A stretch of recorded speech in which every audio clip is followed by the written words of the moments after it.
Hi, so I can explain. Uh-oh. Haha. Can y'all hear me all right? I don't remember if I unmuted my thing. I didn't. Good, yes. Hello! Hi, Sora! So I actually, well, a couple things. One, I'm just gonna have some videos playing while I eat some food, and then we'll get to art, because I'm hungry, and I haven't eaten in a couple hours, so... the second thing is that I recorded a bunch of VA stuff, but I deleted all but one of them. So that's fun. Um, but yeah, let's watch some videos, shall we? This is the complete timeline of Doom, which is good because I have no idea what the fuck Doom is about anyway.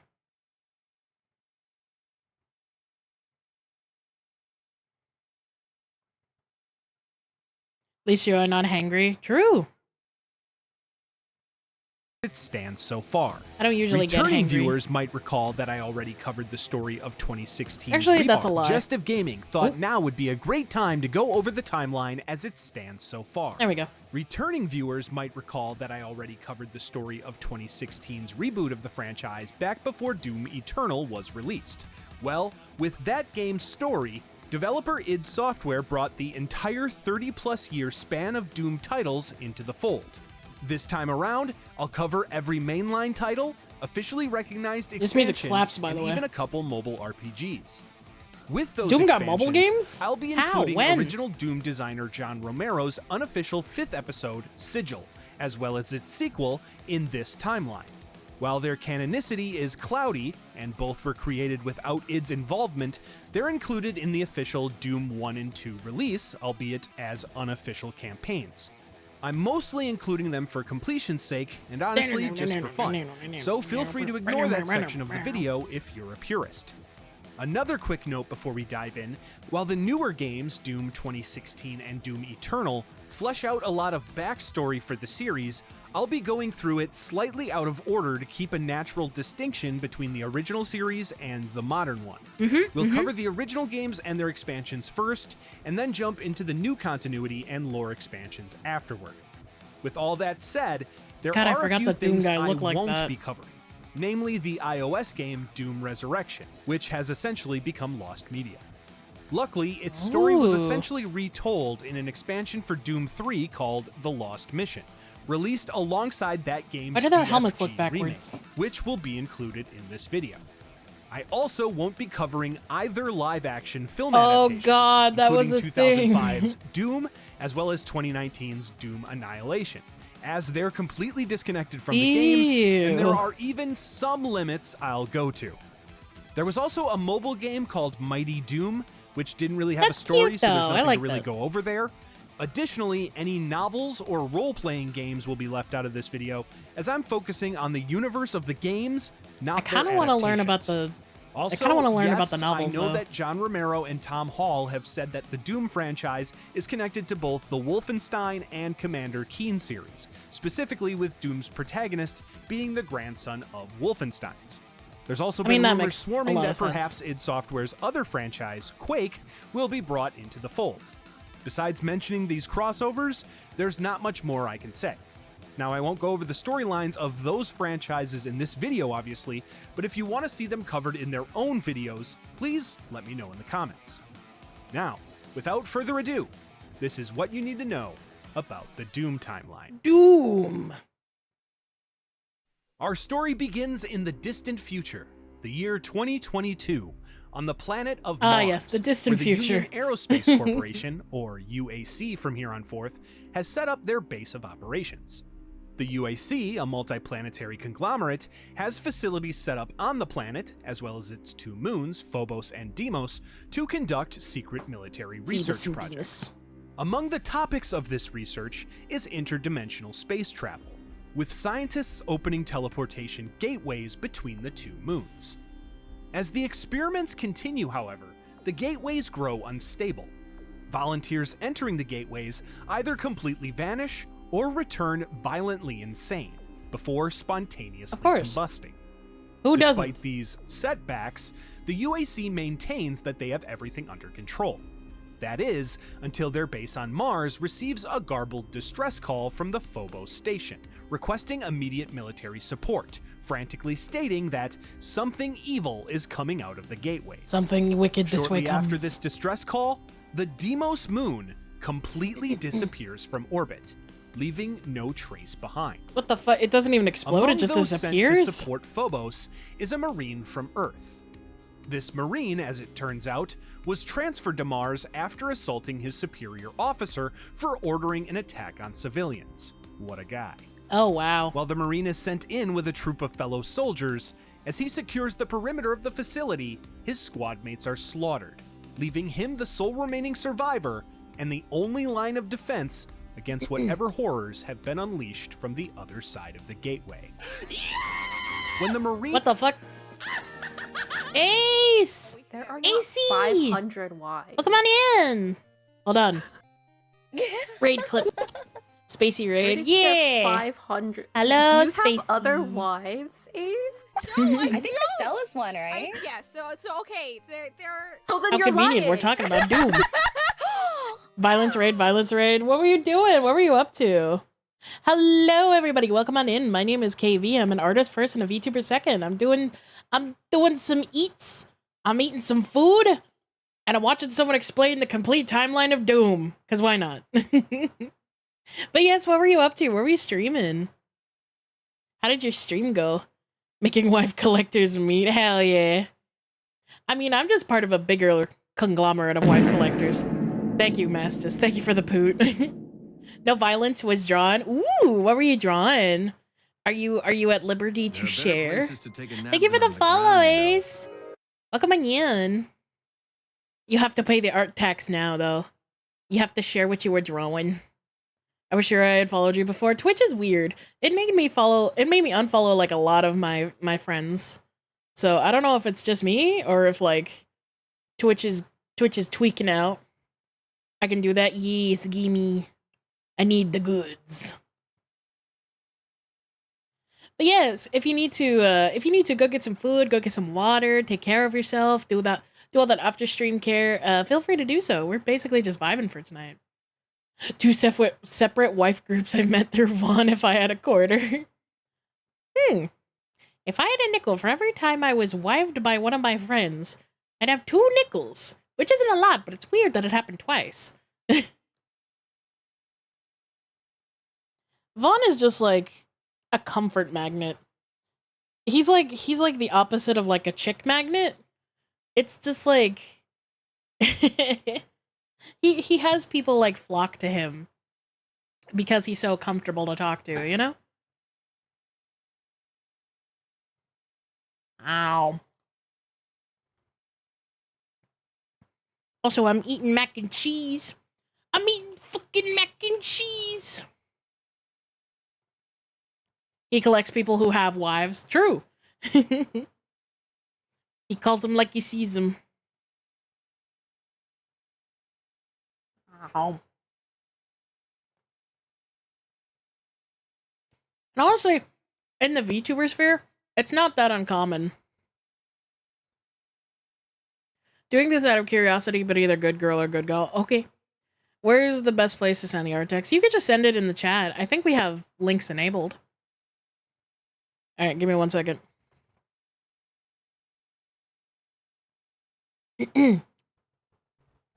Sora, you have been a very good girl.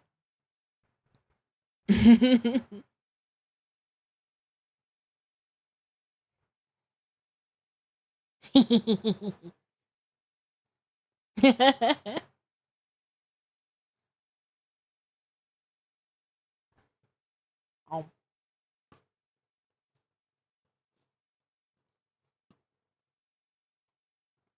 I just want to say, as an autistic person who also has ADHD and like executive dysfunction, these fucking mac and cheese cups are a gift from God. I'm just like sitting here like I don't want to make a whole like meal or something. I just want to have food that I can eat and not starve. So I just like I get the mac and cheese cup. I put it in the microwave for 3 minutes, and then I have food. It's great. I have to do like minimal effort. It's awesome.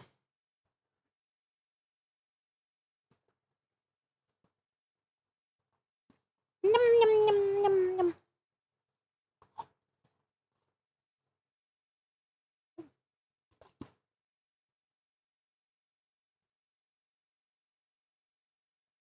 Suboptimal, stop posting links. Shut up, Nightbot. You're a buzzkill. Alright, let me see this. Let me see this.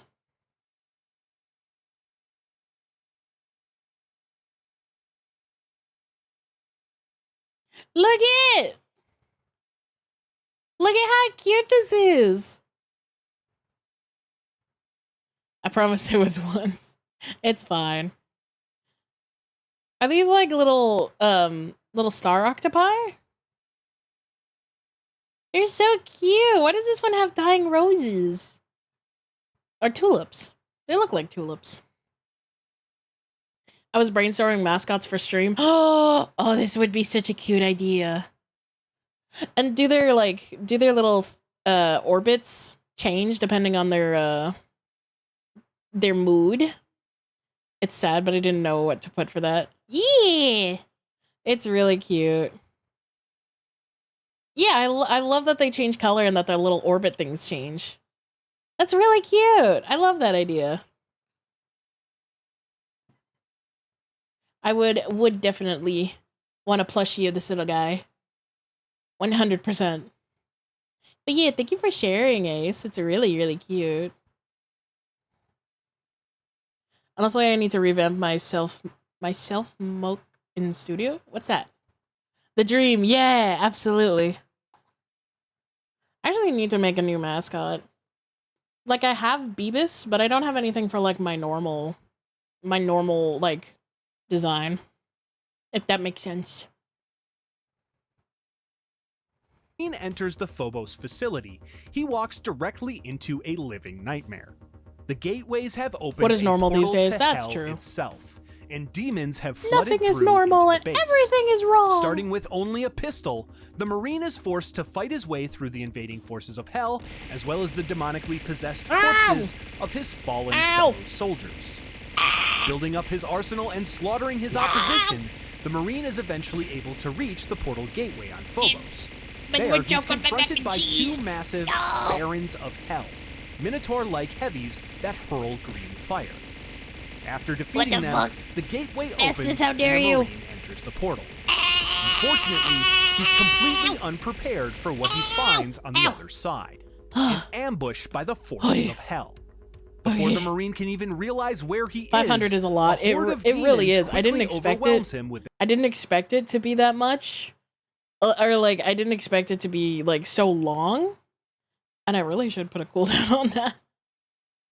An But yeah. attack, and he is swiftly Studio is a knocked Lego. unconscious. Wait, and no cooldown. Oh god.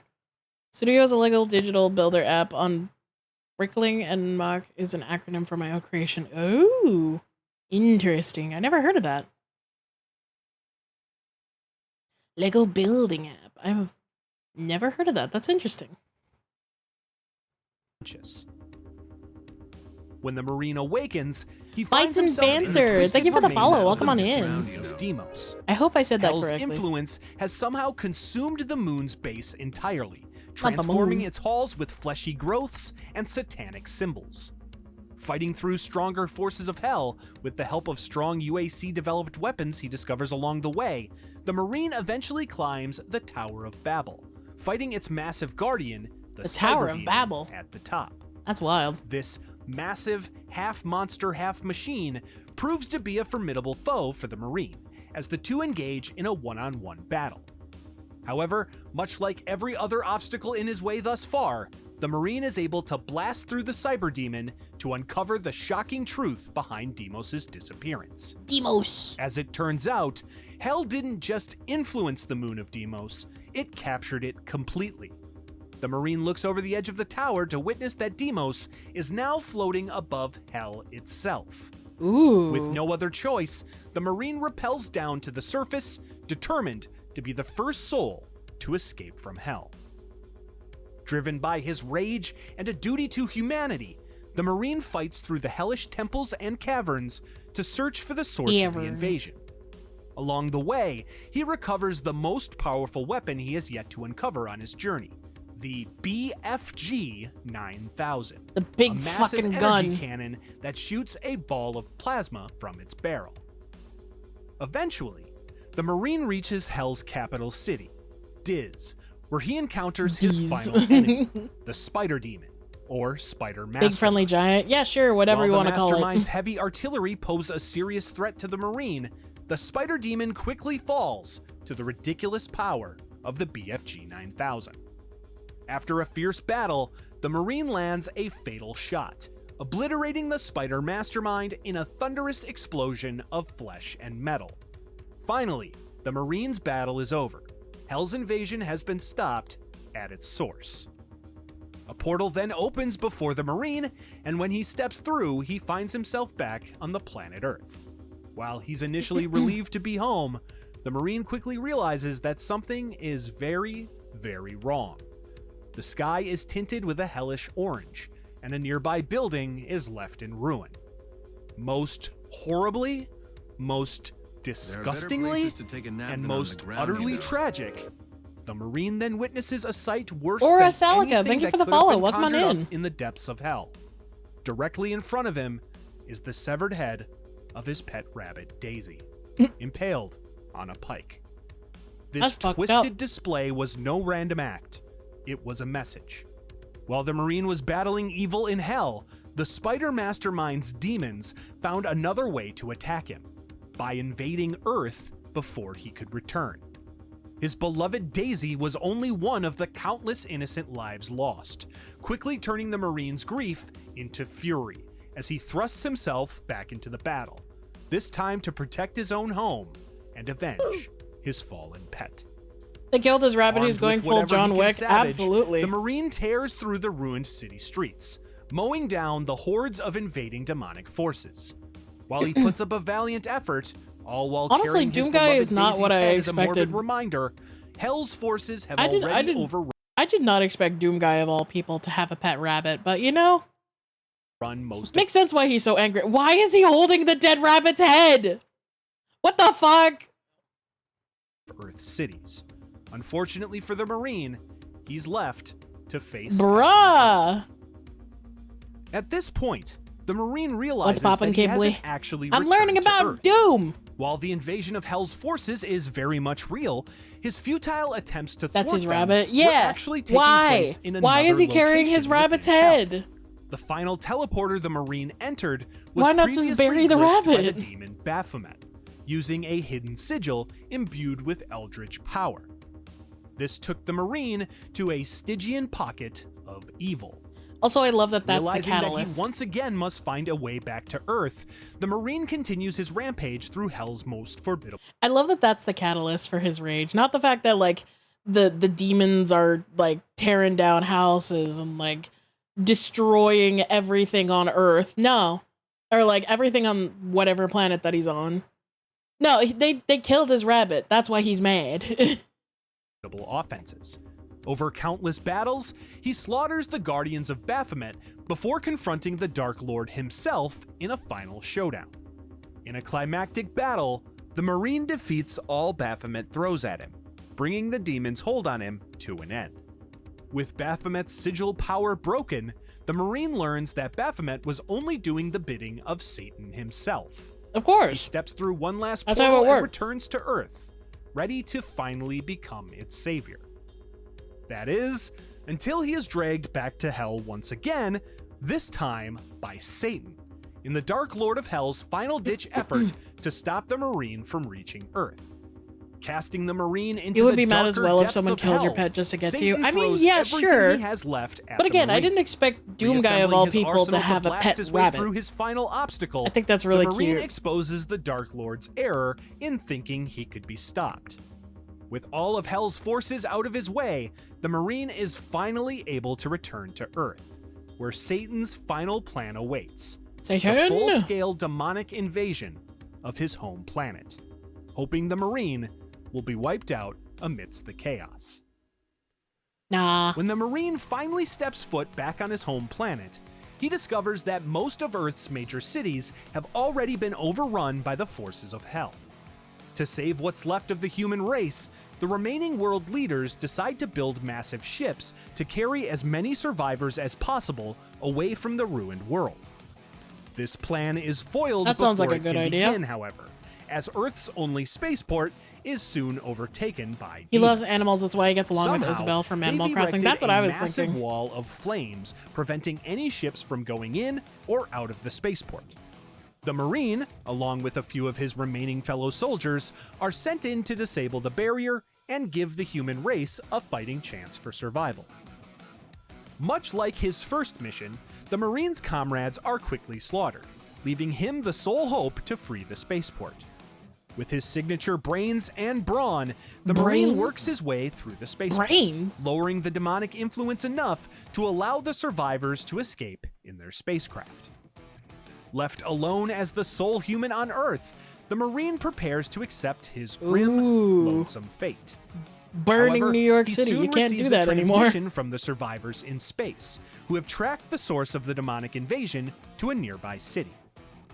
Armed with the vengeance for his lost homeworld, the Marine fights through the city, now left twisted with hellish influence.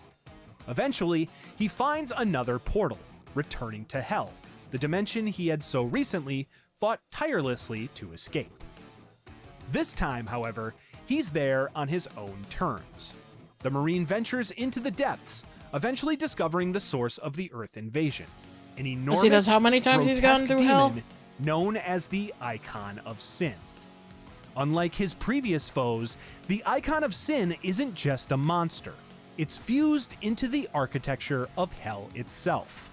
A colossal demonic face set into a flesh and metal wall, the Icon commands the invasion through dark psychic power. From a gaping, exposed brain on its forehead, it spawns endless waves of demons, vomiting them through Ew. dimensional cracks onto Earth. As his final battle with the Icon of Sin begins, the creature roars out in a demonic voice, and the hole in its head exposing its brain appears to be hiding something that's about to make you his bitch. Oh, Setting aim with his rocket Okay. launcher, the Marine fires at the Icon of Sin's brain over and over, fighting off continuously spawning reinforcements. Eventually, the Marine is able to destroy the Icon of Sin and the dimensional gateway along with it. yay. With Hell's connection to Earth finally severed, the invasion comes to an end, leaving the remaining demons on Earth cut off from reinforcements. Though exhausted, the Marine knows that his work is far from done. Now, he's got pockets of demons to clean up, and an entire planet to rebuild. The Marine's cleanup operation begins at a UAC base on Earth. Fighting through the base and out into the surrounding mountains, the Marine uses his signature rage to eventually reach a river of blood and lava. In the Tomb How of did you get Malevolence, this much blood the in, like, Marine an hour? slaughters a horde of strong demonic forces, including a cyber demon, finishing his first mission in clearing out the planet from Hell's army. As the Marine wipes out the major demonic forces, Earth begins to rebuild, and the UAC, now refounded due to its old stockholders being, well, dead, turns its attention Well, yeah. to scattered experiments and containment facilities still left untouched. These hidden bunkers, black sites, and test chambers, each with their own twisted secrets, have since fallen under Hell's corruption. Of To course. prevent another invasion, the Marine is sent out alone once again, tasked with clearing these locations one by one. Each facility presents its own unique horrors and twisted challenges, proving to be the most difficult missions the Marine has faced yet. As the Marine mows down Hell's remnants, it becomes clear. The war may be over, but the demon's overwhelming resistance is far from done. Despite the disaster on Earth, the UAC refuses to learn its lesson, establishing a new teleportation research operation on one of Jupiter's moons. Ooh. With promises of tighter security and military protection, the UAC claims that this time, things will be different. Unfortunately, the demons have learned their own lessons. As scientists begin their new teleportation It'll be different this experiments, time, I with Marines promise, swiftly says killing every any man demons ever. that slip through the gateways, a massive, demonic ship suddenly descends from the stars. It opens fire on the facility, annihilating everything in its path and flooding the outpost with hellspawn. The station troops attempt to mount a defense, but are quickly overwhelmed and slaughtered. Oh, Well, no. All except for one. Yeah, no shit. Once I wonder again, the who last survived. line of defense, the Marine fights through the overrun moon base, carving a path of destruction while tracking the source of the new invasion. Eventually, the Marine pushes into the heart of the invasion, the central gateway chamber where the UAC had been running its teleportation experiments. Here, he discovers the creature responsible for the massacre at the base, a horrifying icon of sin-like demon known as the Demon Spitter. The In a Demon grueling Spitter? battle, the Marine eventually name. destroys the Demon Spitter, closing the portal. While the skies turn from a hellish orange back to blue, the Marine hears a rumble in the distance. A blue light then begins to glow within the skull of the Demon Spitter, hinting that perhaps in hell, no one's ever really gone. Still hoping to prevent any other potential demonic invasion, the UAC develops the Quantum Accelerator, a device designed to shut down Hell's portals before they can fully form. While the initial testing of these devices goes well, successfully closing portal gateways while they were opening, this work soon draws the attention of the demonic forces on the other side of the portals. Suddenly, a gateway He opens always in the comes heart of the back. facility itself, and a mass of demons begin to pour out. Luckily, the scientists are able to use the quantum accelerator to quickly close this portal, and the Food Marines done. stationed on base are able to quickly stop the attack. Finally, the UAC has Sure, developed a yes, a little solution bit. to the problem they initially created. Or that would be the case if the attack from Hell wasn't simply a recon mission.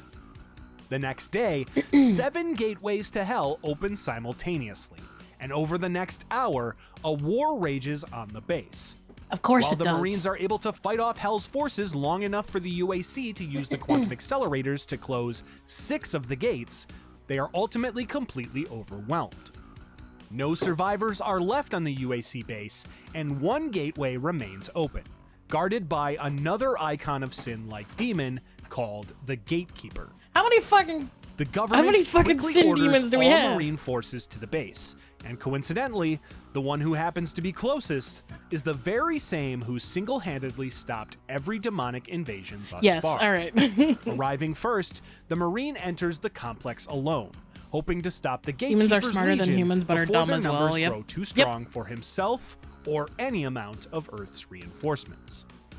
Fighting through the twisted remains of the jungle base, the Marine faces some old friends, including the Cyber Demon once again.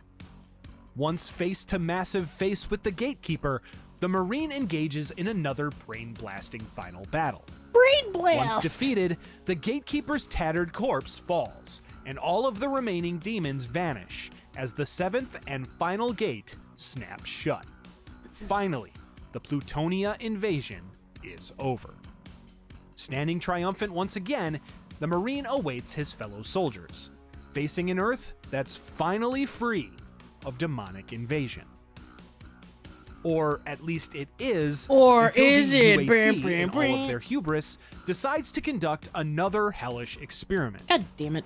Learning of a remote region of hell that's said to be overflowing in natural, or rather unnatural, resources, while also being almost entirely devoid of demonic presence, the UAC immediately set up a base to If create you a have portal to this to make someone new go John Wick, then you officially lost your However, free trial to it Live quickly and becomes Afterlife. apparent True. that the evils within this area Thank of you for hell redeeming aren't first, gone. Kara. They're just Also, you dormant. could join if you want The to. ones beneath, a race called the Visago, have now awakened. With them comes a familiar tide of destruction. The UAC, forever unwilling to admit defeat, launch a desperate operation to reclaim their investment. Ahoy. They send in their favorite Marine ahoy! to recover what remains of the base and secure I'm the still thinking data about buried Usagi inside. Hachiwara and However, Chikawa on as those he boats. fights through the demonic forces, it becomes clear that he was never meant to succeed. The mission was a trap, Oh, done. and the Marine was the bait. Ambushed, the Marine is captured, That's the caged, wrong thing. and left to rot. Clawing his way back, fighting tooth, nail, and chainsaw, he eventually uncovers the truth. There we go. The UAC That was the wasn't wrong just thing. mining for I saw something resources. else. They were also hiding their own Oh, developments no. in Hell's New Eden, including experiments with some strange moral implications. Luckily, the Marine is able to find some nuclear warheads kept by the UAC within New Eden. Oh, yeah. He good old scrambles to prime the warheads. nuclear weapons What a good sour before candy. escaping through the portal back to the base on Earth. Detonating the nukes from the other side, he blasts New Eden into a molten sea of glass, closing the portal gateway in the explosion's wake.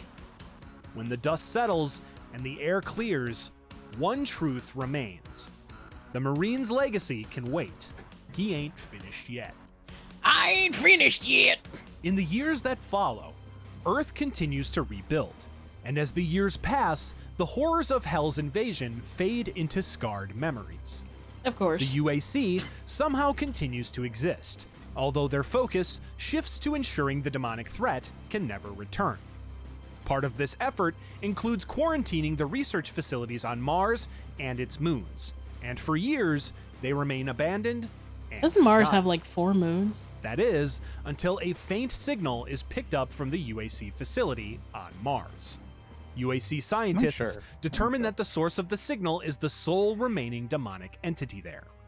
Unfortunately, it It appears has that 2 this moons. It has entity Phobos has the and ability Deimos. to resurrect there you its go. fellow demons, Right, and immediately the- reigniting the forgot. fear I just and remembered panic those of are Phobos and another Deimos. both levels full-scale in invasion. Doom 2016. Knowing that they have no other options, Earth's military return to their tried and true method Oh my of dealing god, with it demonic says threats, Doom! calling upon the sole Marine who has fought them and lived to Now tell where's- the tale. No, where does it say doctor? Stepping back into the long-abandoned facility where the signal originated, the Marine finds humanity's worst fear come true.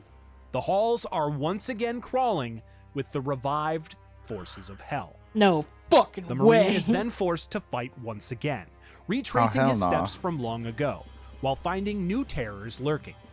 As the Marine delves deeper, he uncovers the mastermind of the demon's resurrection, a Did I do creature something? known as the No. Mother of all demons, often simply called the Mother Demon.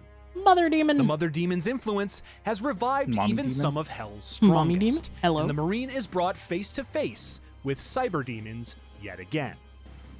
Throughout his campaign, the Marine collects 3 mystical artifacts. When I think of called Mother the Demon, I think Demon of, like, Keys, relics made that of hold the entirely power to flesh disrupt the and Mother has 3 Demon's breasts plans and stop the and invasion demon at and its like core. goat horns. Through a gauntlet of brutal trials, the Marine is taken back through Hell so itself. like Lilith from Diablo. There, he is able to disable Yeah. various demon teleporters using the demon keys, I've never played clearing Diablo, the so I didn't know. battlefield for his final confrontation. She with the doesn't have Mother 3 of boobs, all but like it's close demons. enough. When the Mother Demon finally reveals herself, the Marine You is say, forced look, we to know we fight her betrayed you, head but we on. need you to kill demons. Using Doom guy, all of say the no weapons more. he's found on his latest journey, including the heard Unmaker demons. laser, the Marine I'm in. unleashes his own hell on the Mother Oh yeah, Demon. does this include the lore of Finally the new game that killing just came out? I assume don't not. think While so. another invasion from Hell is stopped and the threat is over, the Marine knows that this safety is fleeting. I love that The he's just cycle wearing will a repeat t-shirt itself and some soon armor. enough. Deciding to sacrifice himself, the Marine stays in Hell, closing the portals from inside. No, Vowing that no Doom demon guy. will ever rise again, the Marine takes up his arms and prepares his eternal assault. Unfortunately, the forces of Hell eventually use the Marine's loyalty against him. While he rampages through the abyss for years, executing his grim mission to tear up Hell itself, another threat stirs in the shadows. As it turns out, the Mother Demon wasn't the only being of her kind. In fact, she had a sister, known as the Of course. Resurrector, and she's out for vengeance. Intent on hurting what the Marine cares about in exchange for what he did to her sister, the Resurrector springs a trap, dragging the Marine out of Hell and to the planet Sedna. Hoping to kill the thorn in Hell's side once and for all, the Resurrector transports Somebody the kill Marine this to a UAC motherfucker. base, sending a torrent of demonic forces to attack him once more. The Marine, of course, literally refuses to die. He quickly resumes the familiar routine of ripping and tearing through the demons infesting the UAC facility. While he's only just returned home, the Marine quickly searches for a way back to hell. I feel like they to were stop halfway yet to another a great invasion plan. and continue his mission. Like He soon teleporting finds this in the form of a Doomguy portal to within the a, base, which to a he remote enters to planet. find himself Mhm. within a new layer that's good. of Now hell. blow it up. Fighting No? through the Resurrector's Okay. domain, Well, they can't the blow Marine him up. collects 3 He's too more expensive. demon keys. No, This you blow up time the using planet. them to The unlock demons his blow up the final planet. path to the realm's Oh, matriarch. well, Upon meeting the Resurrector, somebody kill this dude. a Other familiar demons. battle Hell no, quickly this was not on my ensues. contract. Much like her sister, the Mother Demon, the Resurrector falls at the hands of the Marine. I'm just imagining some demons on hell are just like, hell, okay. We gotta get through this shift. All right, what do we gotta do today? Who do we gotta kill? It's this guy who like looks like he's wearing a soup can or something. Like he's got like guns or whatever. And the other person's just like, what does he look like? He's like, well, he's got like this green armor or something. Like he's wearing a helmet and a t-shirt. Mhm. Hide the kids. Bringing an end to her Which is funny quest because for the demons vengeance, don't actually die. They as just get well sent back to as the hell. latest I demonic guess. invasion. Left to contemplate the journey ahead, Imagine though, like you get killed by Doomguy and then you get brought back immediately where he was. Mhm. Like you Or no, wish he you could comes to die hell. at that point. No, that's Yeah. that's the thing. He's in hell currently. So like imagine Yeah. you die at the hands of Doomguy and then you come back right where he is. It's like, oh no. the Marine stares into the abyss Boom. of hell, Dang, I looking died. down a I'll get him path next of time. perpetual Turns torment. around. A path. It's right there. His fight will go on forever until the armies of hell are nothing but ash. With the Resurrector defeated, the Marine saga comes to a close, and over time Marina. transitions into myth.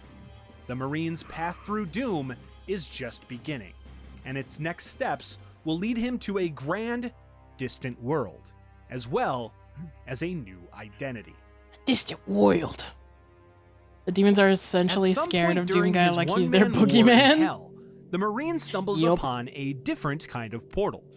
Rather than hurling him into yet another Yeah, the layer only of thing the I know about abyss the new game or is it's back to his own basically- world, This this is the one start leads him of to an why the demons entirely are new scared realm, of a the world called Argent Denur. This planet, once a majestic medieval world of warriors and kings, was born from chaos. When a cosmic world spear tore through the land, it opened a great wound in reality itself, from which emerged the elemental wraiths, ancient, godlike beings who brought life and magic to the world. From their wraith call Magic. came the Argenta, a hardened people who tamed the behemoths of old and forged a kingdom through blood and steel. Their mightiest warriors became the Night Sentinels, sworn The defenders Night of their Sentinels. That sounds tight as shit. Though the Argenta had long worshipped the I don't wraiths, know, This looks like I'm more of a something fan from of- society Warframe. was Holy forever shit. changed when divine beings known as the Makers arrived from beyond. Led by the Khan Maker, they offered a new covenant. In exchange for faith, the Argenta could earn eternal I wouldn't peace trust in their something called heavenly the realm, Con Maker. called Urdok. For a time, this union brought prosperity. The Argenta mastered both magic and machinery under the guidance of their newfound gods. During this golden age, a being known as the Father reigns as a The higher Father. dimensional entity, The Daddy. said to have created the Makers themselves, along with much of the known universe. However, when the Father goes Ooh. to war with the Dark Lord of Hell, both of their Me physical next? forms are destroyed. Their life essences are removed and sealed away in special life spheres.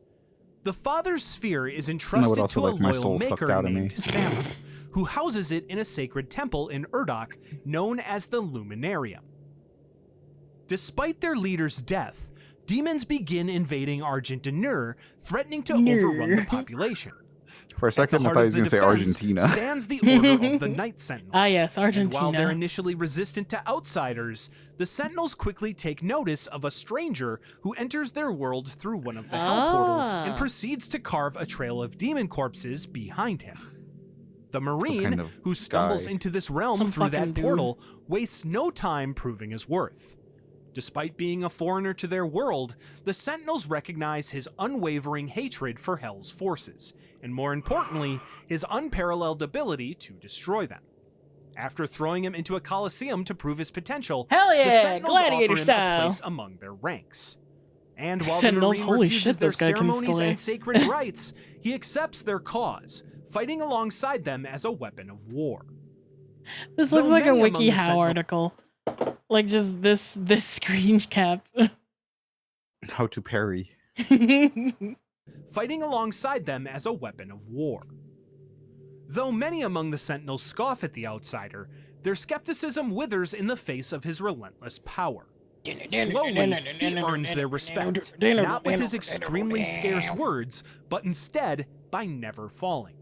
Through endurance, rage, and sheer will, he becomes one of them. Over time, word of the Marine's destruction spreads through the realm, earning him a title that would echo across time and space. The Doomslayer. Let's go. The Slayer soon becomes legend. His fury is unmatched, his kill count I assume immeasurable, this and his this presence part alone strikes fear into where the the hearts current of game Hell's legions.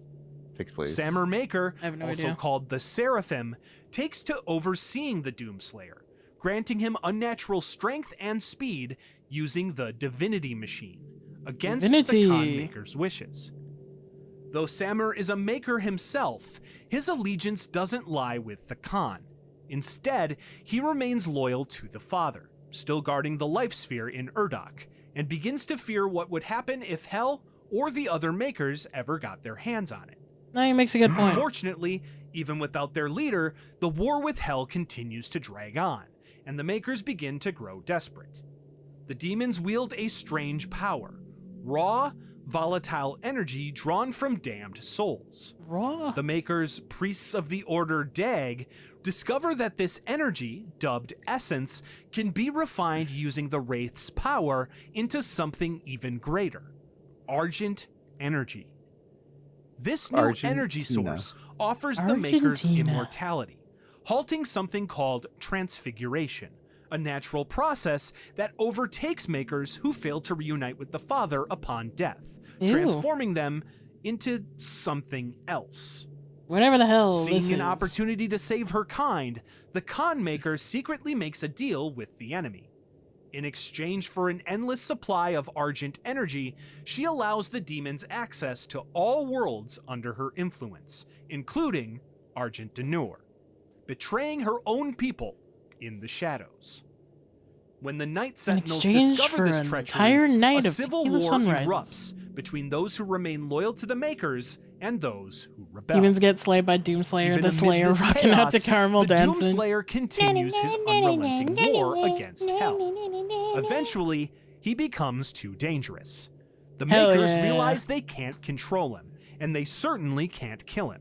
So instead, Duh. they deceive him, overpowering the Slayer and sealing him in a sarcophagus, entombed What? in a hidden vault beneath the Well, their unlimited source of Argent energy. The Night Sentinels who once stood alongside him are left either dead, divided, or misled. That's fucked up. In a final betrayal, Valen, a commander of the Night Sentinels, makes a deal of his own with a Hell Priest named Dag Grav. In exchange for the resurrection of his son, killed in the war against Hell, Valen gives up the location of the Elemental Sepulchre, a vault containing the dormant wraiths. Ooh. The demons then seize the wraiths and use them to power the well, turning the source of Argent Denur's strength into a tool of its destruction. Empowered by this endless energy, the forces of Hell completely overwhelm the realm. The civil war becomes meaningless in the face of total annihilation. Sections of Argent Denur are pulled into Annihilation? Hell itself, Oh. and Valen's reward is exactly what one would expect. His son is resurrected, but as a towering abomination, the Icon of Sin. Yeah, no The shit, Icon dumbass. swiftly attacks Argent D'Nur, bringing the war to a decisive and devastating end. Argent D'Nur Maybe we shouldn't have locked away that falls. one dude. The once proud kingdom reduced maybe to we a shouldn't have footnote trusted the in demons. Hell's conquest. Entombed deep beneath the surface of Hell, the Doomslayer sarcophagus becomes something of a legend itself. Known for holding a being so dangerous, Hell must contain him rather than destroy him. For ages, its prisoner lies dormant. Hidden Rule number one within with the making well, demonic deals: be as the very war-torn specific. fragments True. of Argent D'Nur fade into myth. It's the same thing with genies. During these events, Samur finally goes fully against the will of the Khan. He steals the essence of the father and smuggles it out of Urdok to keep it safe, following instructions the father had given him long ago. Now branded a traitor to his kind, Samur is forced into hiding. To mask his identity, he constructs a new form for himself, transferring his consciousness into a human body and assuming Who a the fuck new is that? name. Dr. A white Samuel A Hayden. white man. In this new form, Hayden makes That was his way such to like Earth a- Expect and anything. quickly rises I through the dead ass ranks did of not science expect and that. industry. Like that was so funny. You He looks exactly like- the transition. He looks like an old like Hollywood actor. Yeah. Like he looks like if God, never mind. He reminds me Dr. of Walton Goggins. He does kind of look like Walton Goggins. Samuel Hayden. In this new form, Hayden makes his way to Earth and quickly rises through the ranks of science and industry, eventually becoming the chairman of the Union Aerospace Corporation. Of course he does. While the public sees him as a brilliant but cold-minded futurist, they could never imagine that beneath the human shell lies an otherworldly exile with knowledge of realms far beyond human comprehension. The Illuminati. Under Hayden's guidance, and perhaps because of his influence, the UAC accidentally tears open a portal to Hell on Mars, Accidentally. discovering Argent energy and constructing a tower to harness its power. However, Mister, you can't during this just shoot a work, hole into the Hayden's surface of human body Mars. is exposed to the energy and develops stage 4 brain cancer. No. With only months to live, the Seraphim transfers his consciousness once again, this time into a mechanical body, granting him practical immortality and allowing him to continue his work into Hell itself. Oh, I got brain As the cancer. demonic Well, might as threat well draws put myself closer in a to robot. Earth, Hayden begins preparing defenses in secret. One of his greatest creations is Vega, a highly advanced AI built to contain a Hell invasion. What no one knows is that Vega isn't just an artificial intelligence. It's a fragment of the Father's essence, reformatted and repurposed by Hayden to serve as Earth's last line of defense. Still, Hayden knows that no machine, not even one built by gods, can match what he saw firsthand. He knows there's only one weapon that has ever turned the tide. So, when UAC researchers uncover a sarcophagus in the depths of Hell, one radiating immense, unreadable energy, Hayden doesn't hesitate. He leads a manned mission to Hell and retrieves the sarcophagus, bringing it to Mars to prepare for what's to come. Locked inside his stone prison, the Doomslayer waits. When Hell inevitably breaks loose once again, the UAC gives him exactly what he needs: an opening.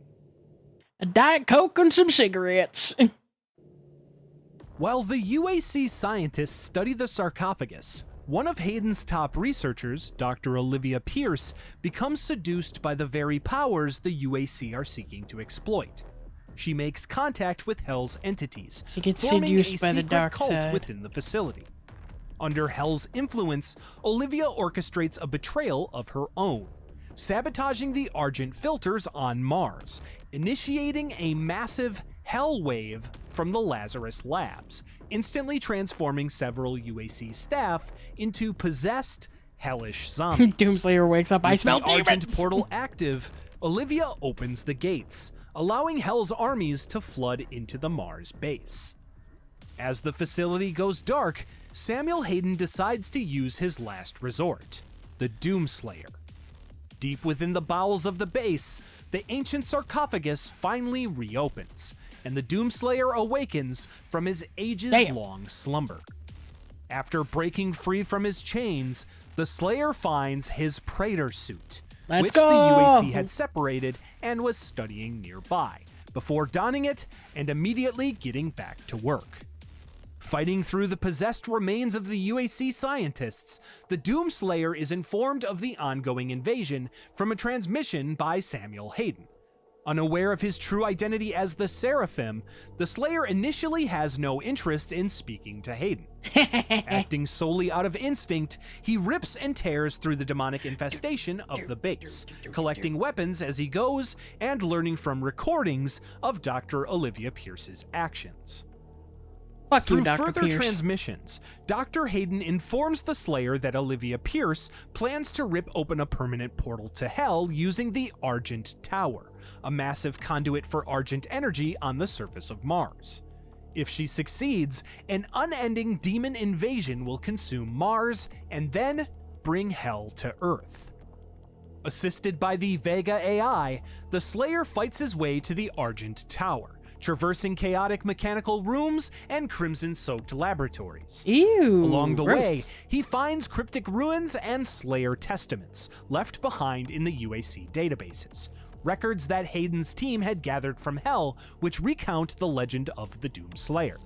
These fragmented tales tell of his past exploits among the Sentinels and how Hell both fears and despises him. At the Argent Tower, Hayden tasks the Doomslayer with carefully deactivating the machinery. Careful. Defiant as ever, the Slayer instead smashes its control panels, rendering the tower permanently useless. Unfortunately, these efforts fail to stop Olivia's plan, as she's able to use the energy stored in an Argent accumulator to successfully open a portal to Hell. Of course she is. In a flash, Olivia is swept away to Hell, and the Doomslayer follows her through the portal shortly after. Now back in Hell's realm, the Doomslayer fights through the evidence of his prior rampages, learning of his rediscovery by Samuel Hayden. The Slayer is able to find a portal to return to Mars, and once he's back, Hayden informs him that the only way to close the new portal, since the Argent Tower has been destroyed, is to take out its power source, the well. Hayden also informs the Slayer about another artifact from Hell that shares the same mark that the Doomslayer's sarcophagus did, one that was in Olivia Pierce's possession. The big fucking gun. With Vega's assistance, the Doomslayer reaches the Lazarus Labs, where Hayden finally requests to meet his warrior face to face. The Slayer reaches Hayden's office, but as he enters, the Doctor, without warning, installs a prototype interdimensional tether into his suit, allowing Hayden to pull the Doomslayer back from Hell should he ever wind up stuck there again. Okay, that's kind Hayden of... then informs the that's Slayer nice, about but also the kind of artifact rude. he alluded to earlier, the Helix Stone, a large inscribed stone the UAC extracted from Hell, which has led to all of their work and understanding of the realm. Hayden tasks the Doomslayer with retrieving the Helix from Olivia's private office in the Lazarus Labs, hoping it will also show how to shut down the well. On his way, the Doomslayer uncovers a prototype of a familiar UAC weapon, the BFG 9000, I knew it! which The big fucking he gladly gun. adds to his arsenal. Reaching the facility where Olivia activated the Hellwave, the Doomslayer finds and enters her private archives. After learning more about her research into his own past, the Slayer disables the security Send me surrounding Olivia's the Helix browser Stone history. and approaches it. Upon activating the Helix Stone, the Doomslayer I is don't trust her. overwhelmed by a vision of another demonic artifact, the A Crucible. vision. Surmising that this must be what what is to Olivia was come searching for, cannot and be that it's the key outrun. to shutting down the well, Hayden has Vega track the Crucible's location, which turns out to be in Hell, specifically No shit. the Titan's realm. Knowing that they'll need another Argent hell accumulator no. to open a new Oh, portal, hell no. Hayden sends the Slayer to a specimen that's currently holding one, codenamed CD-587. CD? No. This specimen, as it turns out, is more colloquially known as the Cyber Demon, the result Of the course it Lazarus is. Project. The Cyber Demon is a fusion of a demon extracted from Hell with the Argent accumulator, creating an invulnerable, unstoppable beast, so long as the accumulator is providing power. The Doomslayer finds the Cyber Demon, and a fierce battle quickly ensues. The Slayer weakens the beast enough to get close enough to rip out the Argent accumulator embedded in its body. Ooh, that's When he tight. does so, the destabilization of the Argent core causes a rift to open and send the Doomslayer and the Cyber Demon back to Hell.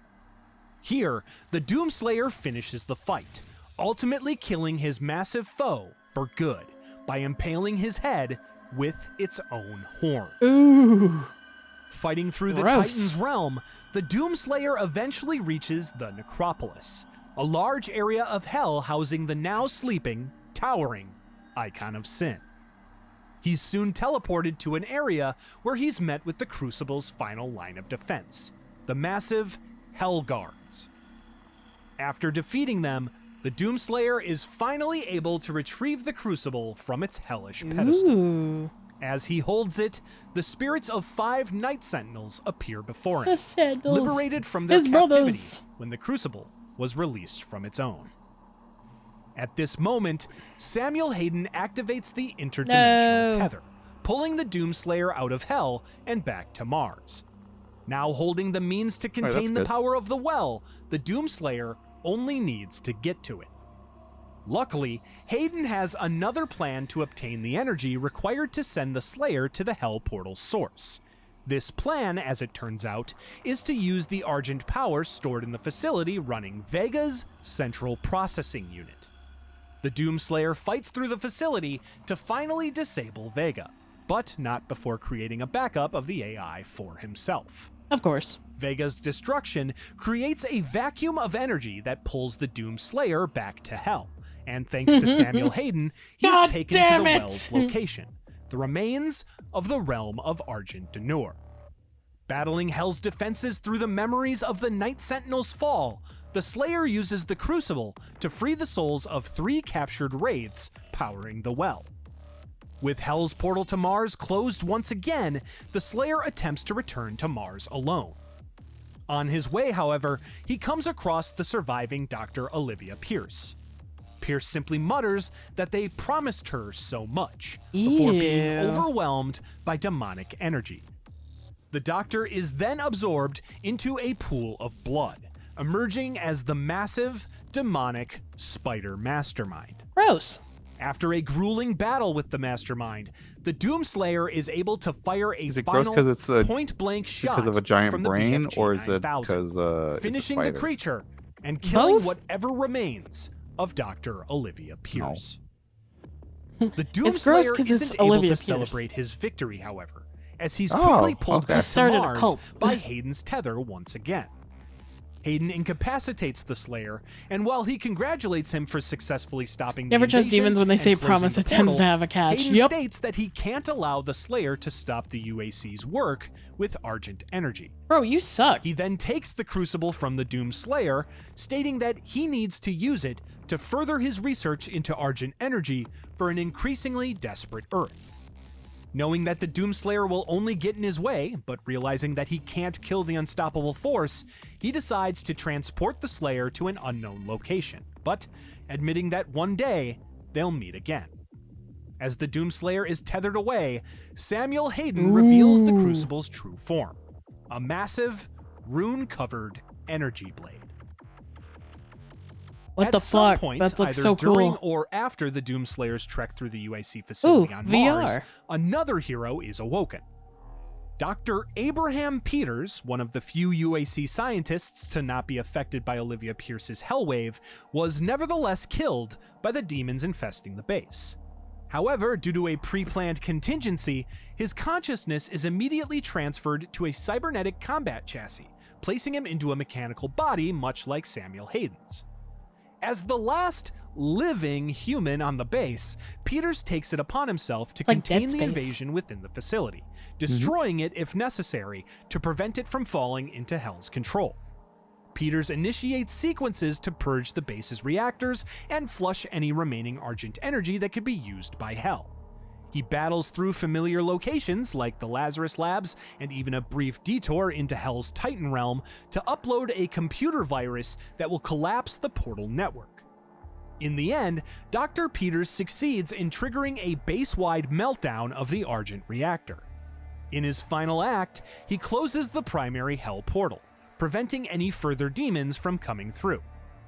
Unfortunately, Dr. Peters' cybernetic frame is damaged in the process, and as he finishes the mission, his consciousness flickers. Dr. Hayden, monitoring remotely, acknowledges Peters' success, but then shuts down his chassis, effectively Rude. killing him now that the job is done.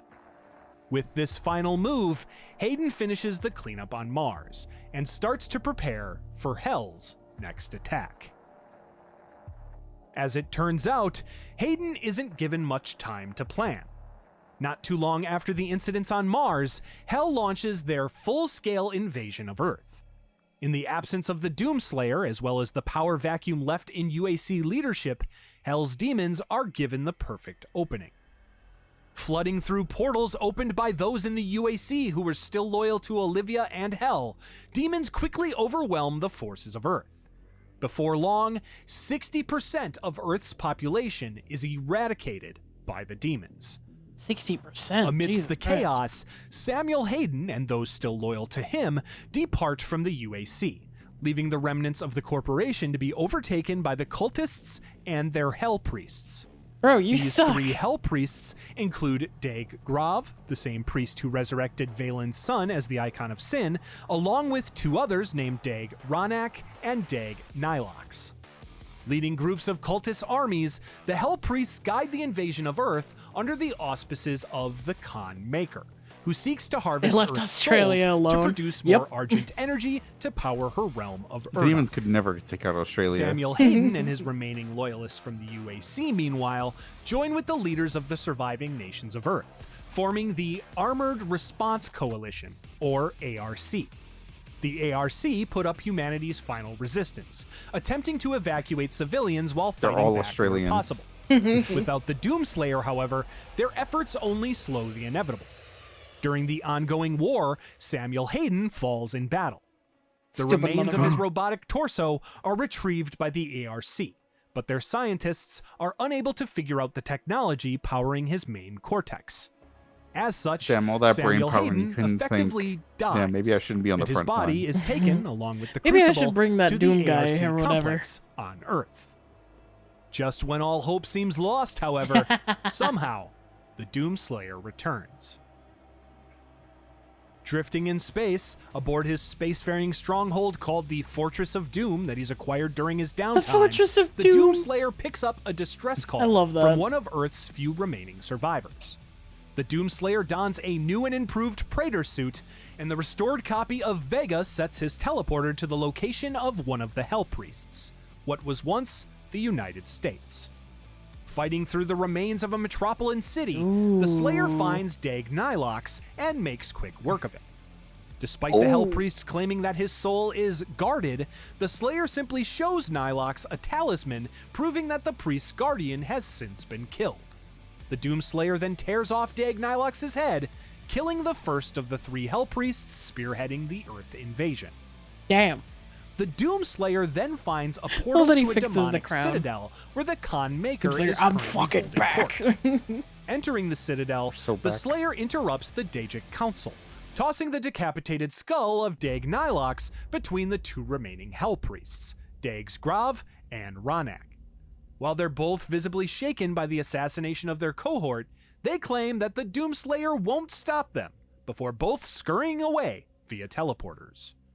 In the Hell Priest's wake, the Khan love Maker that. appears before the Doomslayer, Oh, good, in the a Khan form Maker. invulnerable while outside of her realm, to reinforce her will, claiming that humanity will have a chance to repent by providing Urdok with Look at how energy. tiny he is. The Doomslayer ignores her, returning to the Fortress of Doom to begin his search for the remaining two Hell Priests.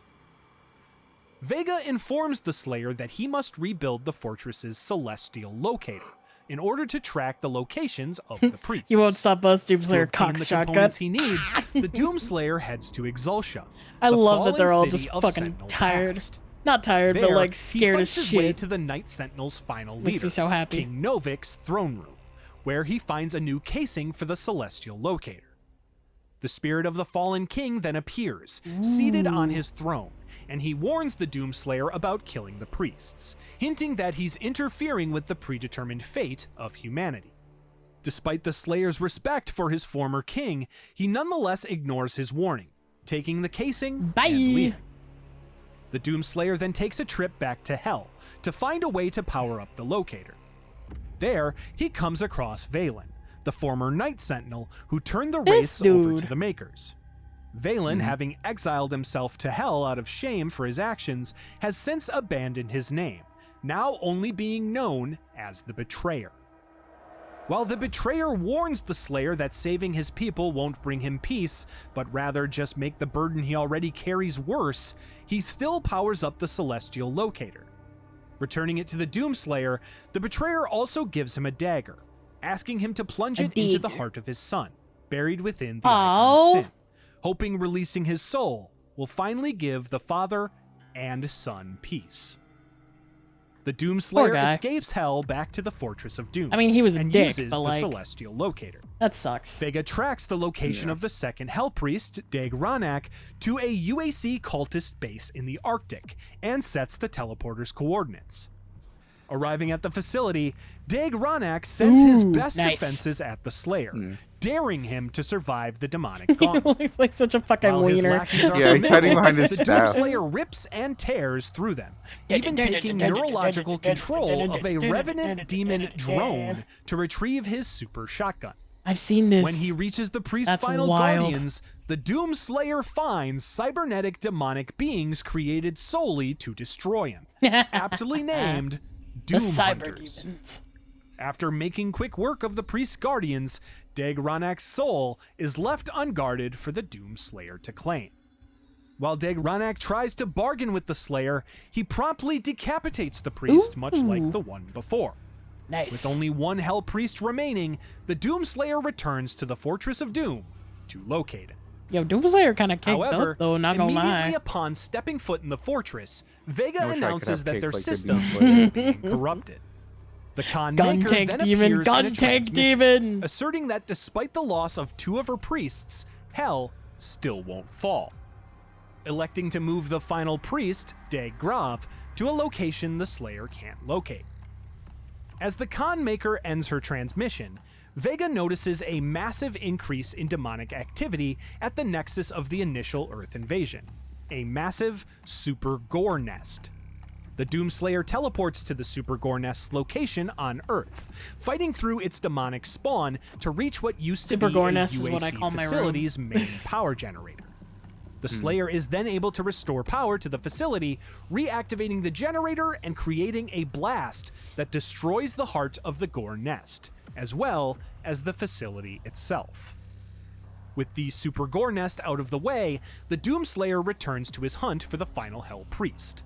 Having exhausted all other options, Vega determines that it's time to ask someone else Call for my help. Bepis the Dr. Crucible. Samuel Hayden. Vega sets the fortress's Hayden. teleporter to the ARC complex, and the Slayer enters it Hey, yo, to fuck search that the dude. facility for the remains of his former foe.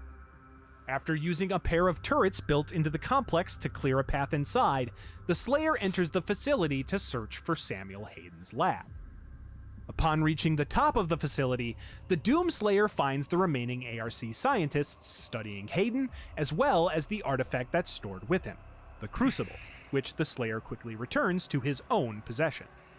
He then finds his target, the lifeless, mechanoid body of Samuel Hayden, which lost one arm as well as its entire lower half in the battle that took his life.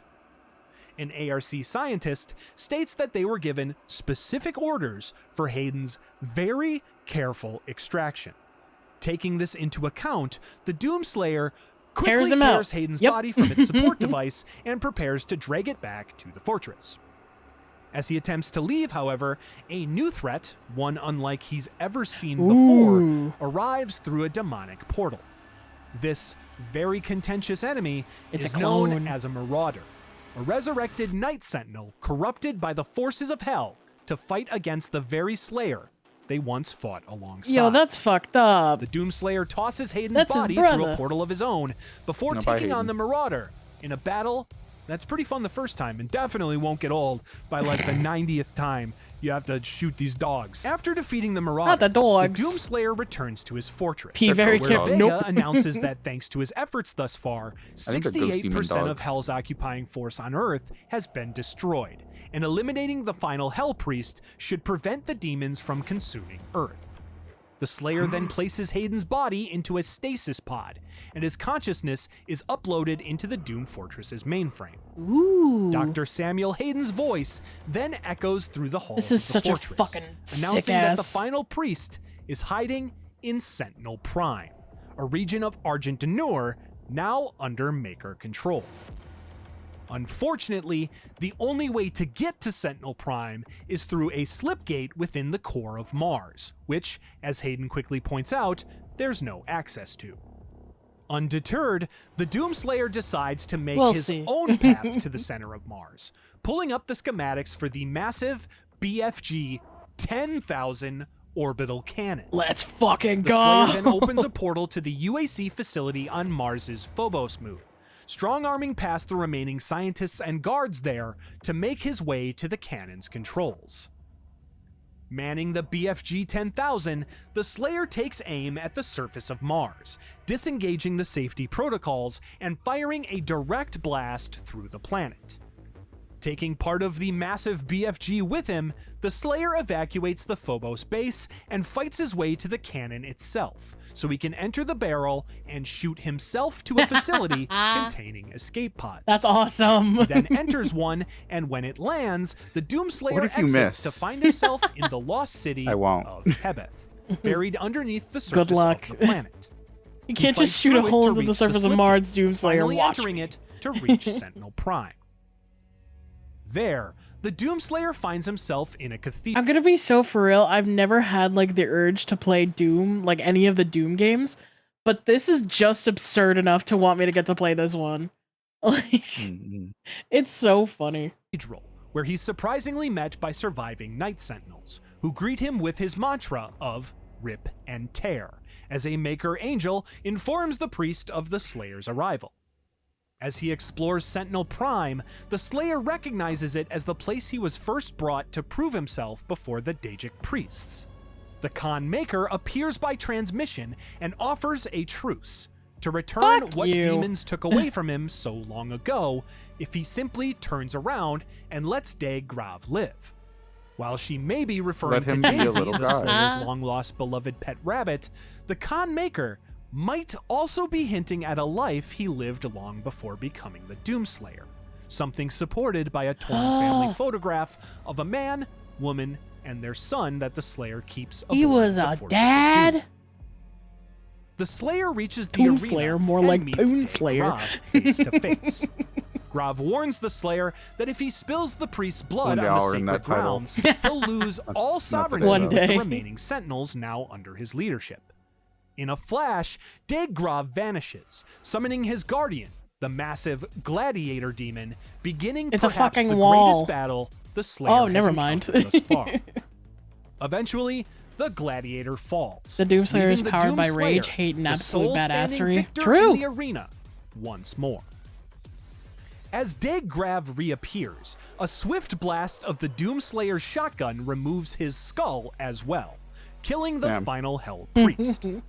As the Night Sentinels turn their weapons on the Slayer, he opens a portal and returns to the Fortress of Doom. Later, nerds. However, when he returns, he finds all of the fortress's systems overloaded by the Khan Maker, finally course. fed up with the Slayer's meddling. She finally decides to bring out the big guns. The Khan Maker announces that she will now reawaken the Icon of Sin to completely destroy Earth instead of simply using it as a power source. Now trapped inside the non-functioning fortress, the Doomslayer think is being forced used to as a fight power an source is onslaught worse. of demons sent by Honestly, the Khan yeah. Maker. After defending his fortress, the Slayer uses the demonic crucible to repower his ship, the irony of which Samuel Hayden wastes no time to point out. While the demonic infestation of Earth has come to a stop, thanks to the death of the Hell Priests, the Icon of Sin will arrive shortly to decimate the planet. Hayden points out that the only way to stop a titan like the Icon of Sin is to obtain a Slayer's Crucible Blade.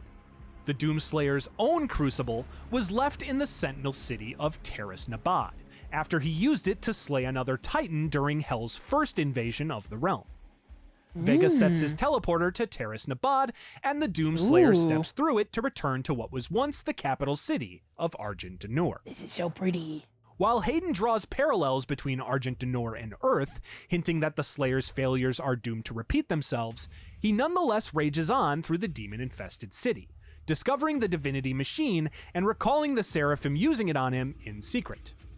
When the Slayer reaches the corpse of the Titan he killed long ago, Hayden warns him that once he retrieves his Crucible blade, the beast will rise once again. The Doomslayer retrieves the Crucible's hilt, breaking off the blade to keep the Titan slain. The Doomslayer then revisits his vault, collecting a medallion he takes below the throne room. Oh, I've seen this his clip. Crucible blade in a pool of That's fire so and cool. energy. After testing out his newly acquired weapon, the Slayer returns to the Fortress of Doom to plan his next steps. Slayer doesn't care the demons killed his bunny. Khan Maker before she can resurrect the Icon of Sin, he decides to go where no human or Sentinel This is for has ever Daisy. set foot. The Maker's own home realm, Necrovol. Urdak. In order to get there, Hayden surmises that the Doomslayer can pass through the void between the Maker's realm and their Argent factory in Hell, located in a city called Necrovol. The Slayer then detaches Vega from the fortress's mainframe, placing the AI into an external drive to bring along for assistance in creating an exit portal. After Hayden opens a portal to the Hellish city, the Doomslayer enters to find the chamber of Calabas the Sightless Judge, a demonic entity that decides which souls are used to create Argent energy. Literally fighting his way through Calabas, killing the Sightless Judge, as well as destroying a statue of Olivia Pierce, the Doomslayer reaches the tall citadel that houses the soul extraction chamber, which the Slayer can use to reach Urdak. Fighting his way up the citadel's spire, the Slayer reaches the top to find the tower held by two enslaved Titans. He breaks the chains, freeing the Titans and causing the tower to collapse, allowing the Doomslayer to enter the Argent energy field, instantly taking him to Urdak. The Slayer enters a Maker facility, which recognizes Hayden's consciousness as the Seraphim. Inside, he sees the Khan Maker conducting the ritual to revive the Icon of Sin, with the creature's heart on a pedestal at the center. The Doomslayer takes out the dagger that was given to him by the Betrayer and quickly stabs it into the unprotected heart, destroying it in a blast of light. Free from the Maker's control, the Icon of Sin awakens, and the Slayer's actions immediately backfire as the Titan portals to Earth to demolish it on its own. As the Doomslayer uses Vega to reconfigure a portal of his own back to Earth, the AI realizes its origin as the Father. The Slayer continues to work on getting the portal working, noticing demons swarming into Urdak. Hayden explains that by awakening the Icon of Sin inside the realm, the seal between it and Hell has been broken, effectively dooming the Maker's world. The Doomslayer gets the portal to Earth operational, but he's got one obstacle in his way out of Urdak: the Khan Maker. Making her final stand, the Khan sprouts wings and takes flight, engaging in an aerial battle. Using all of the tools in his disposal, the Doomslayer finally defeats the Khan Maker, bringing an end to her millennia-long reign. In her final words, the Khan Maker warns that the Slayer has broken the holy seal of Urdak, and that his transgressions will jeopardize all of creation. As the Khan Maker dies, the life sphere containing the essence of her being raises up into the sky before exploding, leaving a mysterious voice to scream out in despair from an unknown location. The Doomslayer then enters the portal to Earth and returns to his home, currently under siege by the Icon of Sin and the forces of Hell. As humanity's last hope, once again, the Doomslayer is left to fight the Icon of Sin and hopefully slay another Titan. After an excruciating battle where the Slayer methodically targets the Icon of Sin's body parts, he wields his Crucible blade, lunging at the Titan and planting it into its skull. Breaking the blade off at the hilt, the Slayer jumps off of the Icon of Sin as it falls dead.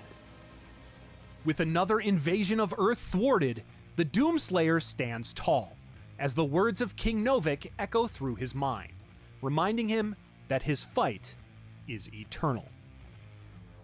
These words prove true very soon, as a new threat rises. The demons that remain in Urdok threaten to use the higher dimension to increase the reach of their conquest exponentially, placing all of existence at risk. Samuel Hayden tells the Doomslayer that the only way they can regain control of Urdok is with the Seraphim's help, Hayden's true identity still being a secret to the Slayer. Hayden has the ARC help the Doomslayer track down the Seraphim, and after obtaining the key to his chamber, the Slayer is finally met with the truth.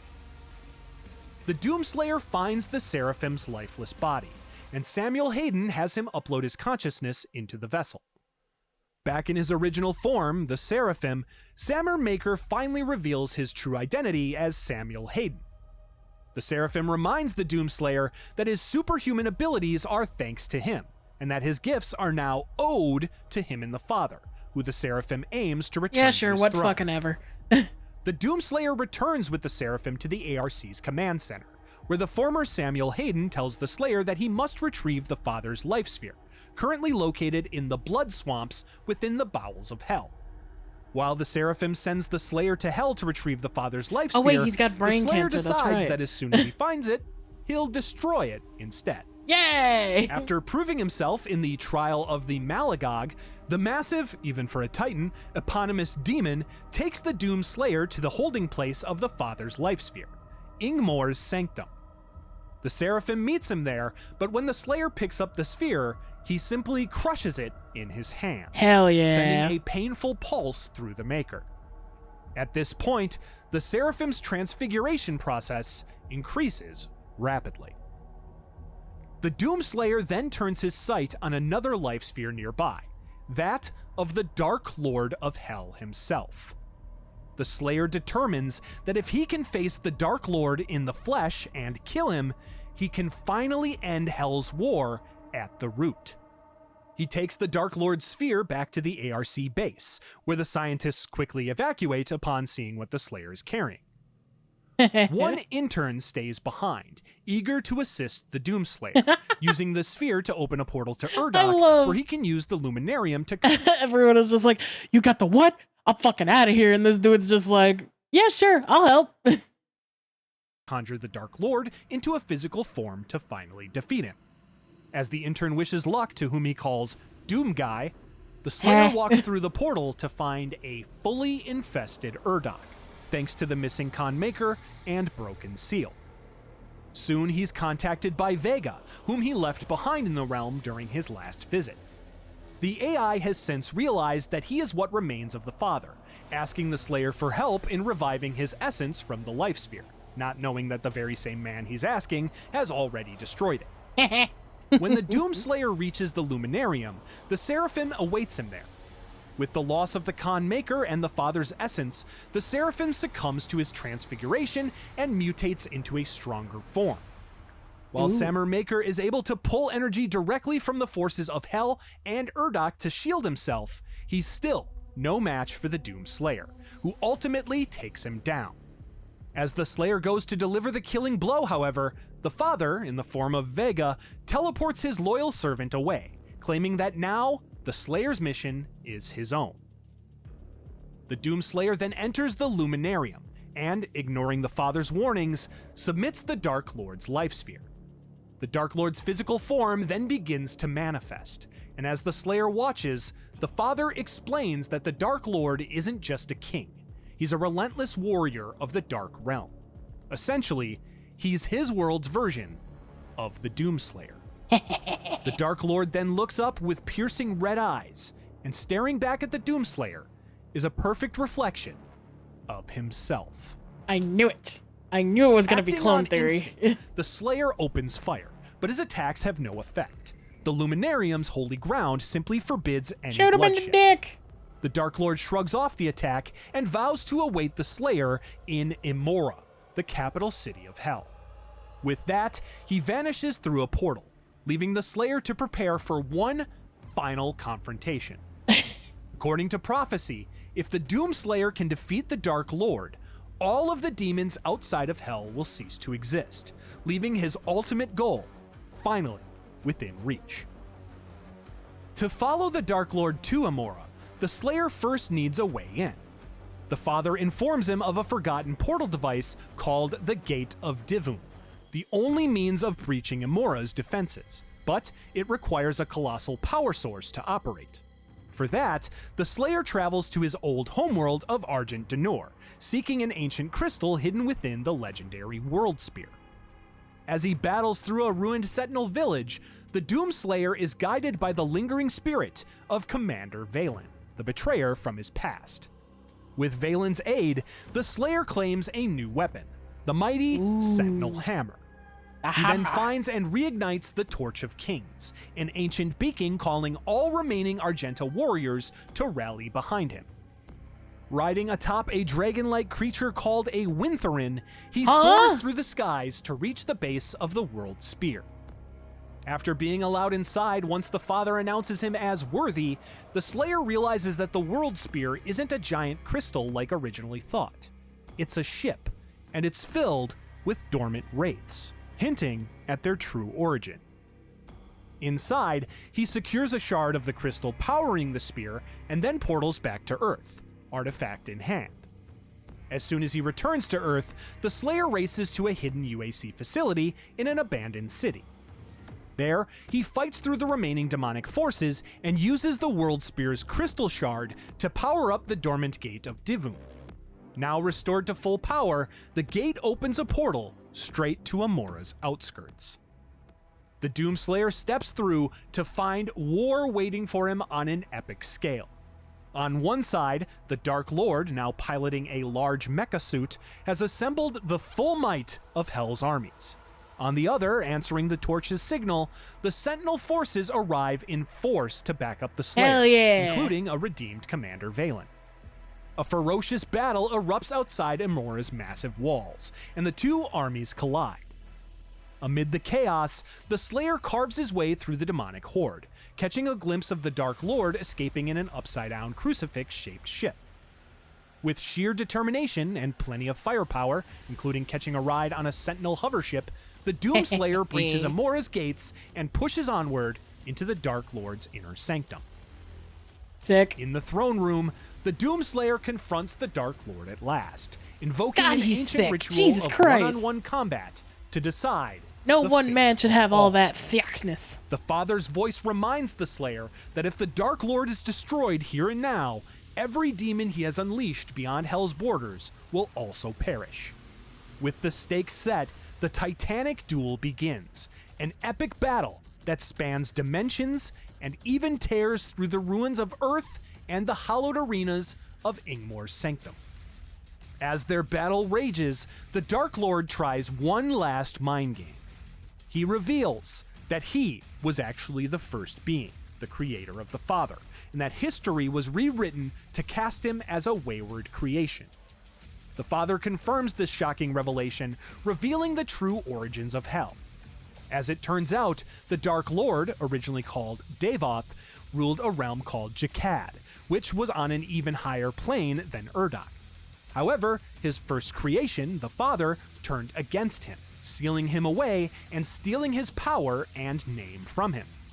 The realm of Jakad was then corrupted, turning into the demon-fested Hell, still ravishing the various realms. This new information doesn't shake the Slayer's resolve in the slightest. In the end, the Doomslayer prevails, and as he removes his helmet, he stares his creator down face to face. The Dark Lord asks him if he has anything to say before striking him down, and as the Doomslayer delivers a final stab to his creator's throat, he simply says, no. The Dark Lord's fall triggers a cascade of destruction through Hell's forces. Every demon rampaging on Earth or any other world outside of Hell suddenly crumbles to dust. The Dark Lord's life sphere emerges from his body once again, exploding before vanishing for good. At long last, the apocalypse is averted and the dimensional war is over. However, the Doomslayer's victory doesn't come without a price. Oh no. In the aftermath of victory, he staggers and collapses, his supernatural life force abruptly draining. Thanks to his use of the Divinity Machine, the Doomslayer is effectively another creation of the Dark Lord, and the severing of the bond causes him to fall unconscious. Following his collapse, three Makers appear and place the unconscious Slayer inside an ornate sarcophagus at the center of Ingmor's sanctum. They're doing the same it graveyard again! the Father and the Dark Lord once shared. Here, That's fucked up. the great hero who has fought throughout time and space is finally allowed to rest, bringing the saga of the Doom Slayer to a bittersweet close. For now. While it's here that we end the Doom Slayer's tale, luckily, Doom, the Dark Ages, will take us back to the Doom Slayer's rise, giving us another story to slay through as we fill in the gaps of his legend. Ooh, he's got white eyes While there now. may only be one hell in the Doom franchise, it connects to every dimension in the multiverse. As such, we've got a couple other stories to tell from these other universes. These games likely take place in their own timelines, but with Doom, everything seems to be fair game. The key with these stories is to enjoy them on their own and see if they'll be brought in more concretely later. Let's start with 2004's Doom 3, originally intended to be a complete reboot of the Doom series, ignoring the events of Doom 1, 2, and all of their respective expansions. This gives us an entirely fresh story, with a new Mars, a new Marine, and a new mission. So keep that in mind. Daisy's as we gone. begin. Sorry, guys. In the year 2145, we return to Mars once again, joining another naturally unnamed Marine as he arrives at the Union Aerospace Corporation's research facility, Mars City. His orders Mars are City. straightforward. Report to Master Sergeant Thomas Kelly. However, it's immediately clear that things aren't as simple as they seem. Alongside him are two other arrivals, UAC Counselor Elliot Swan and his no-nonsense bodyguard, Jack Campbell. They're not here for a standard inspection. They've been sent to investigate a string of disturbing incidents surrounding top researcher Dr. Malcolm Betruger's teleportation experiments. From the moment the Marine steps off the dropship, tension is palpable. The hallways echo with nervous whispers about missing scientists, unexplained equipment failures, and unsettling nightmares plaguing the personnel. Counselor Swan confronts Dr. Betruger directly about the chaos, but Betruger brushes off his concerns with unsettling arrogance, assuring him cryptically that amazing things will happen soon. Sure. Reporting to Master Sergeant Thomas Kelly, or Sarge as his troops call him, in Sarge. Marine Command, the Marine barely has time to settle in before receiving his first assignment. Locate Dr. Jonathan Ishii, a scientist who's gone missing near an old, abandoned communications building. Navigating through the darkened corridors, the Marine eventually discovers Ishii frantically trying to transmit a panicked warning back to Earth. However, before the message can fully be sent, an unauthorized teleportation experiment ordered by Dr. Betruger goes catastrophically wrong. The portal overloads, tearing open a gateway directly into hell. Waves of demonic energy instantly sweep through Mars City, killing many personnel and transforming countless others, including Dr. Ishii, into horrific, zombified abominations. Mars City is plunged into chaos, with the facility's hallways becoming twisted, blood-soaked nightmares. The Marine battles back toward Marine Command through possessed coworkers and fire-hurling imps crawling out of every possible dark corner the developers could find.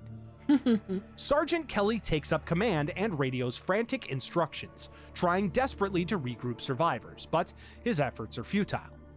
Counselor Swan and Jack Campbell urgently try to take control of the situation from Dr. Betruger, who directly denies their orders, forcing them to resort to Plan B. The Marine eventually learns that Bravo Team, another squad sent earlier to send a distress call to Earth, has been wiped out by a demon ambush at the Enpro plant before completing their mission. Well, not entirely wiped out, but we'll get to that soon. Determined to finish Bravo Team's work, the Marine makes his way through the devastated Alpha Labs, recovering Bravo Team's transmission card from one of the two surviving members along the way, although he is quickly slaughtered after handing it over. More on the other survivor later. Ripping shit. The Marine then fights his way through increasingly stranger demonic abominations, as well as hellish visions of his own, as he makes his way to the communications array. When he arrives, however, he finds that Counselor Swan and Jack Campbell have deliberately sabotaged it, believing that sending a distress signal would only lure more humans into Hell's grasp. The Marine reaches the communications satellite and manually sends the transmission, alerting Earth to send reinforcements. Swan contacts the Marine directly and pleads with him to cancel the distress call, leaving the option ultimately up to the Marine. Forced deeper into the facility, the Marine is then contacted by Betruger, who reveals himself as the mastermind behind the ongoing events. He either thanks the Marine for sending the transmission, or sends it himself. Either way, the distress call summons more souls to Mars to fall to his demonic legion, as well as bringing ships that they can use to bring his hell to Earth. Now with a ticking clock, the Marine fights to find a way to stop Betruger's plan before the reinforcements arrive to fall into his trap. Yeesh. Reaching Delta Labs, he learns from a UAC scientist named Ian McCormick that Betruger has stolen an ancient Martian artifact known as the Soul Cube and has taken it through The a Soul portal to Hell. Cube. Only by retrieving the cube can the portal be closed and the invasion be stopped. While working to get multiple teleporters working to continue through the facility, the Marine finds several specimens retrieved from the UAC's teleporter missions. Ew. Various demons stored in stasis pods. When he reaches the portal where the invasion began, the Marine finds Betruger waiting for him. The Mad Doctor opens the portal, and two massive Hell Knights crawl through and attack. After he defeats them, the portal pulls the Marine inside, and he's hurled directly into Hell itself. Battling Hell's mightiest forces through twisted, infernal landscapes, he eventually discovers and defeats the monstrous Guardian of Hell protecting the Soul Cube, ultimately retrieving the stolen artifact. When he picks it up, the souls inside begin to speak to him, promising to help him vanquish evil. Returning to Mars, Soul Cube in hand, the Marine seals off the portal, although Betruger claims to have opened another one in the caverns shortly after. The Marine eventually comes across an injured Counselor Swan on the ground. Swan somberly informs the Marine that Sarge is gone, having succumbed to Hell's influence and joining their side. Swan then reveals that Hell lost the battle for Earth during the dawn of time, and now their revenge and ultimate victory is within their grasp. It's up to the Marine to stop them once and for all. No pressure or anything. Taking Swan's PDA with him, the Marine presses on.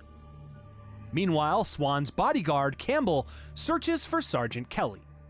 Unfortunately, by the time the Marine catches up to him, Campbell has been mortally wounded by Sarge, who also stole his gun, the extremely powerful BFG 9000. The Marine then finds Sarge, or at least what remains of him. He's since been transformed into a half-man, half-tank, half-demon called Saboth, That's with not the how BFG that 9000 mounted on his shoulder.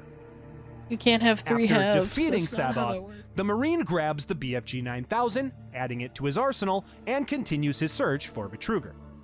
He continues to the new Hell portal in the caverns, descending deep underground to find Hell itself bleeding into the caverns. Eventually, he finds and confronts Betruger's final guardian, the towering, unstoppable Cyber Demon. After an intense fight, the Marine charges the Soul Cube with the demonic souls he's slain and unleashes its ancient power, destroying the Cyber Demon and finally sealing the last Hell portal shut. Ooh. Sometime later, reinforcements eventually arrive to find the Marine unconscious but still alive, Mars saved once more from annihilation. However, Betruger's fate is far less straightforward. Gross. Transformed into a hideous, demonic dragon, now known as the Maledict, Betruger laughs Maledict. from deep within Hell, promising this victory is only temporary.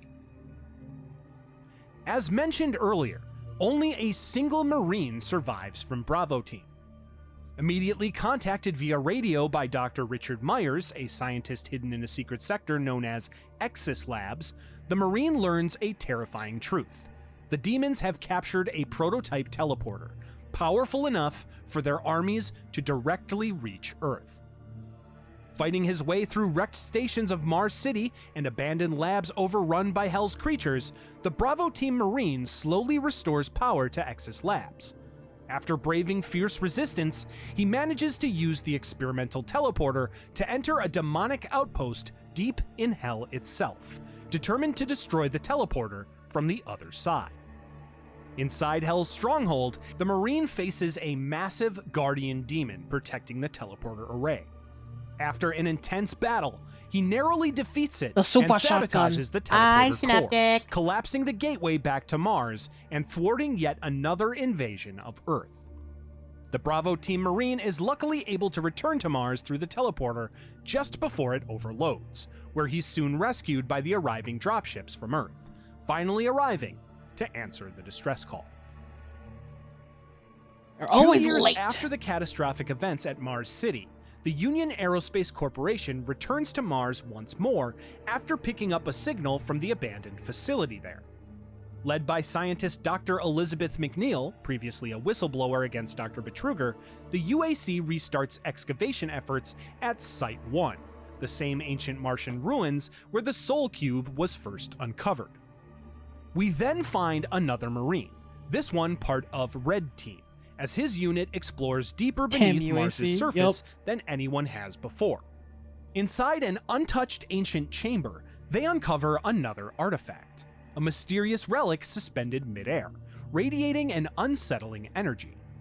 Unable to resist its pull, the Marine touches the artifact. Suddenly, a surge of energy blasts I'm gonna through the touch it. chamber, killing his fellow Marines and violently reopening the gates to Hell.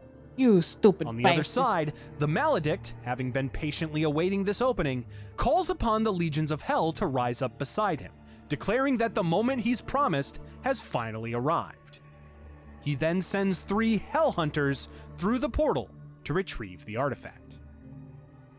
The Marine then awakens, artifact now in hand, and quickly receives communication from Dr. McNeil, who urges him to bring her the artifact at the Phobos Labs immediately.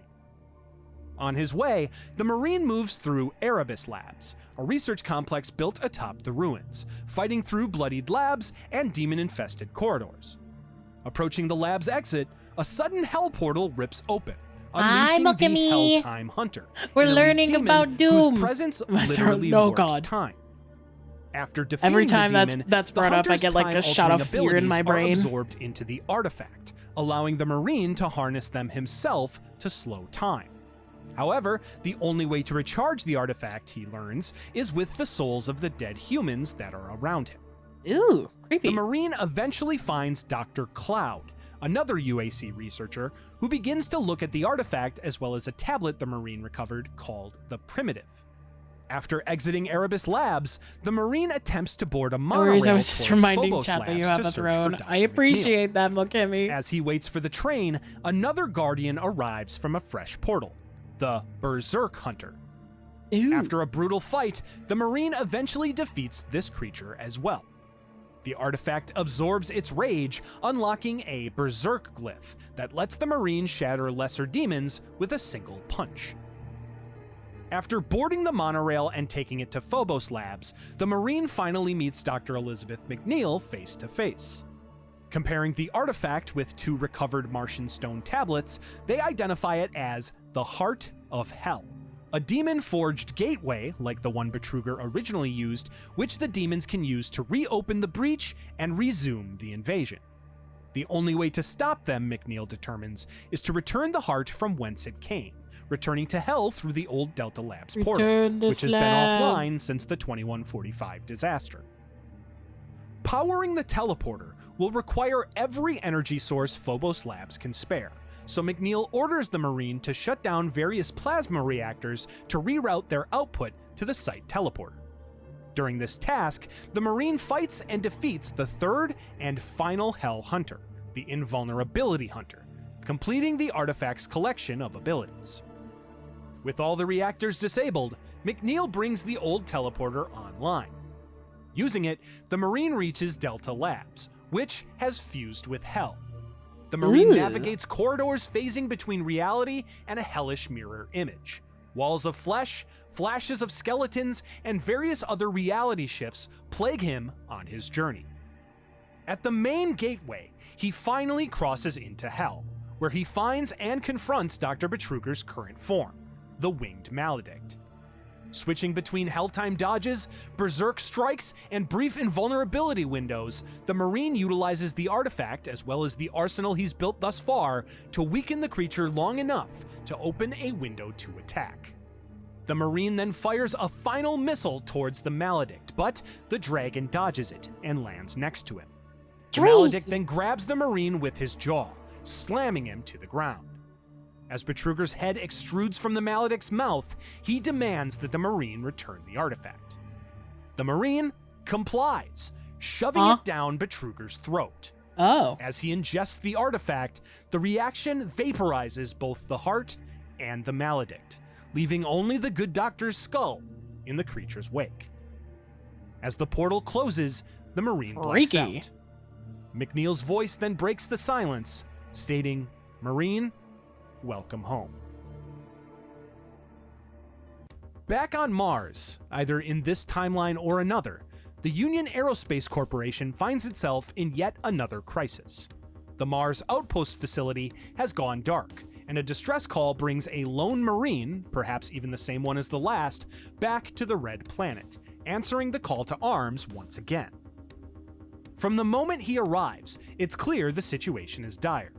Demons have already overrun the facility, sector by sector, and whatever happened here, it wasn't an accident. The Marine begins working his way through 7 sectors of the base, assisted remotely by various scientists, including the calm, friendly Dr. Gerard. However, something feels off. Gerard's orders grow increasingly suspect, and after a near-death encounter set up by another UAC employee named Mr. Nadira, the Marine narrowly escapes a trap. The deeper he goes, the more rumors surface, namely involving a disgraced researcher named Kronos, fired by the UAC for unauthorized teleportation experiments. As trust begins to unravel, so does Gerard's facade. In Sector 6, Nadira is suddenly betrayed and left to die by the very demons he helped summon. When the Marine reaches the entrance to the reactor sector, the truth finally comes out. Dr. Gerard was actually Kronos all along, having operated under an alias to secretly orchestrate the entire demonic invasion from within the base. Fucked up, honestly. Kronos then sheds his disguise and transforms into a towering demon. The two engage in battle, and the Marine ultimately defeats him. Afterwards, he rushes to destroy the power couplings on the facility's reactor, sealing the portal that Kronos had used to bring Hell to Mars. Just before the portal closes, however, something massive slips through: the familiar fusion of demon flesh and human engineering, the Cyber Demon, Kronos' ultimate creation. The Marine, bloodied and alone, fights tooth and nail in a final standoff, barely surviving but defeating the massive force of Hell. While the immediate threat is over, the scars run deep. Take a shot every time he says As the Marine Chrono prepares Demon. for cleanup, one truth remains: Hell might be pushed back, but it's never truly gone. 1 year later, this proves true as Hell strikes again, this time at Tycho Station, the UAC's lunar outpost. The Union Aerospace Corporation dispatches 3 operatives to Earth's moon to investigate: Major Kira Morgan, scientist Riley O'Connor, a last-minute addition whose ship was commandeered by the team, and our returning Marine, now fully named and ranked as Sergeant Stan Blaskowitz, of the Wolfenstein Blaskowitzes. There's your other crossover mention. Upon arrival, the team glimpses an imp chasing someone away. As they disembark their ship, the imp tears the scientist to pieces. Luckily, the group are soon rescued by a chainsaw-wielding Castle Caldex, a UAC In a employee polo who shirt? kills the imp before confirming the worst. The base That's is already wild. overrun. Morgan and O'Connor leave with Cock Caldex, shotgun. while Moon's haunted. Blaskowitz stays back to wait for Moon's backup haunted. to arrive. Moments later, however, the entryway collapses, leaving no way in for support. With no choice, Blazkowicz decides to head towards the Maglev station, where Kaldex and his crewmates have gone. While fighting through zombified workers and attempting to regroup, Blazkowicz encounters a UAC-developed AI named Sal. The standoffish AI doesn't exactly make Blazkowicz's path any easier, but he eventually finds Kaldex, who advises the Marine to take the rail station to the Kepler site to find the others. As he makes his way through the Kaisha space on the way, Blazkowicz meets another, far more dangerous artificial intelligence called Vios. The Marine is suddenly pulled into a strange, virtual dimension, Vios' domain, where the sadistic AI taunts him, treating him as a plaything. At the end of their encounter, Vios forces a decision. I'm sorry, Bill. Allocate resources to the AI, or deny them, as Sal recommends. The consequences aren't immediately clear, but the choice affects the AI's strength later. After a quick battle, Blazkowicz exits the virtual realm just as quickly and mysteriously as he arrived. Blazkowicz continues to make his way through Kepler's site, having another run-in with Kaldex. Huh?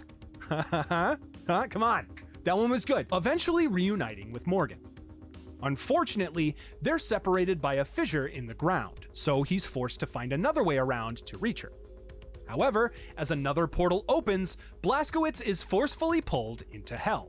Oh no! There he quickly battles the Pinkinator, a blobby beast that continuously spits out smaller bull demons. After the creature is destroyed, another portal opens, unexpectedly dropping Blazkowicz inside a supply closet at the UAC facility on Earth's east coast. The base is in lockdown, Florida. but Vios has followed him, attacking the facility's mainframe and seemingly bringing the demons with him. After another digital battle with Vios, the Marine reaches the UAC labs, where the AI challenges him to another. Making his way through the UAC's research and development facility, Sal reveals that Vios is something more than an AI. It's a virtual representation of something horrible, trying to enter their world. Despite how annoying she finds humans, Sal has grown fond of them and implores Blazkowicz to stop Vios. After fighting the massive spider mastermind, the Marine confronts a scientist seemingly working for Vios, who activates a teleporter that banishes Blazkowicz to the heart of hell, a place called Gehenna. There, Blazkowicz finds the ruins of a UAC dig site, once used to mine demonic knowledge. He pushes forward through the fiery landscapes and research areas, finding scientists desperately trying to survive and escape. The Marine then briefly reunites with one of his fellow crewmates, who frantically gives him the BFG 9000 before running off. The Marine then enters Abaddon, fighting through nightmarish demons before finding and defeating a rampaging cyber demon, finally reaching Vios' core. During the final showdown, the AI reveals its true nature. Vios stands for Virtual Icon of Sin, a digital resurrection of Hell's most feared weapon. Before Blazkowicz is the Icon of Sin's physical mainframe, and depending on his earlier choices to allocate or delete the resources, Vios' power varies, turning his potential prior mercy into a current punishment. After an intense battle back and forth through the virtual realm, Blazkowicz destroys Vios' systems, finally cutting off its demonic link to Earth. While the Marine wins the battle, the war between humanity and Hell's forces has yet to end. Blazkowicz knows more than anyone that it never will. With that, we come to the end of the Doom franchise, at least so far. From a group of guys splitting pizza during late-night coding sessions in a dark office, to a universe-spanning saga of vengeance, gods, and demons, Doom has sure come a long way. What began as a simple battle against Hell's forces has evolved into a sprawling mythos of ancient prophecies, interdimensional wars, and the unrelenting fury of the Doom Slayer. Whether ripping and tearing through pixelated sprites or virtual reality, the soul of Doom remains unchanged. It's always fast, brutal, and utterly badass. Hell yeah. Hell yeah, brother. Huge thanks to the subscribers. Yeah, we have. Well, that's the Doom timeline. The Metal Gear timeline. I kind of want to play Metal Gear by myself though. Like I want to play Metal Gear like all the way through. So I'm gonna save that for later. Dead Rising. Devil May Cry. Fallout. God of War. Batman. When Batman Arkham Batman! Asylum released over a decade ago, When was that video changed posted? the It was lands- posted like a week before the new game came With out, I'm pretty Doom, sure. the Dark Ages right around the corner. May 9th. So a month ago.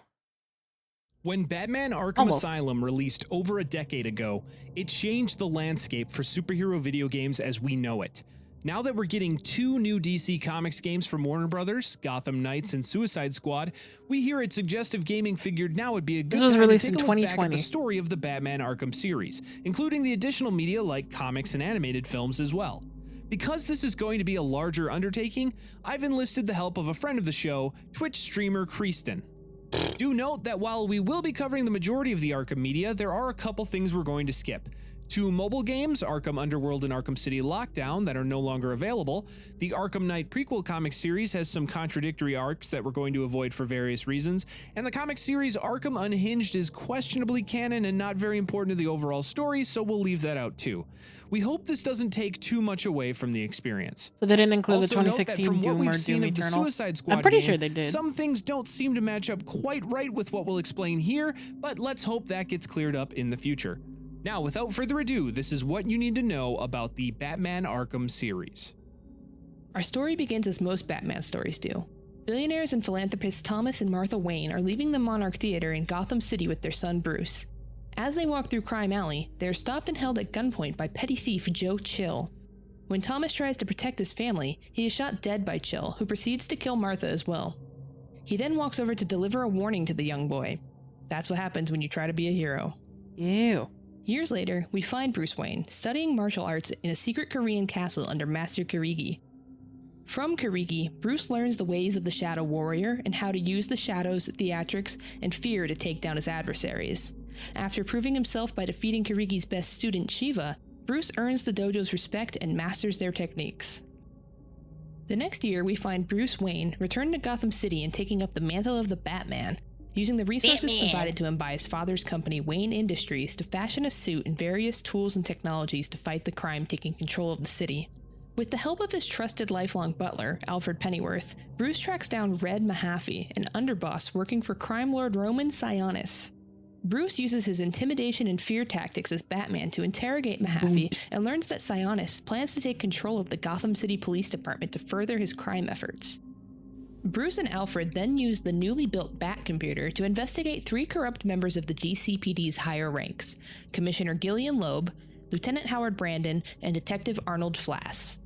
Despite making several rookie mistakes, Bruce, as Batman, is able to investigate the GCPD's corrupt dealings with another crime lord, Oswald Cobblepot, also known as the Penguin, and with the help of an unknown hacker speaking in riddles, learns that Roman Sionis and Cobblepot are working together to swing the upcoming mayoral election to get the corrupt Commissioner Loeb elected.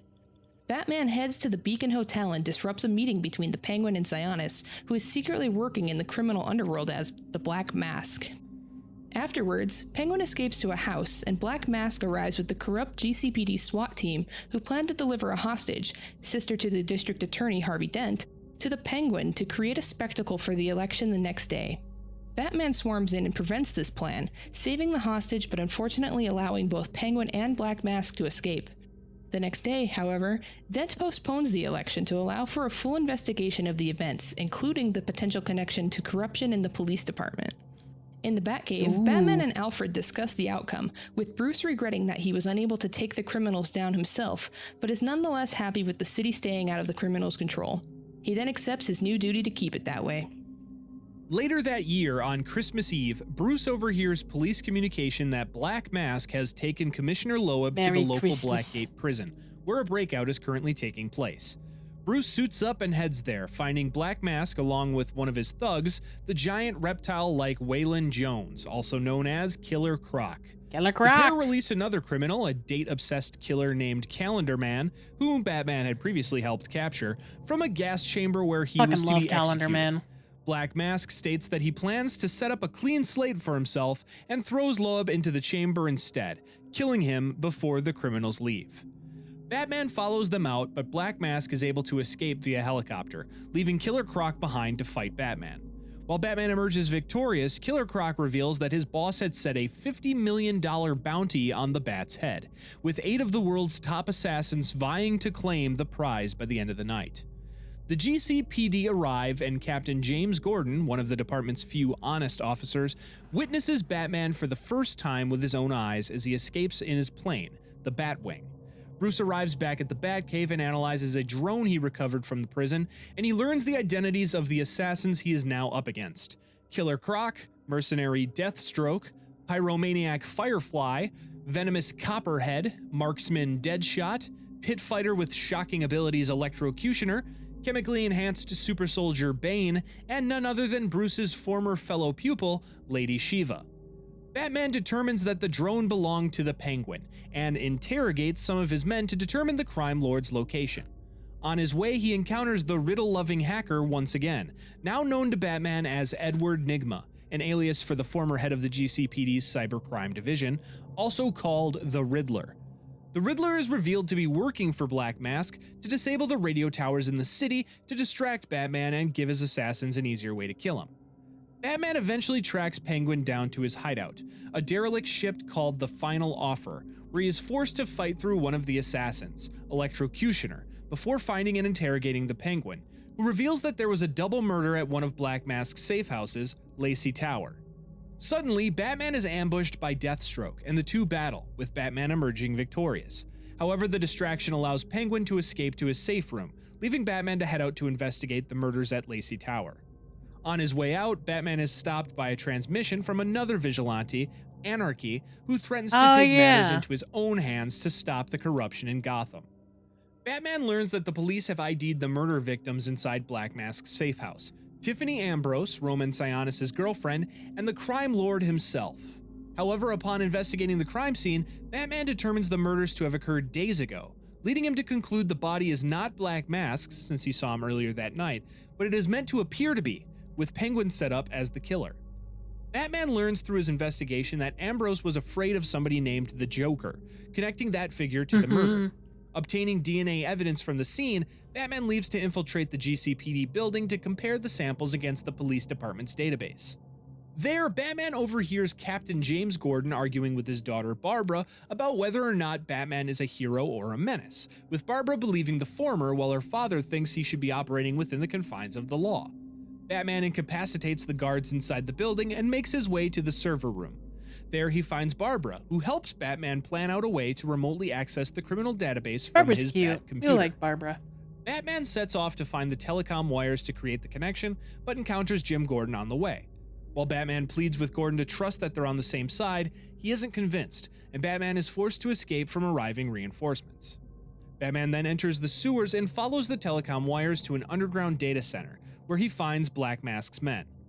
After dispatching them, he is able to connect to the database to learn that the Joker was planning to kill Black Mask, but Sionis used a decoy, which the Joker killed, allowing Sionis to get the jump on them and attack. The Joker emerged victorious, however, and captured Black Mask before setting the safe house aflame. Batman determines the Joker's next step is to use the Black Mask to bypass the security at the mob-owned Gotham Merchants Bank. After making his way to the bank, Batman finds Black Mask and asks him where the Joker is. He responds by revealing a hostage, Roman Sionis, revealing the man who had been donning the Black Mask all night was none other than the Joker himself.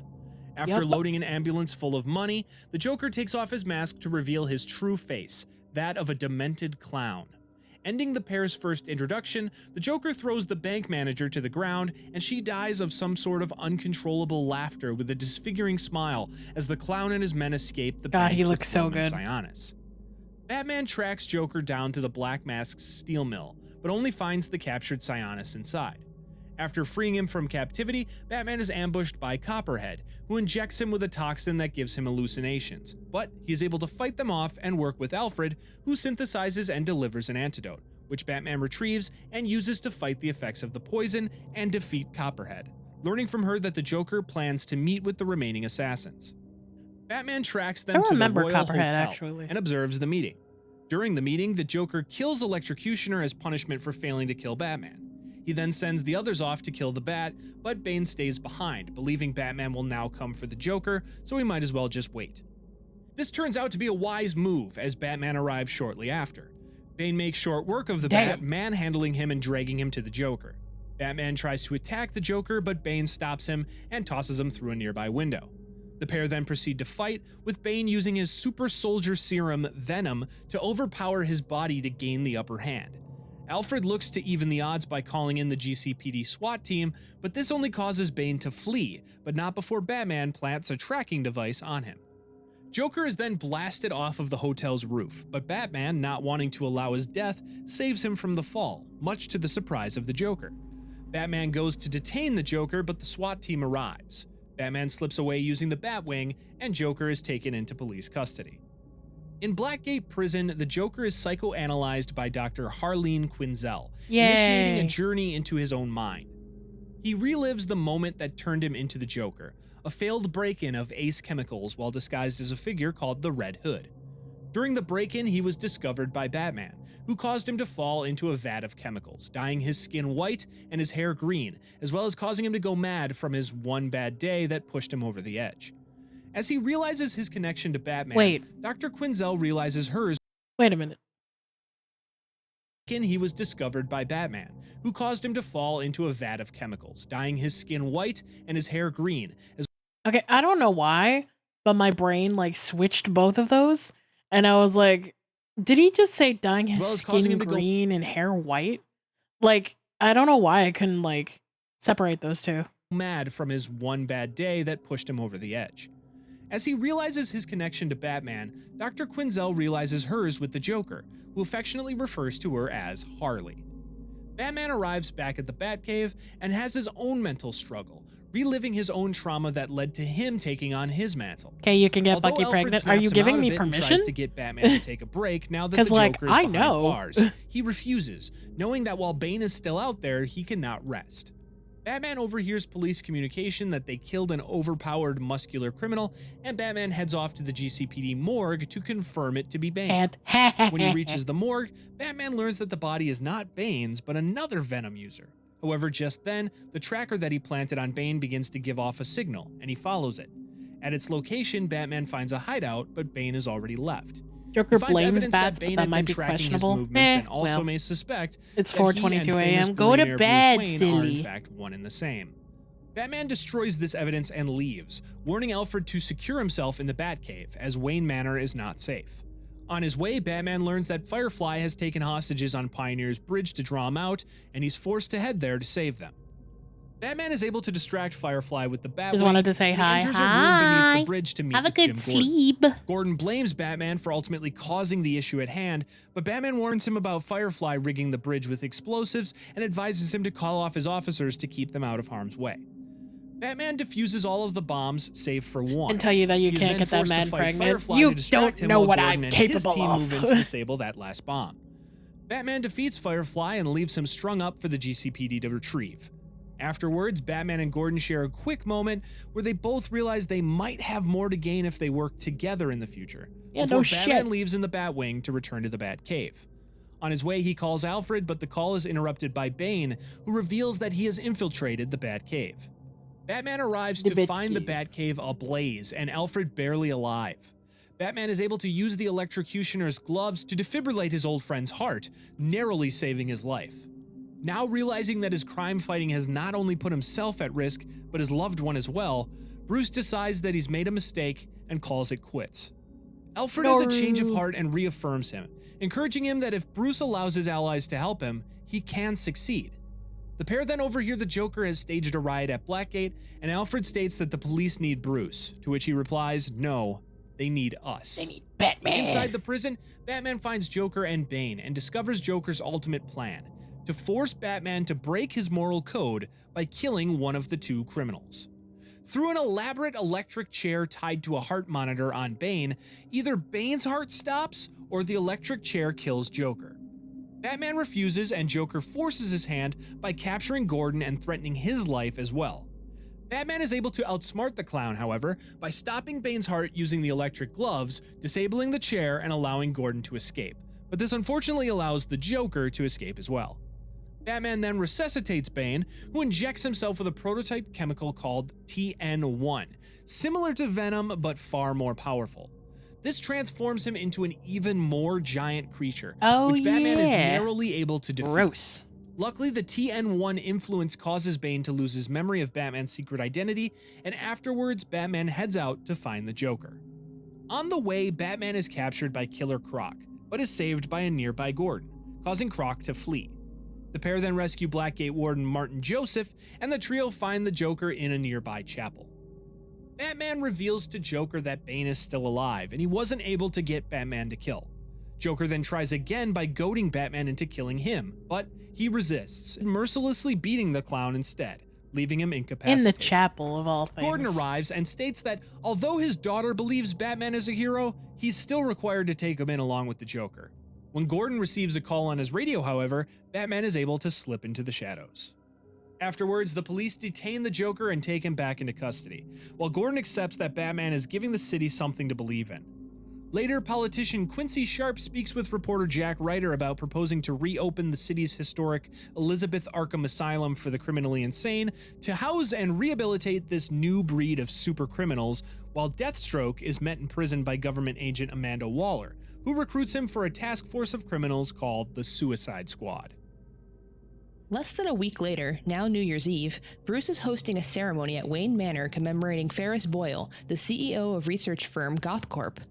However, during the celebration, an explosion of ice suddenly occurs, and a bald man in a large suit arrives and begins to encapsulate the partygoers in ice with a giant freeze ray.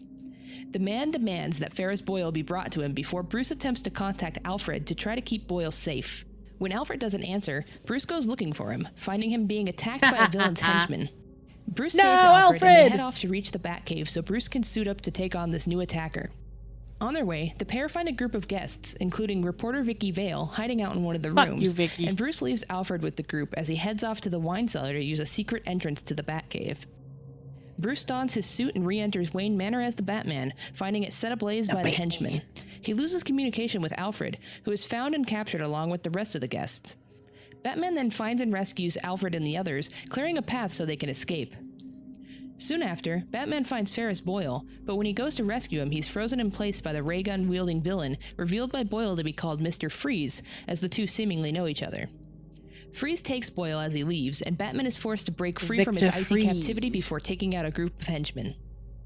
Batman interrogates one of the henchmen and learns that an arms dealer working for the Penguin has been providing weapons for the crew, and Batman goes to search for him in South Gotham. Batman finds and questions the dealer, who informs him that Freeze made a deal with Penguin to provide weapons from GothCorp for Penguin's help in kidnapping Boyle. Believing GothCorp to be a humanitarian company that would never make weapons, Batman goes to the company's building to investigate. Oh, sure. There, Batman finds Penguin holding Boyle at gunpoint, demanding Freeze hand over the weapons he was promised.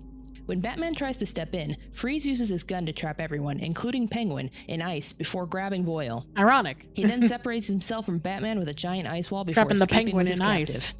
Afterwards, Batman questions a partially frozen Penguin, who reveals that Freeze captured Boyle because he has the codes to some kind of super weapon, which they are currently headed to. Penguin informs Batman that the only way to break through the ice wall and trace Freeze is with a special cryo drill that his men are currently holding. Batman travels to their location, picking up a prototype extreme environment batsuit on his way. Batman then retrieves the drill from Penguin's men, but learns that in order for it to operate, it requires a fluid fuel source that is currently kept in GothCorp in a lab previously occupied by Victor Freeze, Mr. Freeze's original name.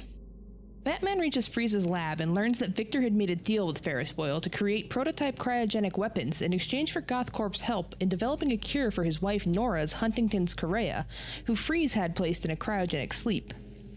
However, Freeze later learned that Boyle never intended to hold up his end of the deal, and Freeze instead abandons his duties to try and find the cure himself. Angered, Boyle moved Nora to a different area of the facility and attacked Victor, causing his prototype weapon to fire, altering Freeze's biochemistry and causing his ice-cold body state.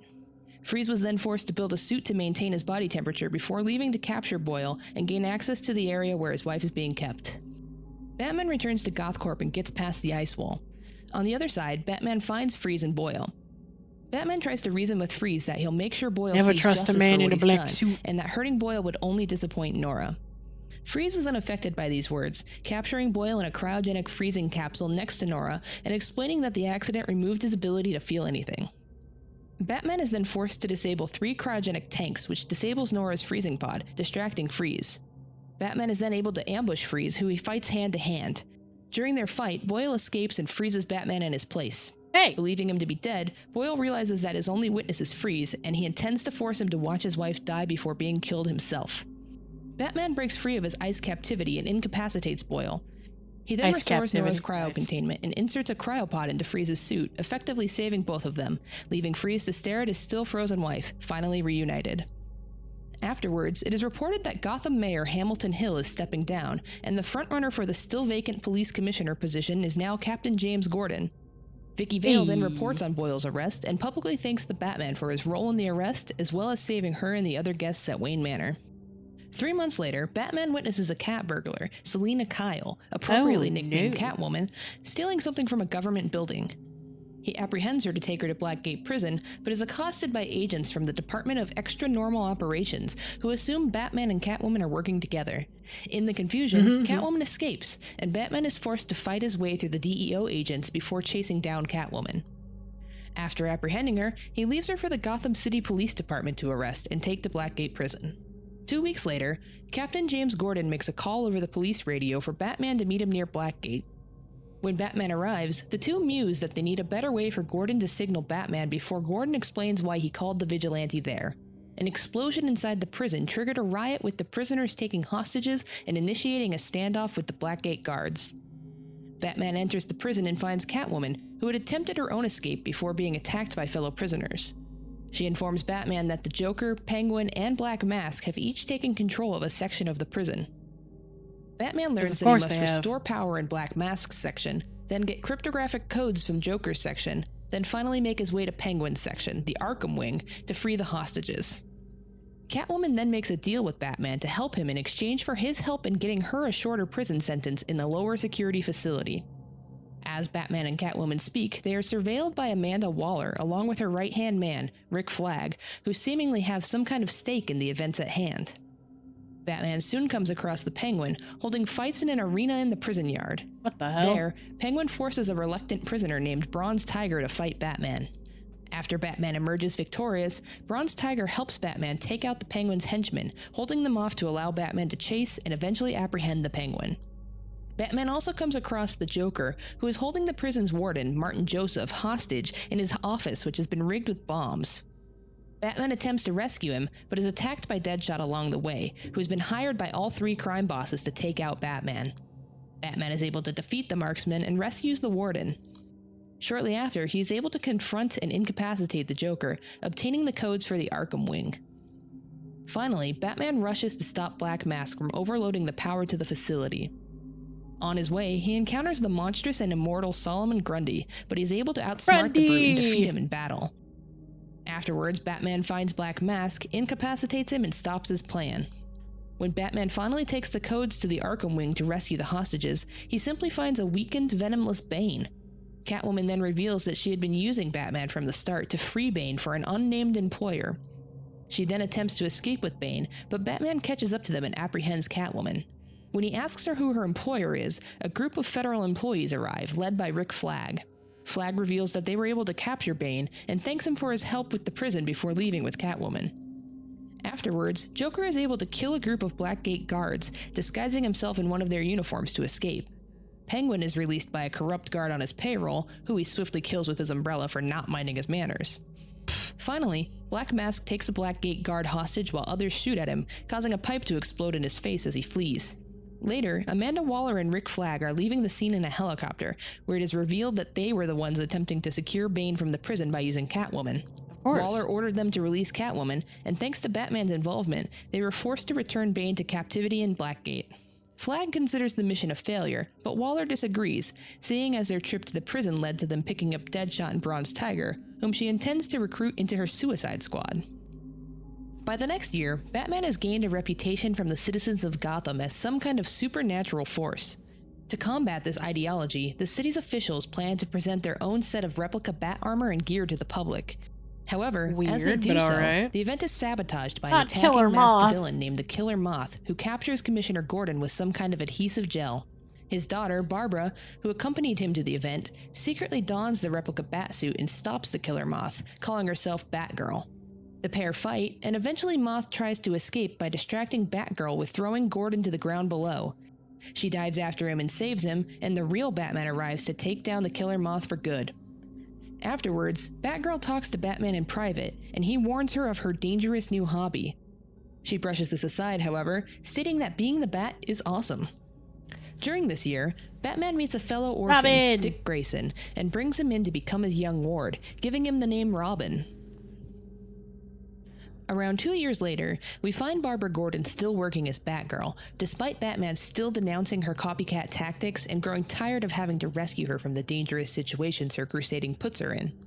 At the newly reopened Arkham Asylum, Dr. Harleen Quinzel, now interning at the asylum, goes before the board to ask for the Joker to transfer to a less secure cell. The warden, Quincy Sharp, declines this request and proceeds to remove the Joker from her care, fearing his manipulation tactics are starting to get through to her. She meets him back at his cell, and the two lament that they won't be together anymore, and Harleen offers to take Joker's place, spreading chaos in Gotham since he can't break out. He accepts this proposal and gives her the name Harley Quinn. Later, in Gotham Square, Barbara Gordon is visiting a traveling circus before Harley Quinn, now donned in an appropriate costume, arrives with an explosive Ooh, I actually entrance. like this design for Batgirl Harley. suits up to take on this new foe. During their fight, Batgirl warns Harley about becoming a copycat of the Joker and prevents her death by hippo like her hero would before Quinn escapes with 2 hyenas from the circus. Later, Batman meets with Batgirl to discuss the day's events, and she expresses to him that she's come to the realization that she isn't a copycat, but rather wears the same symbol of hope for the city that he does. Back at the asylum, Joker continues to manipulate Harleen, and she falls further in love with him while he plans to continue to use her while he's stuck in his cage.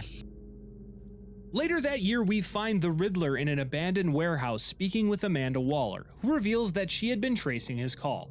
Suddenly, a group of her soldiers burst in and apprehend the Riddler. However, Batman quickly cuts the lights, takes out the soldiers, and captures the Riddler himself. This prompts Waller to assemble her Suicide Squad, officially named Task Force X, composed of villains Killer Frost, King Shark, Black Spider, Captain Boomerang, KG Beast, Deadshot, and finally, Harley Quinn. Later on, the group wake up together unsure of why they're there, except for Harley, Boomerang, and Deadshot, who reveal that they've been there before.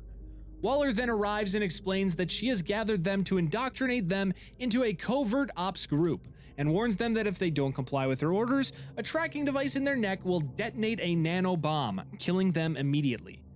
KG Beast doubts this, and Waller dares him to exit the room, and when he does, her threat is proven as his head explodes after his first step.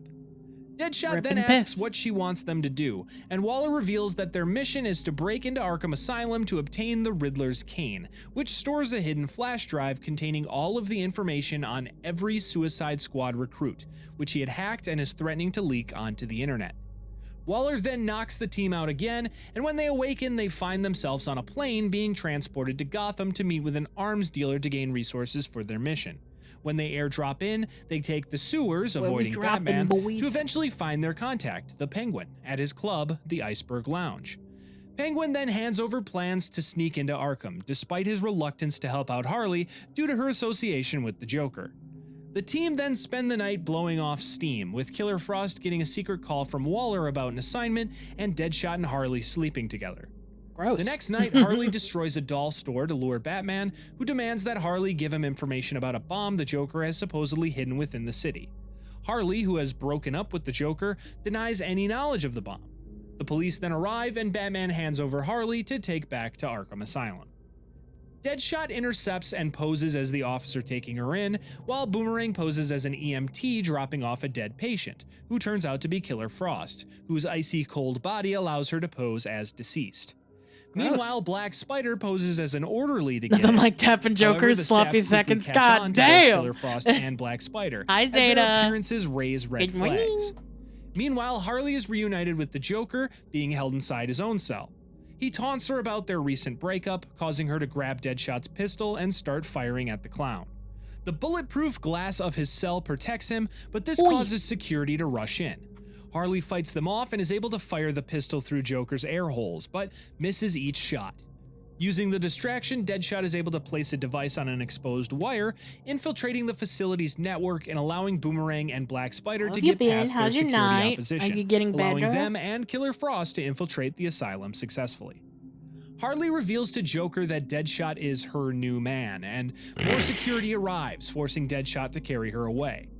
Black Spider causes an explosion in the kitchen as a distraction, and the whole crew meet up near a sewer grate, which they open to allow King Shark's entrance with their gear. After suiting back up, the Suicide Squad enter and take over the asylum's main security hub. Harley then loops the previous day's security footage so as to disguise their movements, and they make their way to the intensive treatment building to find Riddler's cane. On their way, they are faced with some opposition from a team of guards, but the squad work together to take them out. Back in I'm better Gotham, just taking a look serial at plans to killer fix Victor up my Zsasz couple month has a server woman this month if captive, it goes well. but Batman Hell arrives yeah. to free her. As he enters his Batmobile, Alfred calls and the two discuss Harley's strange behavior that night. Batman checks surveillance at Arkham just to make sure she arrived without issue and notices that the footage is of the previous day's employee crew.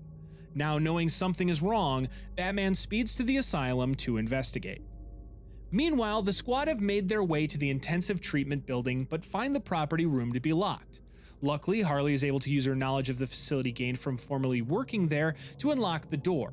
Inside, they look for the cane, where Harley finds her own mallet, Deadshot finds Riddler's cane, and Killer Frost finds Mr. Freeze's gun before Gonna Batman look into a suddenly side project arrives of a and Digimon attacks. horror survival map. After a short Ooh. battle with the Suicide Sounds Squad, creepy. Black Spider emerges victorious, holding Batman's utility belt as a trophy.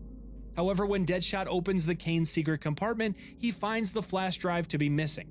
Soon after, they notice Killer Frost is similarly nowhere to be found. Frost arrives at the Riddler's cell and explains that Waller sent her to assassinate him to set an example. But Riddler reveals that he had his own nanobomb installed in his neck, but learned how to defuse it, prompting Waller's desire to have him killed in the first place. In his own cell, Joker finds that Harley's missed shots earlier opened a hole in his wall, which he's able to reach into to find wires that he's able to cross to open his cell doors, allowing his escape. Waller calls Deadshot, who doesn't reveal the missing flash drive quite yet, but Waller exclaims that a disturbance has been called into the asylum's medical center. The squad head there and find Killer Frost and the Riddler, attempting to reach the center to obtain the tools to defuse their nanobombs. The group work together again to reach the center, but Riddler is able to grab one of the guards' pistols on the way. Inside the medical center, the Riddler defuses the squad's bombs using a powerful electrical shock, save for Black Spider, who decides to stay aside as a lookout. Waller finally realizes they're up to something and triggers the kill switch for the entire squad. While the majority of them remain alive, King Shark's head explodes, which the Riddler theorizes was due to his thick skin preventing the electrical current. Meanwhile, the Joker finds Batman in a hall of the asylum and pulls a gun on him. Curiously, the Bat's own head explodes on its own just before the clown can pull the trigger. Back in the medical center, the squad look over at a still-alive Black Spider and realize that Batman has been posing as the criminal since their encounter. Riddler pulls a pistol, but Batman throws a batarang at him, inadvertently cranking up the voltage of the electroshock machine. Batman interrogates Deadshot, who reveals their mission from Waller. This leaves the detective confused, but he doesn't have much time to think about it, as the Joker arrives soon after, shooting at the Batman as he enters. He also throws some small explosive devices on the ground, destroying the electroshock machine and allowing the Suicide Squad to escape, with Harley grabbing her mallet on the way out. Joker is able to chase Batman away with bullets, and he cuts off the squad in the hall. Harley tries to reconcile with the Joker to lure him away, but he decides he has a score to settle with Deadshot. Deadshot distracts him, causing the Joker to fall down a laundry chute with Harley. In the laundry room, Joker opens Harley's mallet to reveal the bomb that Batman had been searching for. Elsewhere, the squad attempt to escape, but Batman arrives to ask where the Joker went. Deadshot tells Batman they disappeared with the mallet, and Batman determines that must be where the bomb is. Right on cue, Joker begins to broadcast a message throughout the asylum's PA system. To provide a distraction to detonate the bomb, Joker releases all of the asylum's inmates, including former district attorney turned villain Harvey Dent, now known as Two-Face due to the disfigurement that drove him mad, a re-venom-fueled Bane, the fear-inducing toxin creator Scarecrow, Dr. Jonathan Crane, botanist and plant-controlling Dr. Pamela Isley, also known as Poison I love all Ivy, these designs. among all of the others. Batman leaves to find Joker to stop the bomb, while the remaining Suicide Squad instead plan to hijack a nearby helicopter to escape on their own. Their partnership is short-lived, however, as Frost and Boomerang each head off on their own to reach the chopper first. They fight their way through the escaped inmates, both superpowered and not, to reach the chopper, where Deadshot is able to escape on his own. Batman arrives outside just in time to protect Commissioner Gordon from a charging Bane, detaching his venom supply and throwing him into the waters surrounding the island. Batman then calls his Batwing and enters to give chase to the escaping Deadshot. Inside the helicopter, the Joker reveals himself and Harley had been hiding inside, and he pulls a pistol on Deadshot. He attacks the clown before he can shoot, however, and the pair fight. Harley picks up the Joker's gun and contemplates which one to shoot before being forced to take the helicopter's controls to prevent its crash. Batman arrives and uses his grappling hook to board the helicopter, grabbing Harley in the mallet and jumping out of the helicopter, allowing it to crash into a nearby building, which he and Harley also land inside. She attempts to attack him while Joker and Deadshot have their own battle a few flights up. Batman knocks out Harley and gets the bomb while Deadshot emerges victorious in his own fight, pinning Joker to the helicopter and pushing it off the building. Batman is then able to defuse the bomb just in time to watch the helicopter crash into the ground, with Joker caught in the blast it creates. Sometime later, Batman arrives at Waller's office to confront her about her Suicide Squad plan while chastising her, allowing Riddler to escape. Batman threatens to shut down her operation, but Waller shrugs it off, knowing he has no power over the federal government. She then states that he has his own issues to worry about, considering Joker's body was never found.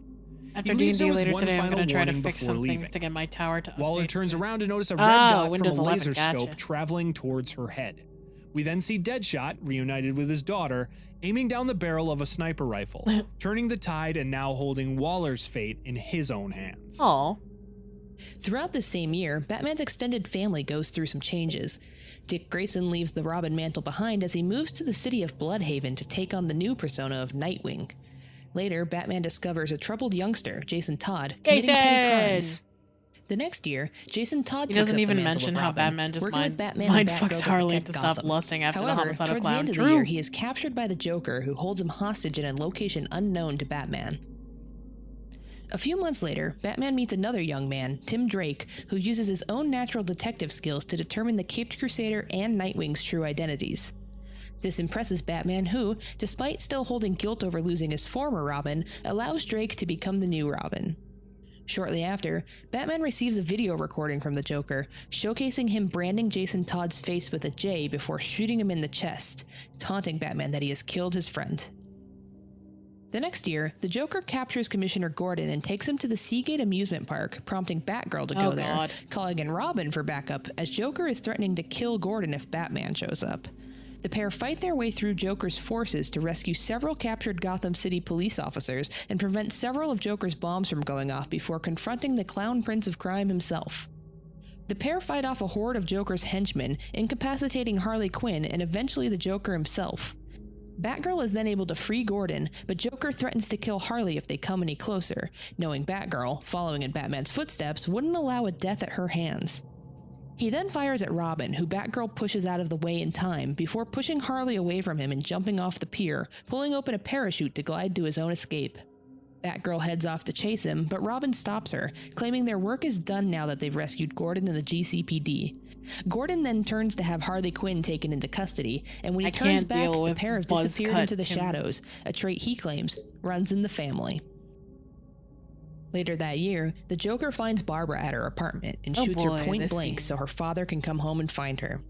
She survives the gunshot but is left paralyzed from the waist down. Still wanting to help out the Bat family, she takes on a new mantle as Oracle, using her brilliance and technological expertise to assist Batman and Robin from a hidden base inside Gotham's clock tower.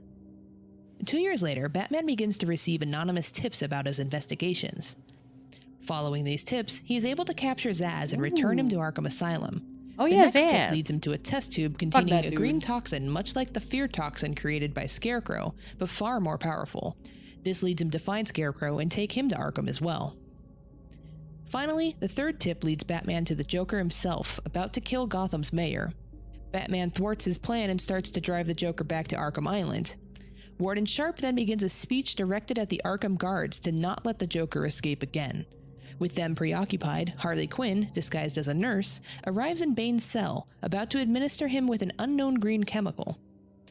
As Batman pulls up to the asylum, he gets a gut feeling that considering how easy everything has been up to this point, combined with the fact that many of Joker's men had been transferred to Arkham after a fire at Blackgate Prison, when Batman arrives, he hands over the Joker to Warden Sharp, and Arkham guards strap the clown to a standing cart to bring him to the intensive treatment center. Batman decides to follow to make sure the Joker gets to his cell without any disturbances. On their way, they come across Killer Croc being transferred around the facility, who leaves Batman with a sinister warning. When they reach the intensive treatment center, they find Commissioner Gordon, and Batman shares his fears about the Joker planning something larger before two guards force them to stay behind as they take the Joker into a secure area. Once out of Batman's reach, the Joker breaks free, and Harley Quinn is able to work the security to allow Joker's escape into the asylum while trapping Batman to fight a group of his thugs. Of course, Batman makes quick work of them, and afterward he and Gordon discuss the trap they've seemingly fallen into. With Oracle's help, Batman heads into the asylum to search for the Joker. He quickly stumbles across Zsasz, threatening to kill a guard, but Batman is able to stealthily take him out for the rescue. Shortly after, Batman receives a video message from Harley Quinn, revealing that she has kidnapped Warden Sharp and refers to the night's events as Joker's Big Homecoming, with Batman being the guest of honor. When she hangs up, Batman gets more bad news, this time from Oracle, who calls and informs him that the Joker claims to have hidden bombs all over Gotham, which he'll detonate if anybody else arrives on Arkham Island, leaving Batman without any outside help. Batman continues on and finds the Joker, but before he can attack, the clown lets loose a hulking, mutated Blackgate prisoner, which Batman is forced to fight. Afterwards, the beast falls to the ground, seemingly dying from its treatments. Joker then offers Batman a chance to end the events of the night early by knocking him off the suspended cage he's standing on, but Batman knows this will kill the Joker, so he refuses, much to the clown's delight, who then escapes the room, leaving Batman behind. Shortly after, however, Batman receives a video message from Joker, who reveals that Officer Frank Bowles is secretly working for him, and they have captured Gordon, who is now en route to Harley. Joker then warns Batman that if he tries to follow him, Harley will kill Gordon. Batman is able to use his detective tools to follow a scent trail left by Bowles to track down Gordon. However, on his way, he is met by Harley Quinn, who blows up an elevator to prevent Batman's progress. This only slightly deters Batman, who is able to follow the trail to its unfortunate end, the corpse of Officer Bowles, double-crossed and murdered by the Joker. Poor guy. At this same time, Batman's communications with Oracle are hacked by the Riddler, who leaves Batman with the challenge of finding all of his hidden riddles around Arkham Asylum. Really Batman not makes the his way time, out to Edward. the open area of the island and receives a call from Oracle that the Batmobile is currently under attack.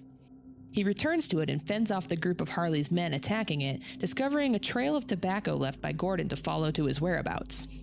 Batman finds Harley and Gordon, but is blocked by an electrical security field. He sets off to find another way to their location, eventually coming upon a group of doctors, which he frees, along with a former GCPD officer turned security guard named Aaron Cash. One of the doctors, Penelope Young, has sparked a curious amount of interest from the Joker and his men. Because of this, Cash escorts her to the Arkham Mansion to collect her research, while Batman continues to search for Gordon in the morgue down below. Entering the morgue, Batman witnesses a group of inmates and officers going mad from fear before catching a glimpse of Scarecrow. As he continues into the morgue, he finally reaches Gordon. Unfortunately, he had been killed, with his dead body slouched against the wall. Damn. He tries to call Barbara to give her the news, but finds the line mysteriously disconnected. As he goes deeper into the morgue to search for Gordon's killer, Batman opens a pair of body bags to find the reanimated corpses of his parents, pleading with him to help them. When he opens a third bag, Scarecrow emerges, taking Batman to a strange cyclone-filled landscape where he is forced to evade the now giant figure's gaze in order to shine a spotlight on him and escape. Now back in the morgue, unaffected by Scarecrow's gas, Batman discovers the body he found was not Gordon's, but an Arkham guard, leading him to realize the Commissioner is still alive, and he finds him and Harley in a locked room shortly after. Batman breaks into the room from above, taking out Harley in the process. Batman frees Gordon, who warns Batman that he's learned of something big that the Joker has in store for them below. The pair then find Joker's surprise, Bane, drained of his venom by Dr. Young. Joker then injects him with a more powerful chemical, and with this newly acquired strength, Bane is able to break free of his confinement and attack Batman. The pair battle until the ceiling begins to collapse on Bane, giving Batman an opportunity to grapple to a sewer grate above and escape. Outside, he meets up with Gordon, who decides he needs to get off the island as soon as possible. Soon after, Bane bursts through a nearby wall and grabs Batman, who is able to call in the Batmobile to crash into Bane, driving him into the bay surrounding the island. Batman and Gordon then head to the docks, where the Commissioner boards a boat with an Arkham guard and sets off to return to the mainland. Batman then makes his way to a secret Batcave he installed on Arkham in case of an emergency, and uses the Batcomputer there to obtain information on Dr. Young. He discovers that she had been researching Bane's venom, and used that knowledge to create a more powerful version of it called Titan, which Batman realizes Joker intends to use for his big plan. Believing the Joker will be looking for Young in her research, Batman heads to Arkham Mansion to find her. There, Batman finds and rescues Aaron Cash once again before reaching Dr. Young's office. Batman notices that Young had already retrieved her research and begins to follow a trail of her fingerprints to a nearby library where she hid her notes. He proceeds to destroy the notes so Joker can't get his hands on them, but soon learns that Joker had sent his men to capture Dr. Young to get the formula out of her. While Batman heads off to find Young, he is again poisoned by Scarecrow and is forced to relive the death of his parents before re-entering the cyclone-filled landscape to shine the spotlight on the figure to emerge victorious and escape again. Afterwards, Batman finds Zsasz holding Dr. Young captive. He is able to stealthily use one of his batarangs to incapacitate the villain and rescue the Doctor. She then reveals that Joker has obtained gallons of the venom she was using for testing, along with her formula for Titan. She then goes to open the warden's safe to find the security codes for a hidden lab in the nearby gardens, but instead finds one of Joker's bombs. Batman tries to protect her from the blast, but he's too late and the Doctor is killed by the blast, which also renders Batman unconscious. As he comes to, he sees Harley Quinn with the warden, who drops his cane before he's taken away. Batman wakes up and takes out Harley's men before using the cane to trace the warden's tracks. On his way, he encounters Poison Ivy, who pleads with Batman to save her babies, the plants on the island. He shrugs this off and reaches the control room where Warden Sharp had been held captive. Later, he spots Pamela. a security camera feed and sees Harley leaving, where she stumbles upon Poison Ivy and sets her free. Batman frees the warden and gets his security code for the lab before running into Harley once again. He fights through a large horde of her goons before she attacks him herself, quickly being subdued and apprehended by the Bat. He then learns from her that Joker's production facility for the chemical he intends to use to create a Titan-fueled army is in the Botanical Gardens, and he locks Harley up before heading off. Inside the gardens, Batman finds the Joker's secret production facility, but he escapes, forcing Batman to fight more Titan-powered henchmen. Afterwards, Batman learns that they're somehow using venom-infused plants to create Titan, and finds Ivy, who he questions, knowing that nothing would happen to the island's plants without her knowing. Ivy then informs Batman that there is a plant that could be used to synthesize an antidote, but it can only be found deep within the island, in Killer Croc's lair. When Batman emerges back out onto the island, he finds Ivy's plants to be overtaking the island, and Joker delivers a message that he had provided her with a sample of the Titan serum, causing her to grow far more powerful. Batman finds Aaron Cash and asks him where they keep Killer Croc locked up. He informs him of a special cell underneath the intensive treatment center, and Batman returns to that building. However, when he does,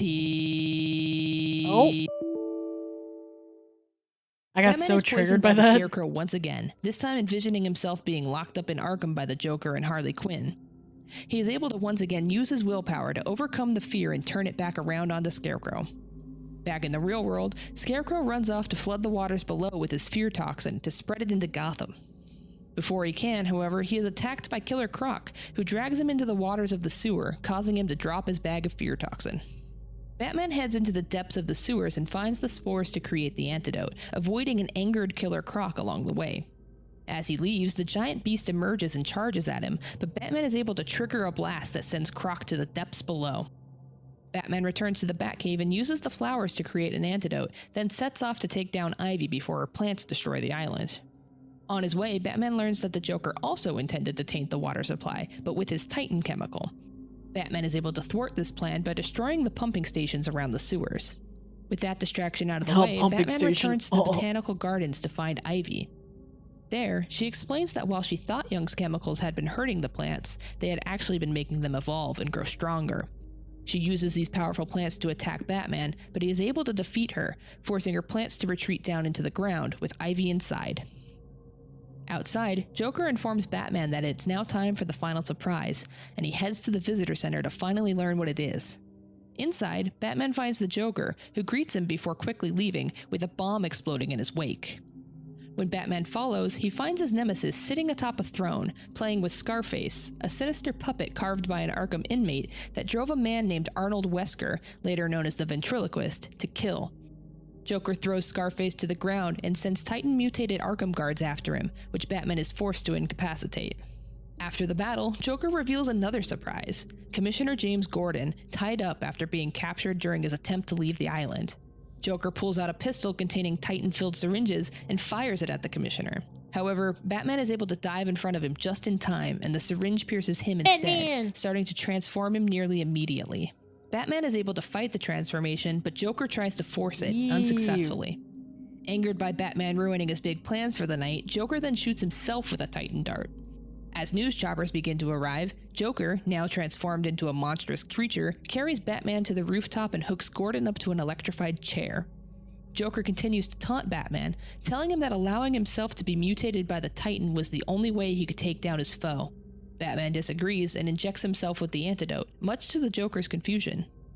Batman is then forced to fight the overpowered Joker, along with several waves of his men.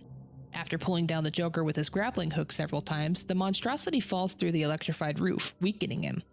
When he climbs back up to face the Bat, he lines his gauntlet with explosive gel and delivers an explosive punch to the Joker, finally rendering him incapacitated.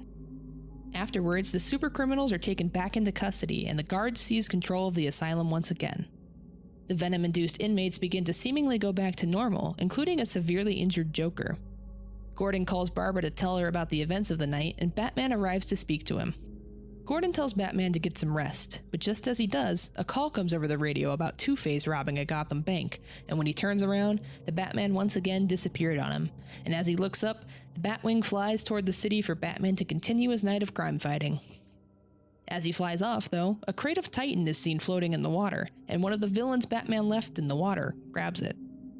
After he's taken back into custody in Arkham, Joker begins to fall deathly ill as a side effect of the Titan formula. Harley Quinn learns of this from her own cell and promises that she won't let anyone take Joker before his time comes.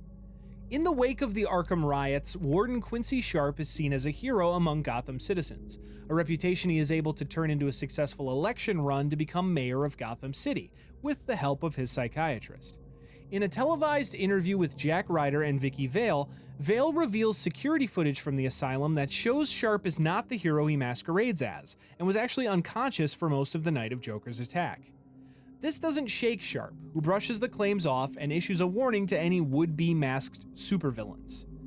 At the Gotham Police Department, Gordon and Batman watch the interview, with Gordon frustrated that Batman hasn't gotten the credit he deserves for single-handedly taking down the Joker. Gordon then tells Batman about a pair of Titan-enhanced siblings, Terry and Tracy Trask, who have been wreaking havoc since Joker's incarceration. Batman then heads off to their known associate, Two-Face, to learn if and how Titan has made its way from Arkham to Gotham. Batman finds the former district attorney and asks him about the Trasks. Two-Face informs him that the Trasks were members of his gang, but after a few crates of Titan washed up along the shores of Gotham, the pair started taking it, learning of its immense power, and when they grew powerful, ended up killing half of Two-Face's men in an attempted hostile takeover of the gang, and eventually the whole city. He then tells Batman that the pair have been laying low as of late, planning something big, which Batman determines to be the dedication of the new City Hall.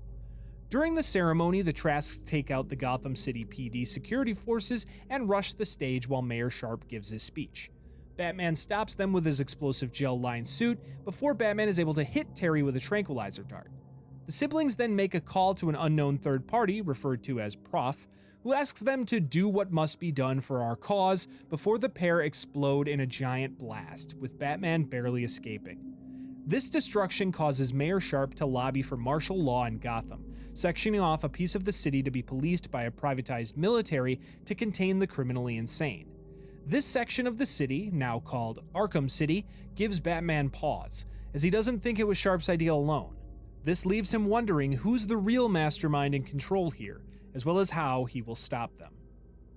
Sometime later, Vincent Garrett, a highly ranked ex-Navy SEAL, meets with Professor Hugo Strange about an offer from the mayor for a job as captain in his new security force, called Tiger.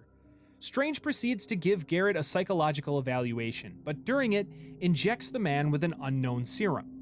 Afterwards, Strange begins to play a series of videos as an orientation to indoctrinate Garrett into Tiger's ideals, total control with no opposition, including Batman. He then leaves him with a final message to kill the Bat, which Garrett begins to obsess over before Strange injects him with another serum to calm him down. With the interview now over, Strange welcomes the new captain into Tiger before telling him to forget everything about their meeting. As the man exits his office, Strange smashes a portrait of Mayor Sharp, knowing that when the time is right, his Tiger guards will obey him alone, and he'll be able to seize complete control of Gotham City. Later that year, Arkham City is about to open, despite objections from Gotham citizens. Sharp appears on television with Ryder and Vale, promising that the security in Arkham City will be strong enough to contain Gotham's criminally insane while they learn to live in a society again. That night, Batman, still believing there's a larger scheme at hand, drives to Sharp's mansion to look for information. There, he finds that Sharp has been keeping detailed files on him, referring to him as Enemy X. Just when he finds the plans for Arkham City, a video call from Hugo Strange greets him. Suddenly, a turret appears and starts shooting Batman with rubber bullets, while a gas begins to fill the room as well. Batman realizes these defenses were not to kill him, but rather to learn his techniques, so he shuts down the building's network before leaving in the Batmobile. In Arkham Asylum, Aaron Cash is reluctantly starting to send the patients to Arkham City. One inmate he doesn't mind sending, however, is the Joker. While the Joker is being transferred, however, a group of guards instead take him into a room, tie him to a standing stretcher, and prepare to kill him as payback for his killing their partners during the Arkham riots. Just as one prepares to kill him, another guard throws a knife through his neck, taking off their disguise to reveal it's an escaped Harley Quinn, who takes out the rest of the guards and takes Joker to the docks nearby to escape via boat. Batman gets an alert that his security systems have been triggered on Arkham Island, and he heads there to stop whomever it is, learning on the way that it's none other than the Joker. When Batman reaches Joker and Harley's boat, he shoots a warning missile at it, but the pair return the favor with their own RPG. Batman returns fire, destroying their boat and forcing them to flee into the sewer system. When they emerge, the two find themselves in Arkham City, and Joker makes his way into the Sionis Industries building, where they intend to set up shop as the mayor and mayoress of Arkham City. Mayoress? Sometime later, Jenna Duffy, known as the Carpenter, is at a bar when suddenly some Tiger forces enter, looking for her. She leaves and goes to break into an ATM to steal some money to run before Tiger can catch her. Batman catches her in the act, however, and chases her until her van crashes. She gets out with some power tools to take him on, but he defeats her in a battle and the two have a discussion afterward. Batman helps Jenna by providing her with a one-way bus fare to her hometown, with the condition she leaves her van and tools behind to take on a less criminal life. She agrees and sets off, while Tiger continues to round up everything from first-time offenders to white-collar criminals. Later, we find street criminal Lester Kurtz making his way into Joker's headquarters in Arkham City to try to secure a job with the clown. After passing a few of the Joker's tests, Kurtz is given a mask and a place to stay. Not satisfied with his limitations working for only the Joker, Kurtz heads to the headquarters of the other criminal trying to take early control of Arkham City, the Penguin. The Penguin immediately allows Kurtz to work for him and sends him along to steal a shipment of weapons before it reaches the security armory. Kurtz is able to use his unique skills to take down the secured Arkham City security truck, but the Joker's men soon arrive to bring the shipment and Kurtz back to him. Having no other choice, Kurtz throws a grenade, allowing him and the Penguin's men to escape, but destroying the guns in the process. When they return to Penguin, he's predictably very upset at the loss of the guns, and Kurtz is sent to his quarters with only half pay. On his way, Kurtz attacks the guards accompanying him and reveals himself to be Batman in disguise before escaping the Iceberg Lounge, now having the inside information on how both criminal masterminds are operating inside of Arkham City. Batman muses about how he still doesn't know the identity of the true mastermind behind Arkham City, while elsewhere that same mastermind is observing his every move, growing tired of the game, but submitting to playing it through. In Arkham Asylum, the Riddler is met by an unknown associate of his, who he's hired to build him a new hideout. He then also pays Poison Ivy to help him break out of his cell. After he does, he picks up his signature outfit and arrives at his new base of operations, ready to create his new gang and place his signature riddles around Arkham City. While trying to figure out his way into the now secured Arkham City, Batman falls right into an explosive trap. He is welcomed into the city by the still unknown mastermind who has set up the city's defenses, planning for Batman's every move. The battle with Tiger is soon interrupted by a semi-truck smashing through, driven by none other than Catwoman, whose help Batman reluctantly accepts given the current situation. Catwoman reveals that she went there to pick up the crime boss's stockpiled gold in the chaos of Gotham's current crisis, but she reveals that instead, she had found the shipment of guns that Penguin and Joker were fighting over. She then used the weapons to help Poison Ivy escape imprisonment, hoping to gain her as an ally moving forward. Catwoman then left Ivy at the Central Gardens, where she set up her own base of operations. Batman leaves Catwoman with a warning to be careful with what company she keeps, before ejecting from the vehicle and leaving her alone. Meanwhile, Joker finds a doctor to examine him. The doctor confirms that Joker's exposure to the Titan formula continues to mutate his body, negatively affecting his vital organs. Joker has the doctor isolate a sample of the toxin from his blood, and he obliges, providing the clown with a vial of the poison before he is unknowingly sent off to his own death in the facility's incinerator. Elsewhere in Arkham City, Batman gets the drop on a Tiger guard, who he threatens to provide the name of the real mastermind behind the operation. Though the guard initially says the name Quincy Sharp, Batman intimidates him to finally reveal the true name he's been looking for, Hugo Strange. Talk, damn you. Batman then returns to the Batcave to share this information with Robin and Alfred. They look up Strange on the Batcomputer to learn from deleted Arkham Asylum records that he was a mad psychologist with delusions of grandeur. Alfred then points out a nearby news report where Mayor Sharp reveals his secret collaborator to the public, putting Strange in the spotlight with protection from the mayor's office. Batman then decides that he can no longer go after the professor, but Bruce Wayne can. The next day, Mayor Sharp holds a press conference about Arkham City, as well as the response from the reveal of his partner. Bruce Wayne arrives to present the files of Strange's history of patient abuse, but he simply responds by claiming that he was a fall guy for the other incompetent doctors of Arkham. He then turns the tables by asking why a billionaire playboy would spend so much time obsessing over a doctor he doesn't know. Wayne tries to retort, but Strange shuts him down, claiming his city is now a reality, and his attempts to slander the professor are in vain. He later secretly congratulates himself on his preparations, including the release of Victor Zsasz, as well as his delight in secretly pitting the various supercriminals against each other. He then comes to the conclusion that Bruce Wayne is Batman, and looks forward to their next meeting in Arkham City. Meanwhile, Robin secures his own way into Arkham City, unbeknownst to Batman. He heads inside to scope it out and finds Harley Quinn and a group of Joker's men attempting to steal some medication from other inmates. Robin intervenes and breaks up this attempt before returning to the Batcave. There, Bruce reveals to Tim that he was aware of him getting into Arkham City, but allows him to continue. Inside Arkham City, Bane, who has since been transferred there after his last encounter with Batman, had found his former Venom stash and returned to his old fighting ring. There, he encounters his first Titan-enhanced challenger sent by the Joker. Bane is able to defeat this foe due to the Titan's negative side effects, but afterwards, having seen its danger, he sets forth with a new goal to eliminate the remains of the Titan formula. One day in Arkham City, one of Joker's henchmen arrives and returns the Scarface puppet to him. He is elated at its return, but Harley quickly becomes annoyed by it and throws it into a pit of molten steel, later telling Joker it was an accident. However, much to her dismay, one of Joker's men is able to repair him back to new, and the sentient doll now holds a grudge against Harley Quinn. Later, Mr. Freeze discovers that Hugo Strange has captured his frozen wife, Nora. Despite being chased by Batman, Freeze reaches Strange at his advanced cryogenics facility. Freeze demands his wife's release, but the doctor reveals he had simply baited Freeze there to propose a partnership between the two. Strange offers Freeze a fully stocked laboratory to find the cure for his wife, in exchange for his help with producing a series of serums and medicines for Strange. Freeze takes this offer and leaves shortly before Batman arrives to investigate. There he finds the two men gone, but notices a ballerina in a snow globe left in Freeze's wake. Sometime afterwards, Two-Face sends his men to protect a safe containing something very valuable. Catwoman arrives, taking them out before opening the safe and retrieving a memory card containing a map of a building inside the city's Park Road district. However, she is soon met by Two-Face, who holds a gun to her head, capturing her on the spot. Meanwhile, Bruce Wayne holds a press conference outside of Arkham City's walls to start a campaign to close it down.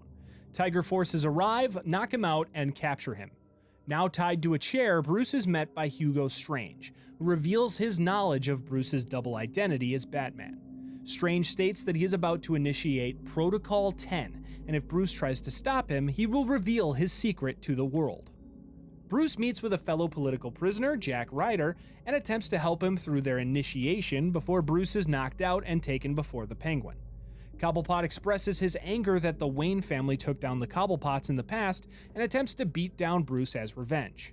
Bruce breaks the Penguin's hand and proves to be a formidable opponent to his men, taking them all out before reaching a nearby roof to call Alfred. Alfred airdrops in some gear for Bruce, who suits up to begin his night as I love that Batman, nobody calls searching him for out. answers The fact on that this Protocol fucking 10. playboy philanthropist After using is an like encryption key he beating stole from a down guard, Batman bunch is able of to bad guy hijack Tiger minions. Communications to learn that Catwoman is being held by Two-Face at a nearby courthouse. Batman then heads there to find her to stop Two-Face and hopefully find out what she knows about Arkham City. Inside the courthouse, Batman finds Two-Face holding Catwoman under trial for her crimes, planning to execute her. Batman intervenes and takes out Two-Face's men, but he shoots the Bat, incapacitating him. He walks over to Catwoman and attempts to kill her, but Catwoman escapes and stops him, before Batman is able to string him up above the same poison he tried to kill Catwoman with. Catwoman then takes her phone and the memory card back before speaking with Batman. He asks her about Protocol 10, but she's unaware of it. She instead informs Batman that she's heard Strange is working with Joker on something for Batman, which may be what he's looking for.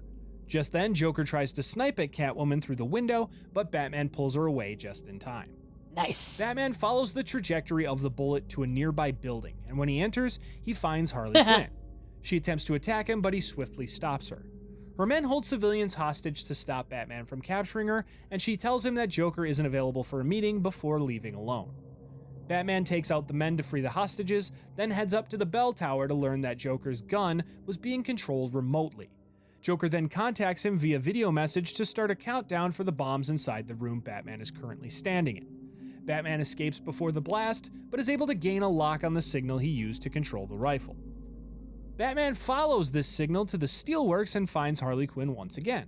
She locks him out of Joker's office, but Batman heads off and first releases a doctor captured by Harley, who was forced to try to treat Joker's Titan illness.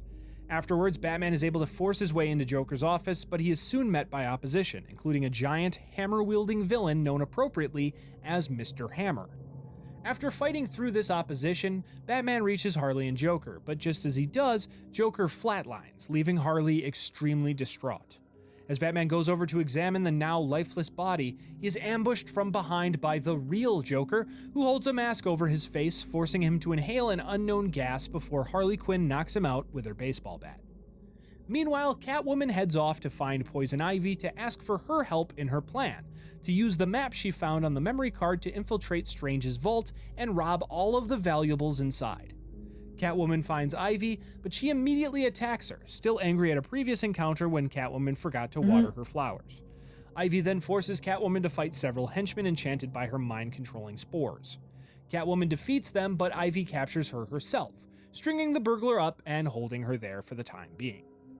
Back at the steel mill, Batman awakens to find Harley attempting to take off his mask, but Joker stops her.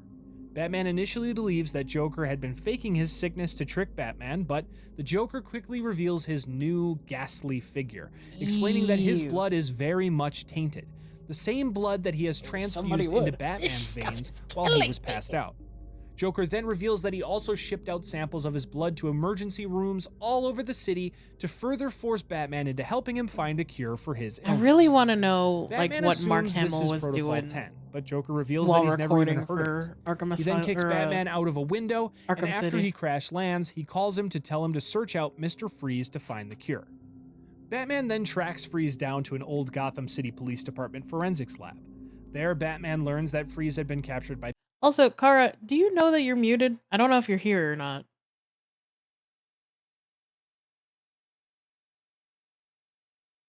Yeah, he's Penguin's probably men. not here. After interrogating one of them, he further learns that Penguin has Freeze at the nearby Natural History Museum.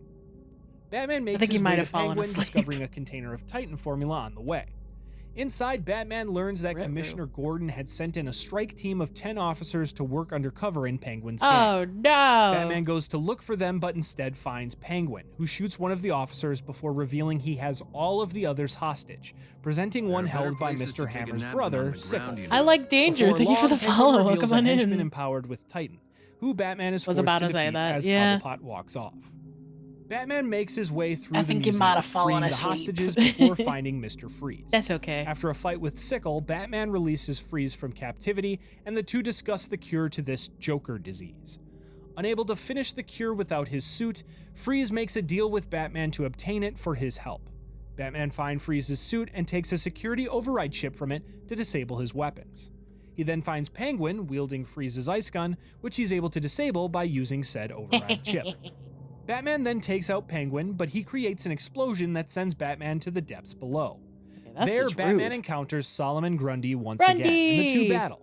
After Batman emerges victorious, Ooh. Penguin decides to take matters into his own hands, but he is dispatched quickly as well. Batman takes Penguin back to Mr. Freeze, who traps the man in a display case in the museum. Batman presses Freeze about the cure, and he admits that it's unstable due to its volatility. Freeze requires some kind of regenerative enzyme, which he won't be able to synthesize for decades. Batman reveals that he knows a man exposed to that enzyme for centuries, a 600-plus-year-old assassin named Ra's al Ghul. Oh, Freeze boy. asks him to return a sample of Al Ghul's blood, and suddenly Batman is attacked by a nearby assassin who was also in one of Penguin's display cases.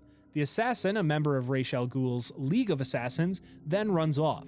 Convenient. Batman determines the assassin to be a member of Al Ghul's daughter, Talia's elite guard. He follows her trail but is soon ambushed by a group of the assassins. Robin arrives and helps, scaring them off. Robin. Batman gives Robin a sample of his blood, sending him to have all of the blood at the local hospitals tested for the disease that's in it. Following the assassin's trail, Batman finds his way underground into the abandoned Wonder City, where he begins to feel the effects of Joker's infection. There, Batman finds several of Al Ghul's mechanical guardians before he is able to use one of the assassin's sword to open a secret passage. As he travels through, his vitals begin to drastically drop, and he begins to see visions of his parents asking him to walk into the light. He fights this off and continues on to find Talia al Ghul. Talia initially slaps Batman, mentioning his not calling her after a night they spent together in Metropolis. He You know, asks that's her fair. where her father is, but she only responds by trying to seduce him. When she pulls up his mask to Seduce kiss him, me. however, she notices his face adorned with the effects of his illness. Batman reveals to her that he finally intends to take his place as her right hand, leading her army together as her father intended. She takes him to complete the Demon Trials, and he enters a room where he speaks with the disembodied spirit of Ra's al Ghul, who provides him with a taste of the blood of the dragon, the drink that has allowed Ra's to live for so long. This helps to heal Batman enough to successfully complete the trials, emerging on the other end to find Al Ghul in the flesh. Ra's reveals the final test to take his place Ew. as the leader of the League of Assassins, killing him. Batman refuses, angering Talia, who had been lied to. Ra's offers Batman what he's been looking for, a sample of his blood, on the condition that he spills it all in a fight to the death. He then jumps into the nearby Lazarus Pit, a pool of arcane chemicals that give him his eternal youth, which restores his body to fighting shape. Ra's takes Batman to the dreamscape where the two battle, but Batman is able to best the assassin despite his supernatural abilities in this environment. Back in the real world, Ra's takes Talia hostage and threatens to kill her unless Batman kills him first. Honestly, Batman wish is they able to avoid utilized this, Ra's however, al by Ghul a little knocking bit him out more. with a batarang. Afterwards, Batman takes a sample of his foe's blood, and Ra's reveals that he was pushing Batman to kill him so he could take his place leading the League of Assassins, since he knows he can't continue to live forever, having used the Lazarus Pit far too many times for his body and mind to handle. Batman leaves him with a warning to stop his actions before leaving. Batman begins to head back to Freeze with the blood sample, but learns that Mayor Quincy Sharp has been brought into Arkham City, with its inhabitants turned against him. Batman finds Sharp, rescuing him from a group of Two-Face's men. Batman interrogates Sharp, who reveals that Strange offered to help him win his campaign for mayor through his powerful friends, as long as he turned a blind eye to the Doctor's experiments. Batman tries to learn who these powerful friends are, but Sharp doesn't know, leaving him now useless to Strange and Batman. Batman then returns to the forensics lab to give the sample of Ra's al Ghul's blood to Mr. Freeze, who uses it to complete the antidote. Freeze creates 2 vials, locking one up in a safe, and then surprisingly destroying the second. Freeze then forces Batman to return his wife Nora from Joker in return for the locked up vial. The two then proceed to fight, with Batman being able to defeat Freeze before suffering from the effects of the disease once more. Batman leaves Freeze and opens the safe, finding that Harley Quinn had accessed the safe from the other side and stolen the antidote. Freeze, still wanting to get back at Joker, provides Batman with some weaponry, and afterwards, Batman promises to find Nora before leaving to take on the Joker. However, Joker shoots down reporter Vicky Vale's helicopter, forcing him to rush and save her, providing Harley with enough time to get back to the steel mill safely. Batman enters the mill and receives bad news from Oracle. Hugo Strange, using the reasoning of the spread of illegal firearms, which he secretly provided, is given the approval by Gotham City High Council to initiate Protocol 10 in a half an hour. Batman reaches the Joker, who reveals himself to be looking back to his old, healthier self. He then initiates a battle, including himself, some goons, Mr. Hammer, and a Titan-powered clown, before Batman defeats them all and goes after Joker. Before he can reach him, however, the ceiling crashes down on Batman, incapacitating him. Out of the shadows emerges Talia al Ghul, who offers Joker to not kill Batman, and in return, she will provide him with the secret of immortality. Joker prepares to leave with her, and Talia activates Batman's tracking device on herself, telling him to follow your heart as the pair leave Batman behind to pass out from the battle. Oh boy. Meanwhile, Catwoman is still being held captive by Poison Ivy, who reveals that the last of her flowers is being kept alive in Strange's vault, prompting Catwoman to offer a deal to let her free and help her get into the vault in exchange for Catwoman entering it and stealing the flower back. Ivy reluctantly agrees, letting her go and creating an entrance into the vault using her vines. Catwoman takes out the vault's security and makes her way into the vault. On her way, she learns that Batman is still in the steel mill, and killing him will be the first action of Protocol 10, which commences moments later. Catwoman finds Ivy's plant and destroys it out of spite. She then retrieves 2 cases with the valuables she was after, while hearing another report that they have gotten Batman. Catwoman heads to the vault's exit and sees the trapped Batman on a surveillance screen. She fights with herself on whether to take the money and run, or help her on-again, off-again friend/foe. Ultimately, she chooses to take the money and run, leaving him to die at the hands of Strange and Tiger, causing the death of Commissioner Gordon and allowing Joker to take over Gotham. Yay. Yay. Just kidding. She heads off to the steel mill, leaving the cases behind. Catwoman reaches Batman before Tiger does and frees him from the rubble, returning his favor from earlier in the night. Catwoman leaves and Batman exits the mill to learn that Protocol 10 is Strange's plan to eliminate all of the inmates, criminal or not, inside of Arkham City with missile strikes from Wonder Tower. Yikes. Batman orders Oracle to shut down the tower while he rescues Talia from Joker, but she and Alfred convince him to instead go to the tower to ensure the missile strikes are prevented to save all of the lives inside of Arkham City. Batman is able to make his way into Wonder Tower, where Strange blames Batman for the events at hand, claiming that without him escalating the crime of Gotham City, Protocol 10 would never have been necessary. Batman fights his way up the tower to reach Strange in his office at the very top and knocks him down before allowing Oracle to connect to the tower's network to shut down the missile strikes. Afterwards, Batman pushes Strange up to a window, forcing him to look out at the destruction he's caused. Strange maintains his sixth sense of pride and claims that he has powerful friends who will allow his work to continue. Before he can continue his speech, he is suddenly impaled through the abdomen by none other than Ra's al Ghul. Ra's reveals himself to be the true mastermind behind the whole plan. Ra's reveals that after Strange learned Batman's true identity, he informed him of the secret, which prompted Ra's to give Hugo a chance to prove his worth in order to claim his place at the throne of the League of Assassins, as well as the Lazarus Pit. Knowing now that Hugo failed, he sees no reason to let him live. Ra's looks out at the wreckage of Arkham City, asking Batman to join him in his quest to wipe out the criminals of the world. Batman refuses, claiming that Ra's has finally become what he's always fought against. Interrupting their conversation, Strange lets out his dying breath with 5 words. Activate Protocol 11. Passcode Wayne. Suddenly, a countdown engages and Batman tackles Ra's through the window just before the tower self-destructs in a giant blast. Batman lands safely, but Ra's falls on a spike, impaling him through the chest. Oh, gross. Joker contacts Batman through a video message, revealing Talia is alive but in his captivity. Batman heads to the nearby Monarch movie theater to find Joker, but when he arrives, Joker mysteriously asks Batman to give him the cure, who states that Joker had already taken it. In the confusion, Talia is able to break free and stab Joker in the chest, seemingly killing him. She then reveals that she had stolen the cure from Harley Quinn before she was able to give it to the Joker. Batman begins to think back on the inconsistencies of Joker's sickness throughout the night, then realizes that somehow there must be two Jokers. But just as he does, Talia is shot and killed by the real Joker, who reveals himself to be extremely sick once again. As Batman lays Talia's body down, his dead doppelganger begins to rise and transforms to reveal himself to be Clayface, a former actor named Basil Carlo with the ability to shape his appearance however he sees fit. The pair engage in a grueling fight in the abandoned movie theater, with Batman eventually emerging victorious over the hulking creature.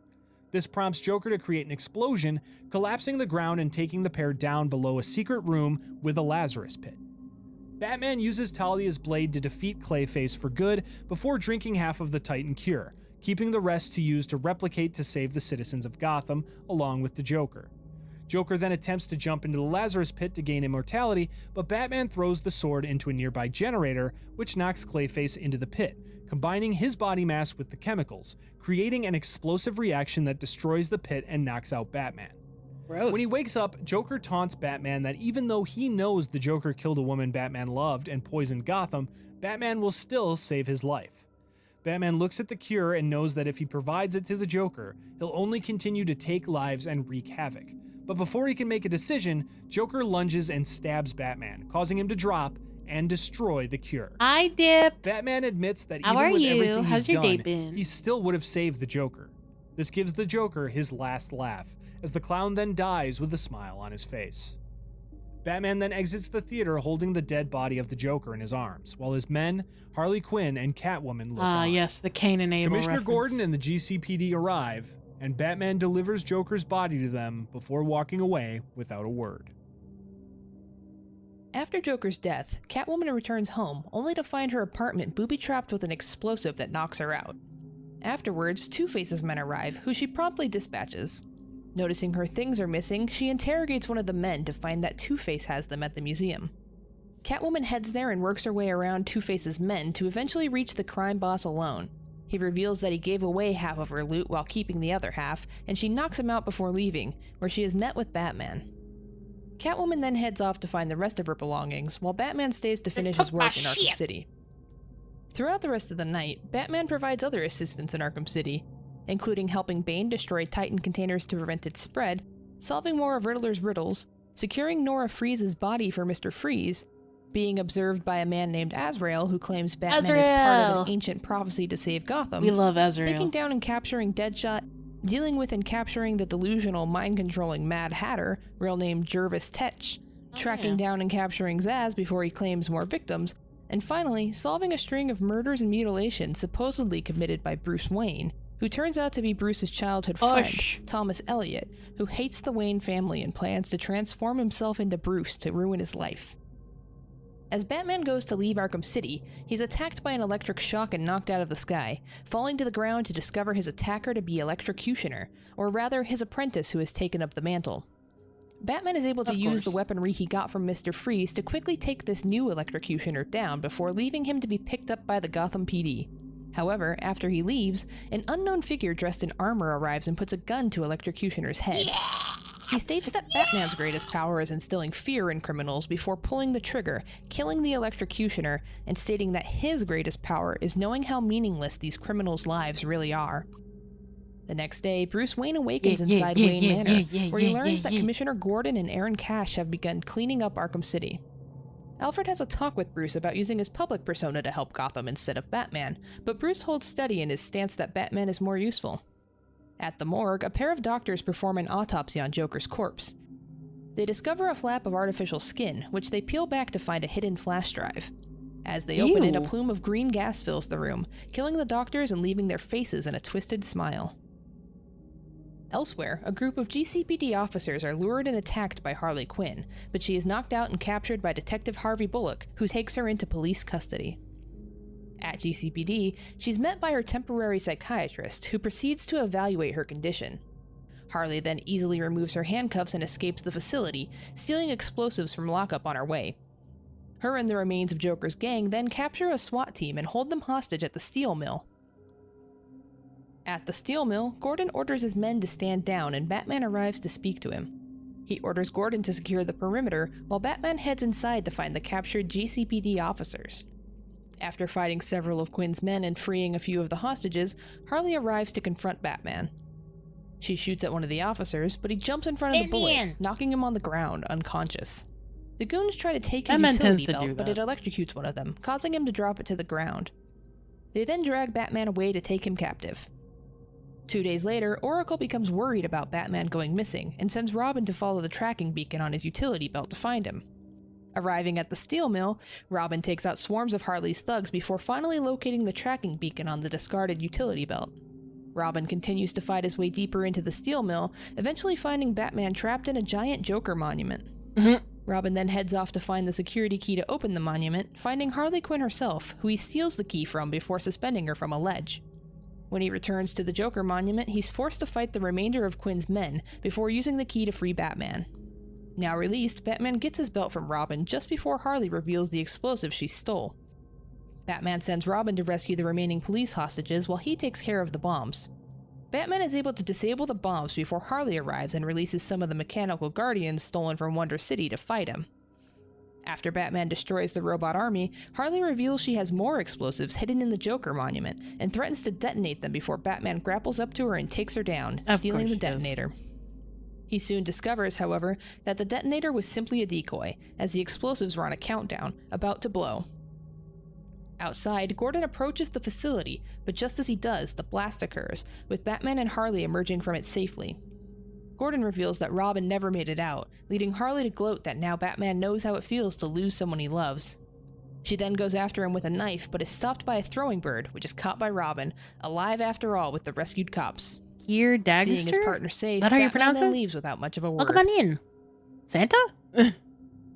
Several nights later, Batman is out I've on patrol never seen cleaning that up the emote. remaining criminals in Arkham City, including cousins Tweedledee and Tweedledum, before Alfred convinces him to come home Yeah, for the bro. night to Hell rest yeah. up for a business meeting Bruce Wayne has in the morning. Batman reluctantly agrees, and at the meeting the next day, Bruce proposes a plan to rebuild Gotham along with Wayne Enterprises president Lucius Fox. After a 10-hour meeting, Lucius! Bruce and Lucius, who knows of Bruce's identity as Batman, helping him develop his technology, head home, discussing Jim Gordon's absence in the meeting.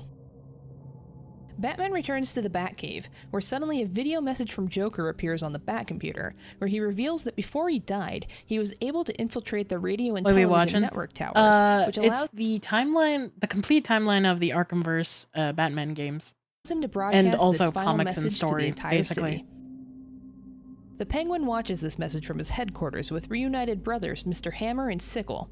Penguin has brought them together to execute his plan of going after Wayne Enterprises to bring the Cobblepot family to the top of Gotham once again. He starts with course he sending did. them to go find Scarecrow and bring him back to him. Joker's video includes a bounty of $1 million to whoever can return his body to Harley Quinn, as well as a warning to Batman that he's hidden bombs all around Arkham Asylum set to explode that night. Batman remembers a room under the asylum, the Gallows, where he kept Joker in solitary confinement while he rid his skin of toxins years earlier, and heads there to look for the bombs. He doesn't find the explosives, but instead Joker's diary, containing the list of every person he's ever killed. Afterwards, he hears another message from Joker, and as he flips to the last page, he sees the final name, Batman. Joker's message reveals the room Batman is currently in is rigged to explode, triggered by a pressure-sensitive plate under the book.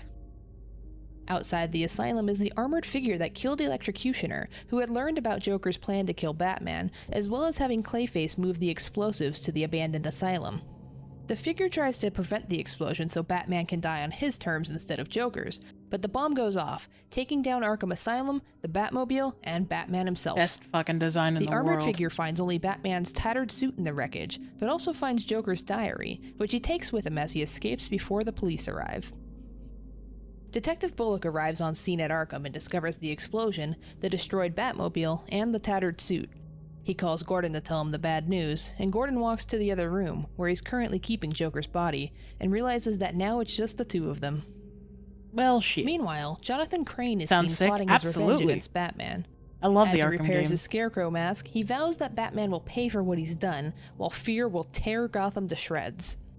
At the Gotham docks, Batman washes up on shore and protects a man being mugged by a Joker thug, borrowing some clothes from him afterwards. Bruce finds a payphone and calls Commissioner Gordon, asking him to meet, then calls Alfred to request a gear drop. After suiting back up, Batman meets Gordon at a crematorium outside of Gotham City.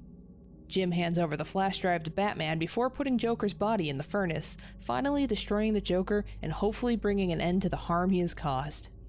As Batman returns to the Batcave, he uploads the contents of the flash drive to the Batcomputer, and Alfred examines it to discover it contains the last will and testament of the Joker. In the video, Joker tells his origin story, including him being rocketed from space to land on Earth, where he killed his 2 wealthy circus clown parents. He rambles on with this ridiculous tale, eventually revealing Welcome that on he has in. one Thank you for final the gift for raid. Gotham, Hold on. something more subtle, a bomb without the blast. Welcome in, readers. How are you? What were you up to? Now we drag it over. Butt. All I see is butt foogie. There we are. Pokemon and Repo. Sounds are off Ooh. completely. What's going on Which here? Pokemon game are you playing? Also, did you get a lot of money in Repo? I hope you didn't die a whole bunch. Leaf Now, Raid! where Leaf am I doing Raid! wrong here? Let's see. If we come over Oh, here. dear. But yes, welcome on in, Raiders. My name is And KB. I'm an artist first and a VTuber second. I hope you had a good time. It's a fan just game. the Ooh, ABV which one? and- I know okay, of I'll turn that I know off of and make Pokemon that Fusion above. and Pokemon what's it called? Music and making. We want to keep that up. There was one that I heard of that I really want to play, but I can't remember what it's called. It has like RPG elements to it. Wait. But yes, welcome on in, Raiders. My name is KV. I'm an artist first and a VTuber second. I am doing some art with my friend Yellow Jacket Karaguchi. How are you? It's a new one with just the demo named Pokemon Blazing Hope. Ooh, that sounds fun. But yes, I hope you had a good stream, and if you need to, feel free to go get food, go get water, go take a shower, go rest. You know, we're basically just vibing for tonight. It was fun. Hell yeah. Always good to hear. Ooh. My skin is peeling. After he finishes, Batman gets a frantic call tag. from Don't worry Commissioner about that. Gordon, who reveals that somehow Joker has Don't worry infected him about with that. his Joker venom before falling into a fit of insanity. Gordon tries to kill himself before falling under complete control, but Aaron Cash, now a lieutenant, stops him just as Batman bursts through the window and takes Gordon away. Meanwhile, in New Blackgate Prison, constructed Sarah after the fire Freesea, thank you for destroyed the follow. previous Welcome on one in. during the Arkham Asylum riots, I hope I pronounced Harleen that correctly. Quinzel is sitting in her cell when suddenly Batman arrives and blasts a hole in the wall, breaking her free and dragging her into the Batwing. Batman takes them to Joker's old hideout at the steel mill, where he leaves Gordon in the Batwing while taking Harley inside. Batman demands that Harley hand over a cure for Joker's venom, and she seemingly has a sudden change of heart and tells him he can find it downstairs. Batman heads down there and finds the cure, but unfortunately also finds Killer Croc, hired by Harley to wait there to kill Batman when he arrives. Croc attacks Batman and pins him to the ground before destroying his utility belt and leaving him helpless. Elsewhere, Penguin is met by Mr. Hammer, who lets him know that Sickle found a lead on where Scarecrow is hiding out. He also reveals that Harley Quinn has arrived and is asking for him. Cash arrives at the steel mill to watch over Gordon, and Batman calls him while struggling with Croc. Batman tells Cash to bring Gordon down to the sewers to make sure he can get the cure before Croc destroys it, and Cash agrees, despite his fear of Croc having lost his hand to the beast years prior. Always being called Batman and Freesea. Killer Croc continue their battle until Cash arrives and shoots Croc, distracting him long enough for Batman to fetch his I'm ice not blasts sure how to freeze him pronounce in it. I'm place. sorry. Batman and Cash then force feed the cure to Gordon, effectively Freesea? removing the Joker-like effects from him immediately. At Penguin's hideout, Harley arrives to speak to him. She claims that Batman and the Commissioner should currently be dead, and with them, as well as the Joker gone, Gotham City will need new leadership. She then offers a new partnership with him before taking his hat and planting a kiss on his lips. In Gotham City, a pair of Harley's thugs kidnap the owner of a local baseball team. I think I along rated with you his wife before. and We're daughter. friends on Discord. Yeah, I The armored recognize the figure name. arrives once again, and the thugs mistake him to be Batman, a claim he scoffs off. He then rips a page out of the Joker's diary, shoves it in one of the thugs' mouth, and lights it aflame, rescuing the family but killing the henchman. Later, Bruce Wayne presents his plan to reinvent Gotham at a press conference outside the old Arkham City gates. It's well received, but suddenly gunfire teasing. begins to erupt from the crowd. I'm One of the always assailants captures worried Bruce that and I'm puts a gun to his mispronouncing head, people's But names. Bruce is able to break free and take out the attacker I single-handedly legit before forgot taking and found Lucius you on the Fox to VTuber safety. tag. It's Suddenly, fine. Harley Quinn's I'm men pretty arrive, sure I and Bruce used is forced to my fight them my off as well, PNG with a before, little so unexpected help from Lucius. I don't remember Afterwards, how Lucius long gets in ago, his but I'm car and pretty begins sure to take out his the model tablet, is new. But Harley bursts through his driver's side window with a blade, threatening him with it. Later, Harley returns to the Penguin. Although he's upset that Harley failed to take down Bruce Wayne, she reveals a tablet which she It's had taken Precy, from they just Lucius that they can goofy use and to hack quirky into like Wayne that. Enterprises You know, network. that's fair. Penguin is angered that the tablet is locked down by fingerprint security, but Harley reveals that she has the solution: Lucius Fox's disembodied finger. In Gotham's Chinatown, the brothers Hammer and Sickle follow their lead to discover a strange Batman-like scarecrow, knowing their quest to find Dr. Jonathan Kujimas. Crane is Welcome reaching on its in. conclusion. Hello. Later, Batman visits Lucius at the hospital. Lucius isn't worried about the tablet, as he had security precautions set for it to wipe if it ever went 15 minutes without Thank him you for the logging head on, pats. though he is a little upset he won't be able to type Comfort as well anymore. Lycanthrope. What a name. Batman leaves and calls Oracle. How's your day? My He day's been asks her to alright. retract the I'm tablet, kind and of the pair tired, contemplate but asking you know, her father to it's run been for good the so open far. position of Gotham City's mayor. Back in Chinatown, the two brothers search the area but are captured by Scarecrow, who uses his fear toxin to make them envision their nightmarish father while he holds them captive. Batman returns to the Batcave and meets with Robin, where they discuss Bruce's trip to Germany with Lucius to find a company that can produce a replacement Batmobile, while Batman deletes the Joker training program from the Batcomputer's simulator. Sometime later, Bruce and Lucius land in Germany, where he and Batman meet with a man named Zimmer to produce the new Batmobile, one with experimental additions. The next morning, the pair fly back to Gotham. Meanwhile, in the Iceberg Lounge, Mr. Hammer returns to Penguin, reattached to his Siamese twin brother, who is now filled with straw, and delivers an unknown message to Cobblepot. It's Precy. Sometime later, Penguin and Harley discuss the tablet, Stop it! as well as their I inability don't to get into it. understand. They're able to get in for a mere second, but Penguin is Addie. able to pull the date Would and you like to location be for an called unknown Comfort event, or one he Lycanthrope? finds interesting enough to find out what it is. Or He Lycan. then sends Harley to I find the can do Tweedle whatever. cousins to assist. In Gotham, Batman battles with Kid Shark, the son of King Shark, still upset that his father died as part of the Suicide Squad. Gordon arrives and the pair eventually take out Kid Shark, then discuss Gordon's potential retirement from the Force, which Batman works. recommends Heck before yeah. zipping off. In the abandoned Arkham City hospital, Penguin oversees the operation to re-detach Hammer and Sickle, and the Tweedle cousins arrive to meet him. Penguin offers them the job, then presents a security measure. I shall Someone he refer calls to their you third as wheel. Lycan. The Tweedles then head off and attach cables from a heavy-lift helicopter to a semi-truck's trailer to take it away. Meanwhile, Bruce and Lucius are waiting for the truck to arrive, containing the new and improved Batmobile. However, they soon get a call about the truck being stolen, and Bruce heads back to the Batcave to suit up. As the Tweedles go to escape, Batman arrives in the Batwing to stop the theft. He jumps onto the suspended trailer to retrieve it, but the third wheel reveals himself, a genetically engineered giant third cousin named Tweedledee that attacks. Of course. Batman eventually outsmarts the brute, dodging his attacks to make him fall to the streets below as Batman enters the trailer and drives the new Batmobile out of it. He then grapples back up to the helicraft and takes out the original pair of Tweedles. As Batman goes to leave, two Gotham City police officers stop him and ask why he left the Tweedles alive. Batman, confused, asks what they mean. They then tell him the word around the street is that he killed Electrocutioner along with several others. This angers Batman and he speeds off in his new vehicle. Hours later, at the Gotham City holding facility, the armored figure appears once again with his shotgun and kills the three Tweedle cousins. Ooh. Sometime later, Bruce Wayne meets with Jim and Barbara Barbara. Gordon at a park in Gotham. Barbara and Bruce present the idea of Jim running for mayor, with Wayne backing him financially. Gordon initially refuses, but the pair push him and convince him to at least set up an exploratory committee. As Barbara leaves on her own, she's attacked by one of Harley's goons, but she makes quick work of him and takes him out, putting on her Batgirl mask to feel like old times. That night, Batman learns of new activity at the Iceberg Lounge in the old Arkham City, and he heads there to find what Penguin is up to. There are better When he places gets to there, take a nap however, than he on Cool finds a the Gmas, booby thank you trap for the with follow, automated welcome on in. RPGs that fire at him. He I'll just escapes call and you suddenly sees the cool. bat signal, Gordon's personal spotlight on the sky that tells Batman he's needed. He then speeds off to answer the call. Elsewhere, Penguin and Harley watch the surveillance footage of Batman getting attacked at the old Iceberg Lounge, and eagerly await his arrival at their new location. On his way to Gordon, Batman gets sidetracked and meets Archie Freeman, living in the abandoned Arkham City. Archie tells Batman that he believes in him, and hopes he is able to turn the city around.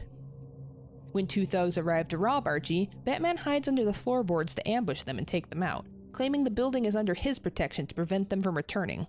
The two then share a cup of coffee as Archie tells Batman stories of Gotham's past. Oh. Around this time, the Riddler starts to get the idea that he's the one ready to pick up the mantle left behind by the Joker. He begins by taking over Wonder City, stealing back the mechanical guardians from the steel mill to use in his greatest challenge for Batman yet. Shortly after, a package containing a flash drive arrives at GCPD, addressed to the Joker. Naturally, Gordon gives this package to Batman, and he takes it back to the Batcave where Oracle remotely examines it. Stored on it is a program with a countdown timer. They soon find out that when this timer expires, somebody in Gotham dies, killed by Deadshot as they soon discover. Thus begins Batman and Robin's quest to solve the riddles laid out before them. They soon find that they are forced to work separately, but in tandem, to progress in the puzzle. Batman fights through various supercriminals hired by Riddler to help in the scheme, including Killer Croc, Mad Hatter, and Mr. Freeze, while Robin is forced through extreme physical and mental challenges below ground. As they solve the initial set of puzzles, Batman is able to take out Deadshot to stop his contract killings for Riddler, while Robin escapes his underground tunnels to find a robotic suit made out of the mechanical guardians. However, during his puzzles, Robin was forced to eat a piece of paper containing nanomachines that gave Riddler control over his body while he is in the suit. What the fuck? Robin emerges into Gotham, with Riddler forcing him to cause mass destruction using the suit's weaponry. Batman runs in to solve the final puzzle to free Robin, while Gordon reluctantly commands GCPD to fire on them to prevent casualties. Batman is able to prevent Robin's destruction while also solving the riddle and freeing him from the suit. At this point, Riddler frees his control of Robin and leaves them with a message congratulating them on their success, as well as thanking them for helping him test his new tools. It's then that Batman realizes Riddler is done, but only for now, as he has just sent a giant message to the criminal underworld that he's looking to take charge. Months later, Tim Drake is with his classmates on a visit to Wayne Labs when it's attacked by some low-level gangsters looking to steal reserves of Titan they assume Wayne is keeping there. Tim dons his Robin costume and takes them out, allowing them to be captured by GCPD. This whole ordeal is then revealed to have been set up by the Armored Figure, looking to test Arkham Batman's Knight, let's lord go! to determine his threat level. Sometime later, as Killer Croc is being transported by GCPD, he's busted out by Deadshot and Captain Boomerang, who welcome him into the all-new Suicide Squad. This new Suicide Squad, including fourth member Harley Quinn, as it turns out, has been hired by Penguin to hunt down and kill Bruce Wayne. As the Suicide Squad tracks Bruce Wayne, so does the Armored Figure, revealing he knows Batman's secret identity. The Suicide Squad tries to attack Bruce Wayne, but Batman arrives to intervene, and the group begin to battle with him, with Deadshot killing Boomerang in the process. Ooh. Elsewhere, Amanda Waller surveys the rough. situation, revealing she's behind this new Suicide Squad as well, trying to get information on Penguin's trafficking operations. Gordon is called in from his duties with his mayoral campaign to deal with the issue, and likewise, Alfred calls Nightwing to help deal with the Suicide Squad. Harley escapes and returns to Penguin to let him know about Batman breaking 4 up more their minutes till assassination 6 a.m. I attempt. stayed up the Penguin entire isn't night. deterred by Hey, this, same, and claims except that it's, killing Wayne was only 4 supposed a.m. to for be me. a warm-up for a bigger task for the Suicide Squad, to steal some experiments from the It's nearby fine, though. Stag Industries building. Meanwhile, Killer Croc has gone rogue, and Batman and Deadshot are forced to take him down together. After they force him back into the sewers, Batman tries to take Deadshot in, but he reveals he is working for the government again, and Batman reluctantly works with him to figure out what the Penguin is up to as well. The pair make their way into Stag Industries to find what Penguin is looking for. Batman comes across giant tanks marked Project Meta. A scientist arrives with some heavy weaponry and tries to stop them, ending up shooting one of the tanks, causing some kind of gaseous figure to appear in an attempt to take him. Batman protects the scientist, and the figure dissipates and disappears down a hole. The scientist reveals that the project is an experiment on the remains of Clayface's mud to create a part-human organic creature, one that just went looking for a new Ew. energy source. Batman and Deadshot then head down the hole to search for Bye, this baby metamorph. bag. Take care. Bruce Have a then good gets a call from rest. Nightwing, who is arriving in Gotham City. However, he is soon attacked and halted by the If armored you are figure, resting, who I steals honestly his don't. motorcycle. I honestly don't know. Batman and Deadshot continue to look for the metamorph, but it happens to find them first, capturing Batman and draining his life from him. Batman asks Deadshot to shoot it off of him, and Deadshot takes aim, but Gordon jumps in and stops him. Batman is able to escape from the metamorph's grasp, then throws a handful of sonic batarangs into it, causing it to explode. Afterwards, Deadshot and Batman explain the situation to Gordon, who takes Deadshot under arrest for his prior crimes. At the police station, Waller bursts in to scold Gordon for capturing her operative before promptly leaving. On the roof, Batman arrives and drops off Bruce Wayne to protect him from his would-be assassins. This Batman, of course, is a decoy and returns to Alfred to reveal himself to be Dick Grayson, who dons his Nightwing suit right after. Nice. Meanwhile, the armored figure plots at his own hideout, revealing that he had stolen the software from Nightwing's motorcycle and transferred it to his own giant tank, which he calls the Cobra. The tank was also built by the same German manufacturer Batman used to build the Batmobile, revealing this armored figure is aware of the Bat's every move. Elsewhere, another figure from Batman's past, Calendar Man, plots the day when he'll kill the vigilante, one that is very imminent. A few days later, Tim and Barbara begin to pursue a romantic relationship and go on a date. Elsewhere, Batman is looking for Calendar Man after he killed a group of innocent people on Labor Day. He eventually finds him at the courthouse, and Calendar Man attacks him with a pair of electric gauntlets from someone he states seems to know a lot about his technology. Calendar Man then unleashes Solomon Grundy, who overwhelms Batman, causing Tim and Barbara to leave their date as Tim suits up and looks for him. Grundy fights Batman for days, causing his allies to grow more and more worried about him. Also surprised at his going missing is the armored figure, who learns from Deathstroke, indicating some sort of partnership between the two. He then goes to Central America to check on his privatized military corporation, who have recruited hundreds and acquired an arsenal of armaments and vehicles. After his days of torture, Calendar Man gives Batman a list of 365 names, each of them having been poisoned.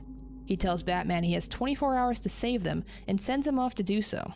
Robin picks up Batman and then learns of the list of names. He, along with Batman's many shaky allies, including Catwoman, Azrael, and the GCPD, begin to warn the poisoned citizens, bringing them to hospitals immediately. Alfred nurses Bruce back to health, and meanwhile, Scarecrow finds and confronts Calendar Man. He injects him with the fear toxin and reveals what he has been working on, a way to use Batman's greatest weapon, fear, against him. He takes Calendar Man to the top of a bridge, where he drops a kidnapped baby, but Batman arrives in time for the save. Why the baby? Calendar Man expresses anger at Scarecrow for not allowing him to kill Batman, but the former doctor expresses that day will come soon, and he'll make sure Calendar Man is there when it does. Sometime later, Firefly reappears in Gotham, and he is met by the armored figure, who takes him out and steals the money Firefly was trying to get away with. He goes back to his hideout to reveal he has been working with Scarecrow on some kind of big plan for both of them to get revenge on Batman. They intend to use the stolen money to pay off Gotham's Rogues Gallery to go after him on the same night. As they talk, Scarecrow injects the figure with his fear toxin, forcing him to live out his greatest fears as well as his secret origins.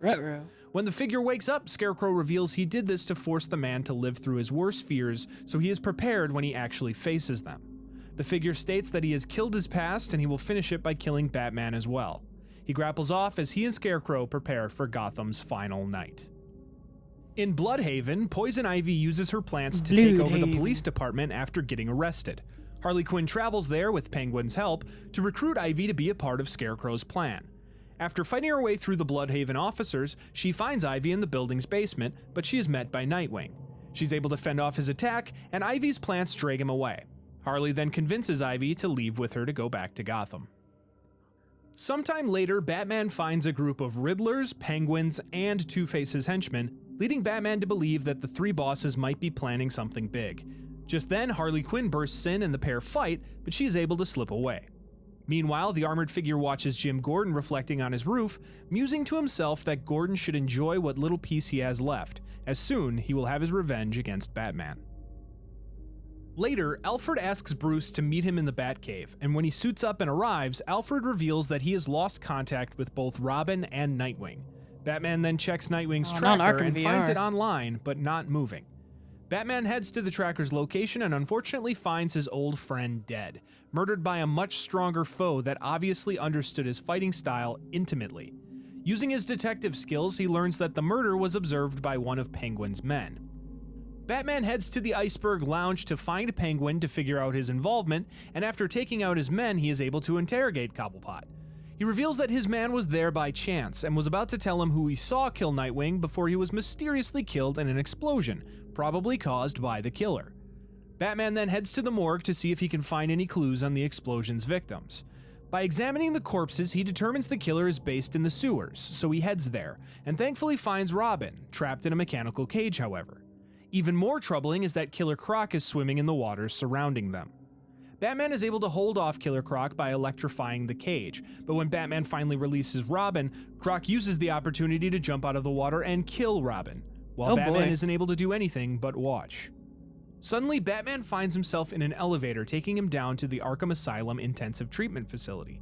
He makes his way to a trio of cells where he finds Scarface, Victor Zsasz, and finally, the Joker. Batman turns around and finds himself in Joker's cell. He is then forced to relive his friends' deaths, coming to the shocking realization that it was him who killed Nightwing and led Robin to his death, due to the Joker's blood finally taking control of his body. As the walls of the cell begin to close in on him, Batman finally looks into the mirror and sees his reflection, the Joker, telling him that the dynamic duo are together at last. He lets out a chilling laugh before it's all over, merely a dream, or rather a nightmare, of Batman's greatest fear. At some point, Batman calls Gordon to his hideout inside the abandoned Panessa Studios movie studio. There, Batman reveals to Gordon that when Joker sent his infected blood to the hospitals of Gotham, 4 patients were treated with it before they were able to retrieve it, and those patients have begun to develop Joker-like traits as the blood mutates them. Batman has gathered those patients and is holding them until he can find a cure to reverse the blood's effects. One patient, Henry Adams, has been infected the longest, but is symptomless, seemingly immune to Joker's blood, leading Batman and Robin to use his blood to try to develop the cure. Batman then reveals a 5th cell, intending on using it for himself if the Joker's blood in his own veins starts to take over. On the night before Halloween, Scarecrow finally unleashes his master plan, releasing his new fear toxin in a diner, then threatening to release it on the entire city. Nearly the entire city of Gotham evacuates overnight, leaving only the criminals, super and not so super, behind to enjoy the chaos. Naturally, Batman and Commissioner Gordon stay behind to deal with the new threat and meet together to speak about it. Gordon gets off the phone with Barbara, who tells him she has evacuated the city safely. Gordon has no leads on Scarecrow, however, so Batman heads off to begin his night of investigation. He starts by calling Oracle, revealing she had lied to her father about leaving the city. He soon finds Poison Ivy, being held by one of Scarecrow's henchmen in an isolated cell. Scarecrow releases his fear toxin into the cell, and Ivy reveals her immunity to it. As the henchman gets overwhelmed by fear, Ivy slams his head into the glass, knocking him out. She then leaves the cell and fills Batman in on what she knows about Scarecrow's plan. Scarecrow called a meeting with all of the supervillains in Gotham to form a shaky alliance to take down Batman to gain control of Gotham for themselves. Ivy didn't agree with the plan, and as such, she was locked up by Scarecrow. Batman then takes her into custody, but as he goes to leave, he is met by the privatized military force, equipped with their Cobra tanks. Batman uses the new Batmobile to neutralize the threats, and places Ivy inside the Batmobile before taking her to the Gotham City Police Department lockup. Afterwards, Batman meets with Oracle to try to track down where Scarecrow is producing the fear toxin. This leads him to Ace Chemicals, where a group of Scarecrow's crew is still operating. When he gets there, the armored figure finally arrives to face Batman in a helicopter. However, before he can shoot missiles at the detective to kill him, Scarecrow disables his weaponry, telling him to be patient. The figure flies off, leaving Batman to instead deal with the privatized militia. Oracle researches the militia and discovers their leader is an armored figure, the same Batman had just seen, who goes by the name the Arkham Knight. Batman fights the militia and finds some captured employees of the facility, who reveal that Scarecrow is manufacturing a massive bomb to cover the entire East Coast with the fear toxin. As he goes to leave, he is stopped by the Arkham Knight, who reveals that he knows intimate details about Batman and his armor. He then delivers a warning that he intends to kill Batman that night before leaving. Batman is able to rescue the workers and make his way to Scarecrow. There, Scarecrow initially surrenders, but threatens that if Batman doesn't let him go, he'll kill Barbara Gordon, who the Arkham Knight has just kidnapped. Scarecrow then escapes during this distraction, and Batman is forced to try to reduce the blast radius of the fear bomb. However, during his attempts, he is exposed to the fear gas, causing it to mix with the remains of the Joker's mutated blood pumping through him, awakening Joker within him, causing him to have hallucinogenic visions of his former rival, making his worst nightmare come true. Batman is able to escape Ace Chemicals as it explodes, successfully reducing the blast radius to prevent the toxin from escaping the facility. Batman then meets with Gordon to reveal that Barbara had been taken by Scarecrow, much to the Commissioner's surprise. The pair head to the clock tower to find that her capture was true, and Gordon begins to blame himself for Scarecrow targeting Barbara. However, Batman reveals to Jim that Barbara was working for him all along, and he blames Batman, regretting ever trusting him in the first place before leaving. Batman then finds Catwoman, who is being held captive by Riddler with an explosive collar, forcing the Bat to once again solve his trademark riddles throughout the city to save her, using his robotic mechanical guardians to distract them. Afterwards, Batman finds a site where Barbara's kidnappers had crashed their vehicle, where he locates a flashcard she hid for him to find. He then calls Lucius Fox to help him decrypt the data in the drive to use to pinpoint the Arkham Knight's position. He follows this lead to an underground tunnel where he is ambushed by the Arkham Knight, who again shows his knowledge of Batman's armor by finding his weak point and shooting a bullet directly into it. He then leaves, again warning Batman that he'll kill him before the night is over. Growing desperate, Batman hunts down one of Arkham Knight's men and starts crushing his head under the Batmobile's tire before he gives up his boss's current whereabouts, the Penguin's hideout. As Batman heads there, he is met by Nightwing, who arrived in Gotham after hearing about Barbara's capture. The pair interrogate Penguin to learn that Scarecrow and Arkham Knight have gone to an airship to meet with CEO of Stagg Enterprises, Simon Stagg. Batman sends Nightwing to search for Penguin's caches throughout the city, while he heads to the airship to search for Stagg. Batman eventually finds the CEO and learns that he worked with Scarecrow to create something called the Cloudburst. Before Batman can learn what it is, Stagg is doused with Scarecrow's fear toxin and is unable to reveal any more information. Batman is then ambushed by Scarecrow, who sprays Batman with the toxin as well, and he's forced to fight within his own mind. Scarecrow escapes with this cloudburst, and afterwards Batman learns that Barbara is in the safe house where he previously found Poison Ivy. He quickly heads there to find her, also affected by the fear toxin. She then grabs a nearby gun and tries to shoot Batman, but finds she can't harm him through the bulletproof glass. Panicked, in her last resort, she shoots herself to escape her fears.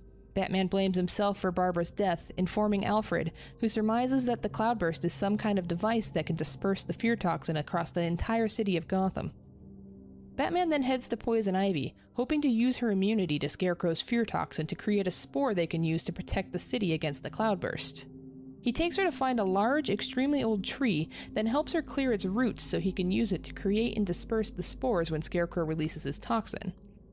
Batman goes to the movie studio to check on Robin's progress developing a cure for the Joker infection, deciding to forego telling Tim about Barbara's death so he can focus on the issue at hand. Batman then leaves to take out some of the Arkham Knight's security forces, but when he returns, he finds that Harley Quinn has learned of the Joker's victims and has taken over the studio, releasing the victims throughout the various sets so the remnants of the Joker can live free. Batman rounds up the Joker victims, bringing them back to their cells. During this event, he begins to have visions of the Joker beating and killing Jason Todd, fighting his guilt for both his second Robin and Oracle's deaths through his inaction. When Batman and Robin return with the final victim, as well as a captured Harley Quinn, they surprisingly find all of the other patients they returned dead in their cells. The only survivor is Henry Adams, finally showing symptoms of Joker's blood. Henry reveals that he killed the other Jokers to purify the gene pool, so only the strongest Joker survived. He then looks to Batman and realizes he would be the strongest one, before shooting himself in the head, leaving Batman as the sole survivor with Joker's blood. Robin decides that with Batman potentially becoming the Joker at any minute, they must lock him in the cell and let Robin handle Scarecrow. Remembering his last Robin's death, however, Batman instead locks up Robin and heads back out into Gotham to continue his hunt for Scarecrow and Arkham Knight. Batman goes to Ivy, but when he gets to her, the Arkham Knight releases the Cloudburst, filling the entire city with Scarecrow's fear toxin. The gas disables the Batmobile, forcing Batman to go back to Stagg's airship to acquire a power cell to power it. When he installs the power cell in the Batmobile, Batman is forced to expose himself to the fear toxin again, allowing the Joker to awaken more and more inside of him. Using the Batmobile, Batman is able to unblock another tree's roots, allowing Ivy to use it to fight the toxin. He then heads off to destroy the Cloudburst, which he is successfully able to do, rescuing the Arkham Knight from the blast, who escapes shortly after when Batman is distracted by another vision of Joker. Batman calls Ivy but receives no response. He goes to her and finds that she was successfully able to produce the toxin-clearing spores to save the city, but is overwhelmed by the effort, leaving her to die and disintegrate within Batman's arms. Aww. Her spores then fill Gotham, replacing the fear toxin entirely. It's at this point that Batman takes care of the several other events in the city. Firefly reappears, and Batman stops him from setting local firehouses ablaze and returns him to GCPD lockup. Mr. Freeze arrives to rescue a kidnapped Nora, whose cryotube fails, causing her to unfreeze and forcing Batman to protect her from the militia. Unfortunately, this ends with Freeze losing all of his research on the cure for her disease, and the two leave Gotham to spend the rest of their days together. Batman also comes across an extremely weak Ra's al Ghul, who survived their last encounter, but only barely, and is near death due to the lack of a Lazarus pit. Batman finds a sample of the Lazarus chemical, but is met by Al Ghul's other daughter, Nyssa Ratko, who is leading a group of rebel assassins. At this point, Batman can either save Ra's by giving him the Lazarus, leading him to killing his daughter, or he can destroy the machines keeping Ra's alive, letting the man die naturally. Either way, the League of Assassins finally leave Gotham afterwards. Azrael also appears and trains to become his successor, but Batman learns that he has been brainwashed by the Order to kill Batman to take his place. Azrael can then attempt to kill Batman, or go after the Order for what they did to him. Batman also saves Jack Ryder from the Cult of Blackfire, and their leader, Deacon Blackfire, as well as Warden Rankin from a mutated Killer Croc. Two-Face and the Penguin are also stopped from committing their various illegal activities and arrested. Hush also reappears, taking Lucius Fox hostage at Wayne Tower, forcing Batman to reveal that he is Bruce Wayne to his former friend, distracting him long enough for Lucius to break free and knock him out. The Mad Hatter also reappears, taking Batman to another mind-controlled Mad World before Batman escapes and captures him. A strange scientist named Professor Pig also goes around kidnapping people to create his Dolotrons, but Batman stops and captures him as well. Professor Pig. Batman also finds a strange bat-like creature that he is able to transform back into his human form, Dr. Kirk Langstrom, who mixed his DNA with a vampire bat's, causing him to go mad and accidentally kill his wife. He then locks Langstrom at GCPD as well. Finally, Batman is able to solve all of Riddler's riddles and save Catwoman as well. Later, Batman learns that Gordon has found Scarecrow and is going to murder him as revenge for his daughter's death. Batman goes to follow him, but he is chased by the Arkham Knight in a giant excavator who destroys the Batmobile, forcing Batman to escape on foot to find Gordon, who is captured and tied to a chair. The Arkham Knight arrives once again and finally reveals who he is, Jason Todd, Batman's former partner and protege who had survived Joker's gunshot and was later rescued by Deathstroke. Jason spent the years growing more and more hateful for Batman giving up on searching for him and instead leaving him for dead. He aims his pistol at Batman, but he punches his former friend before escaping into the shadows.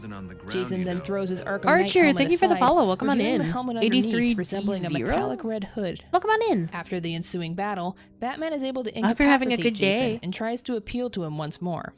When Batman calls Alfred to tell him that he found Jason, the young man escapes without a trace. Batman then goes to Gordon, and the pair share their apologies. Gordon reveals that Jason revealed Batman's identity, and Gordon tells him that he never forgot consoling a young Bruce Wayne the night his parents died. The pair make their way to the roof of the building where they find Scarecrow. Suddenly, Jim points his gun at Batman, and it's revealed that Barbara was alive the whole time, her death merely being a fear toxin-induced hallucination, and Gordon makes a deal with Scarecrow to turn over Batman in exchange for Barbara. Jim then shoots Batman, who falls off the building. Scarecrow goes back on his deal, capturing Gordon and pushing Barbara off the building.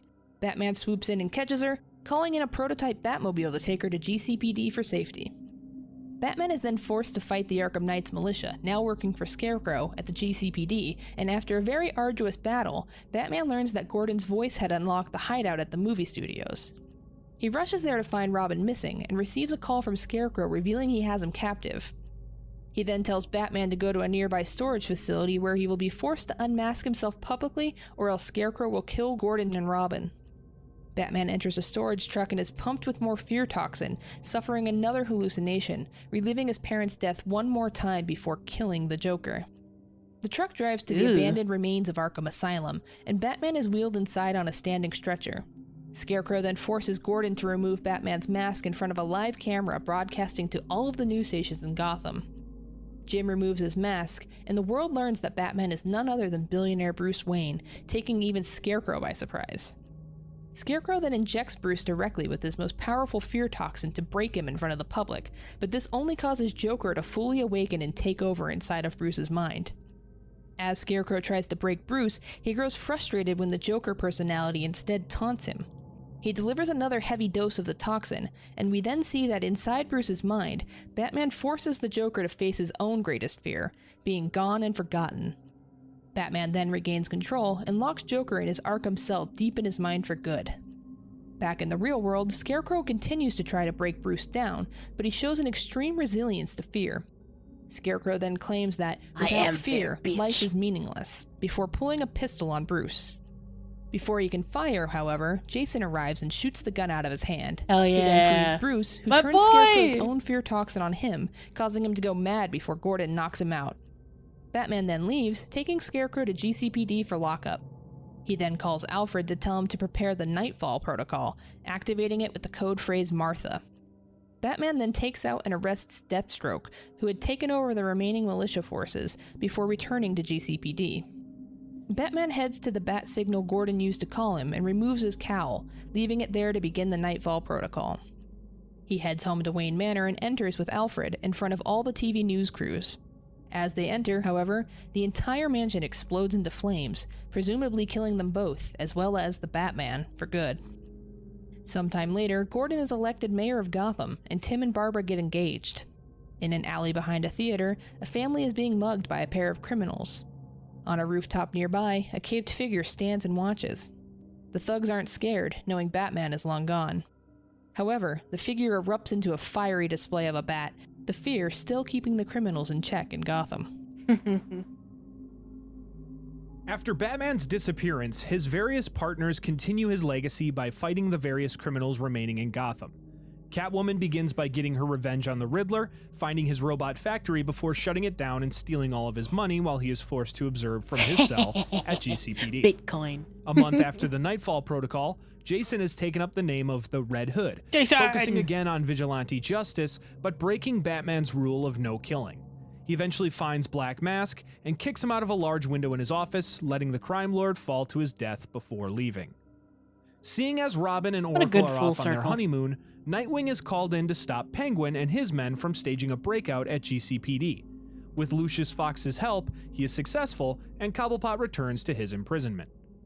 Unfortunately for Tim and Barbara, they are eventually forced to cut their honeymoon short and return to Gotham to stop Two-Face after he's able to break out of jail. Oracle provides support as Tim works his way through Two-Face's new hideout to eventually find the man.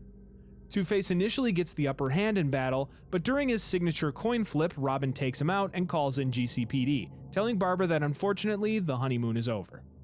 This is the last moment we see in the Batman Arkham timeline, at least for now. But as we all know, while Bruce Wayne may be gone, the symbol of Batman never will be. Hell yeah. Hey everybody, thank you so much for watching, and a huge thanks to everybody that helped in the production of this video, I'm including heading off to bed, night. I'm also heading off to bed.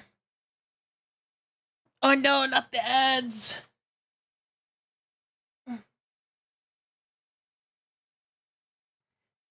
Same, yeah. It's been a long night. But I think we're at a good place to wrap up now. I think Kara has been asleep this whole time, so that's unfortunate. But what can you do? Okay, I'm gonna go look for somebody to raid. We made some good progress tonight, at least. I'm happy about that. So let's see who is alive.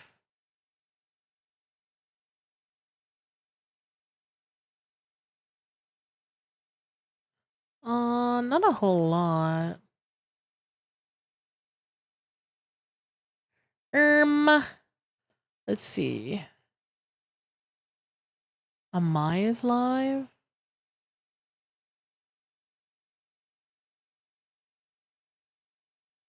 Hirsch is live. There's so many people that are live.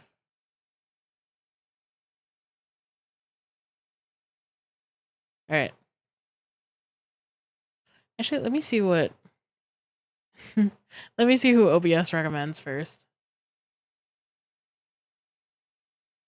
Ooh, I like all the art that I see.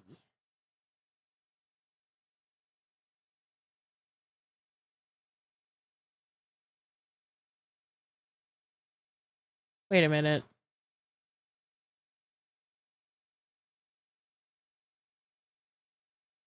Oh dear, they've been going for 8 hours. Let's not do that.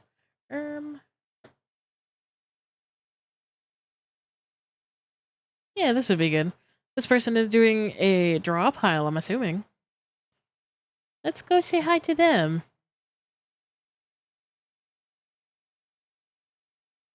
Yeah, okay. Let's go raid Comfy Peach. They seem fun. So here is the raid message if you are not subbed. And I really should fix this at this point.